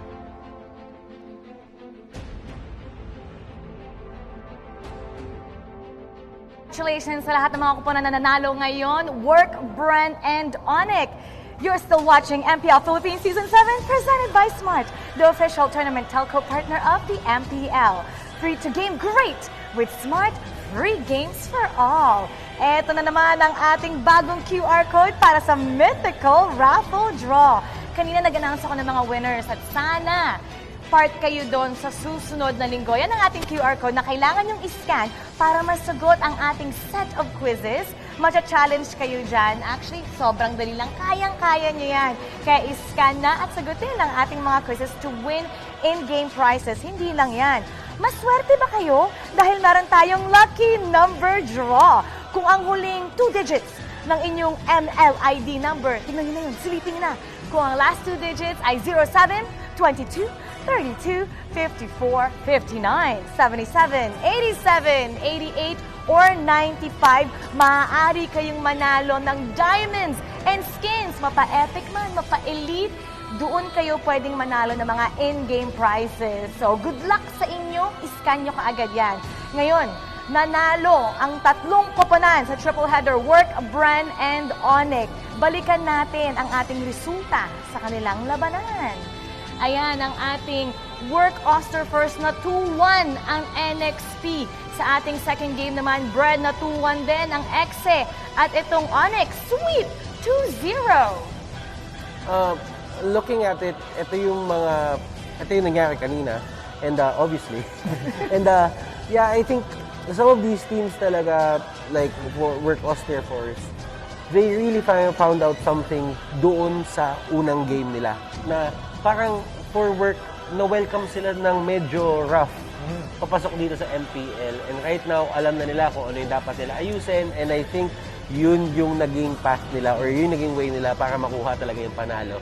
As for Bren, yeah, I actually gustong-gusto ko yung recovery ngayon ng Bren Sports. Kung sakto yung kanilang katapat ay Execration, isang team na kinakatakutan din dito sa FPL Season 7. If they needed a boost dun sa slump nila, yun talaga yung kinailangan nila. Then Onyx PH naman, nagpakilala ng bagong strategy or throwback strategy, I would say.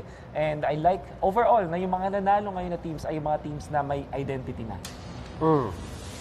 At dahil nga nanalo ang 3 koponan ngayon, dapat syempre silipin natin ang ating current team standings and how things have changed.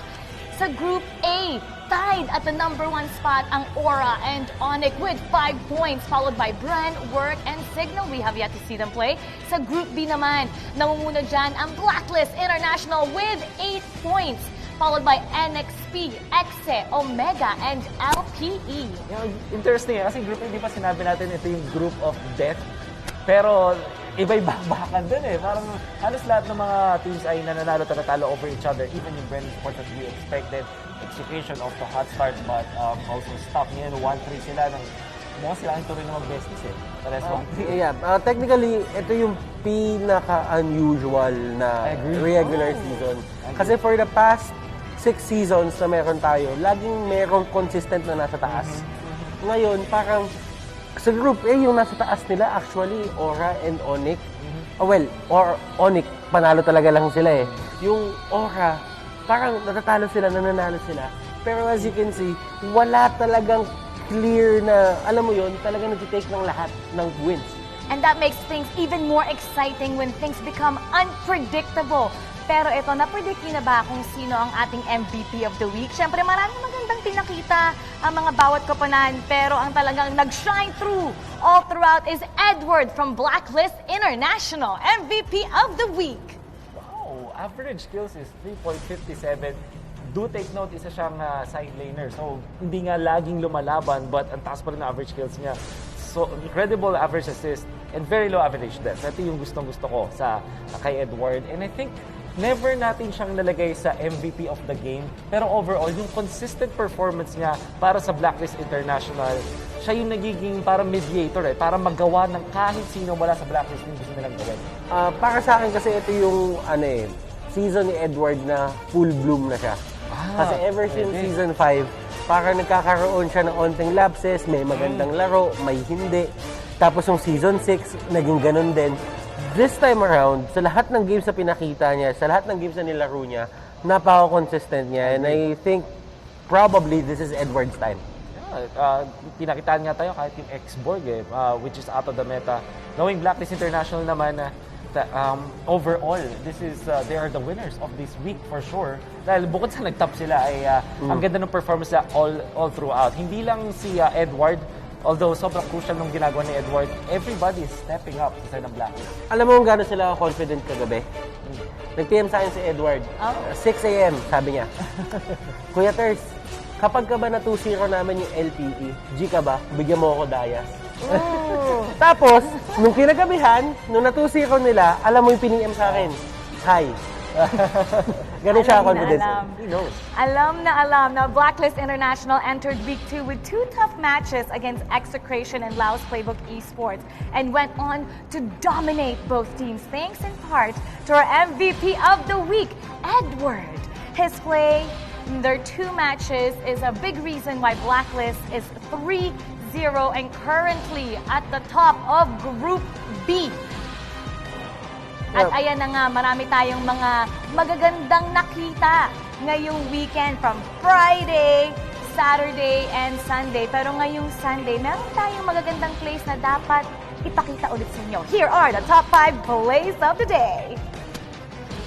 Well, it looks like we are going to be starting off hot with the play from NXP versus Work Oster Force. I think this is a draft win, I would say, para sa side ng Work Oster Force as they were able to just ram through. Kasi ang ganda ng Bane dito sa pick na din. Makakuha sila na, I think this will be a shutdown on the Esmeralda na natatangi lang sa team na yan. Yung sa number 4 naman natin, we do have this is still NXT and Work. TZ, ano si Trimar TV na hindi siya mapatay. Actually, tinawag na namin siyang Trimar TP. And to be honest, it's one of those things na alam mo yung limits ng hero mo. Kabisado. There will be a play, I think this is the Onyx. You can see Hate, Angeline combo, sobrang komportable. I think si Iyakno, kailangan mong i-take note din dito. At napaka-crucial pa ng pag-aparal to. You can see sa backlines, nakita ni Hate, parehas na marksman ng ng LPE, which is very crucial. And this is BR Bren versus Execration. And kung papasin mo dito kung gaano ka-aggressive si Carl, talagang lumalaban siya, nasa gitna siya. Hindi siya nag-iisip na talagang pwede akong tumumba dito. Talagang napaka-aggressive niya. Kukunin niya yung kill. Tingnan mo yung buhay niya dito, sliver of HP na lang talaga. Pero sobrang laki ng tiwala niya sa sarili niya. Top 1 play, I noticed. The Iyakno play, I would say. Pero si Hate dun sa may backlines. Ang ganda nung initial jump ng Onyx. Pero even better, the jump from Iyakno. Ang ganda na sana, makita na rin na ito ng side ng LPE. But Iyakno with that play really saved everything. Actually, ang naging MVP dito yung Angela. Siguro yung second MVP ko, my personal note, is Iyakno. Yeah. Miss talaga namin kayo. Hindi tayo magkakaroon ng MPL until 2 weeks from now. Pero silipin natin ang schedule para sa Week 3 ng ating Season 7. So, doubleheader ulit tayo starting April 9. Yan, Work Oster Force kontra Onyx PH. and then susunod naman dyan ang Execration Contra and XP. Kailangan abangan natin yan starting Friday in 2 weeks from now. Yan ang ating unang laban. Yeah, long preparation for both teams. Interestingly, yung Work and Onyx sila yung nanalo kanina. Tapos yung XE and XP naman sila naman yung mga teams na natalo. So for Work and Onyx, what they need to do with a very long break ay paghanda ng isa't isa. Tapos para naman sa Execution and XP, just at irad nila yung pag-reset and get back to the score. Hindi basta laban yung XE versus NXP.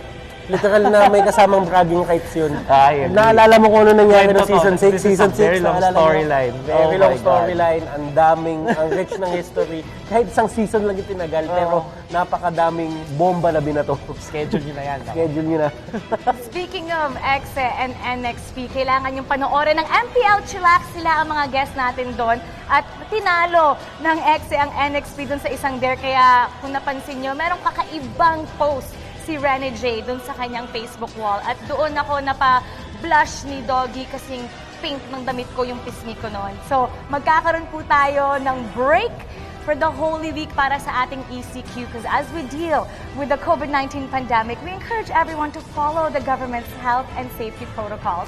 Now, this includes practicing social distancing, wearing of face masks and face shields, sanitizing, proper hand washing, and staying at home as much as possible. Now, let's all do our part to stay safe and help stop the spread of COVID-19. Mamimiss po namin kayong lahat. Kita-kits po tayo muli sa April 9th po tayo magkikita. At kung kayo ay talagang namimiss nyo ang MPL, panoorin nyo pa din ang MPL Chillax. Ako po si Mara Aquino. Sa ngalan ni Butters, ni Wolf, ang ating mga talented shoutcasters sa Tagalog at sa ating English broadcast, pati na rin ang ating hardworking na talagang nagpupuyat ng production team. Maraming salamat po sa inyong lahat and we wish everyone safety and protection this coming week para sa ating ECQ. You're watching MPL Philippines Season 7 presented by Smart, the official tournament telco partner of the MPL. Free to game great with Smart, free games for all. Keep it good vibes, everybody. Welcome to the Giga Life.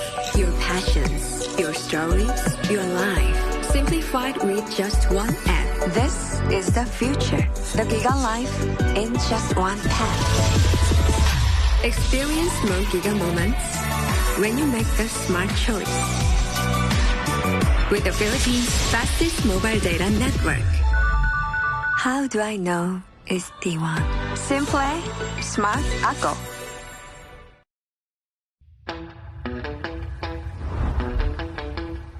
Are you keeping it real?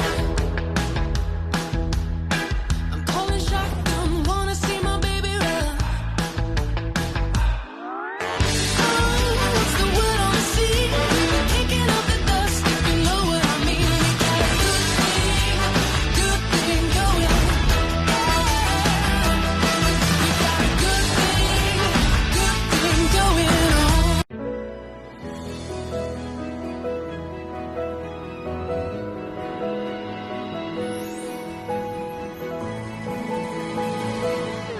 Moment na sana, pero hassle ang kate. Yung kati na yan, dahil sa dandruff yan. You need Head and Shoulders. Unlike beauty shampoos, tanggal ang dandruff that causes kate. No more hassle sa moment. Goodbye na sa kate dahil 100% dandruff-free ka. Sikreto ng mga gwapong Master Gamer? Para fresh all day, bring your clay game with Master. New Master All-in-One Clay Wash. Fights germs, controls oil up to 12 hours, and helps prevent pimples.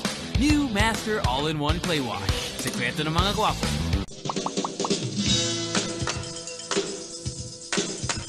Hi everyone, this is Catherine Bernardo.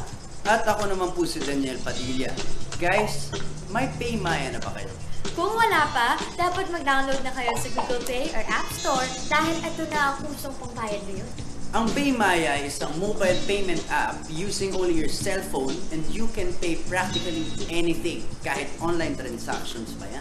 With Paymaya, hindi mo na kailangan magdala ng cash for your day-to-day expenses. Pwede kang magbayad ng bills, bumili ng prepaid load, mag-online shopping, mag-send money, magbayad gamit ng QR code, at marami pang iba. Pero ang the best part dito ay may balik-bayad ka pa. Each time you use PayMaya, may balik sa'yo na cashback at rewards. Kaya sulit ang oras mo dahil hindi mo na kailangan pumila. And you can just pay using your app anytime, anywhere. Kaya guys, huwag kakalimutan. Pag may babayaran ka, Don't pay cash, pay Maya.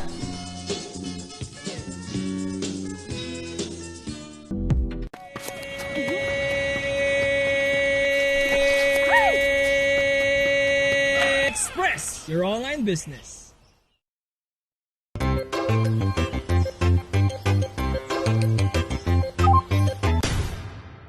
Express your online business.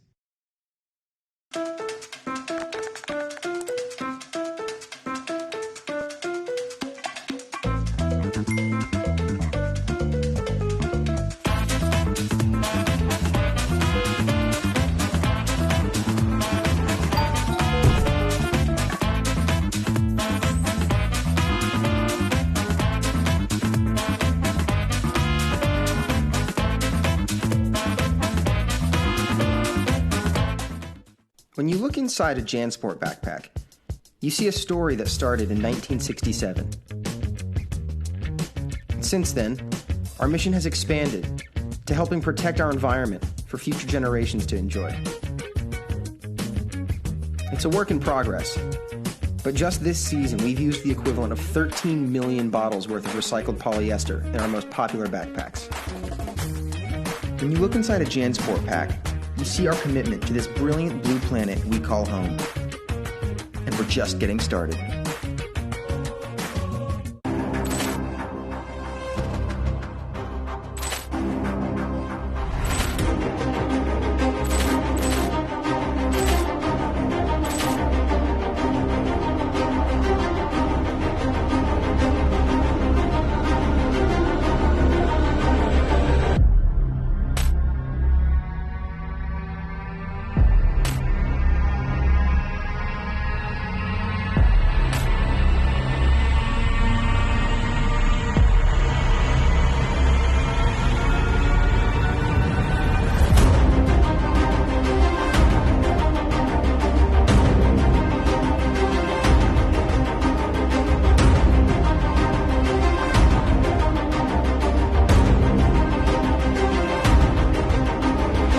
Nature is our ally, not our enemy. We rely on nature as our life support system. We are all connected. This is our opportunity for a new balance with nature. It's time to step up our game for conservation. Let's gather for a team fight. There's no other option.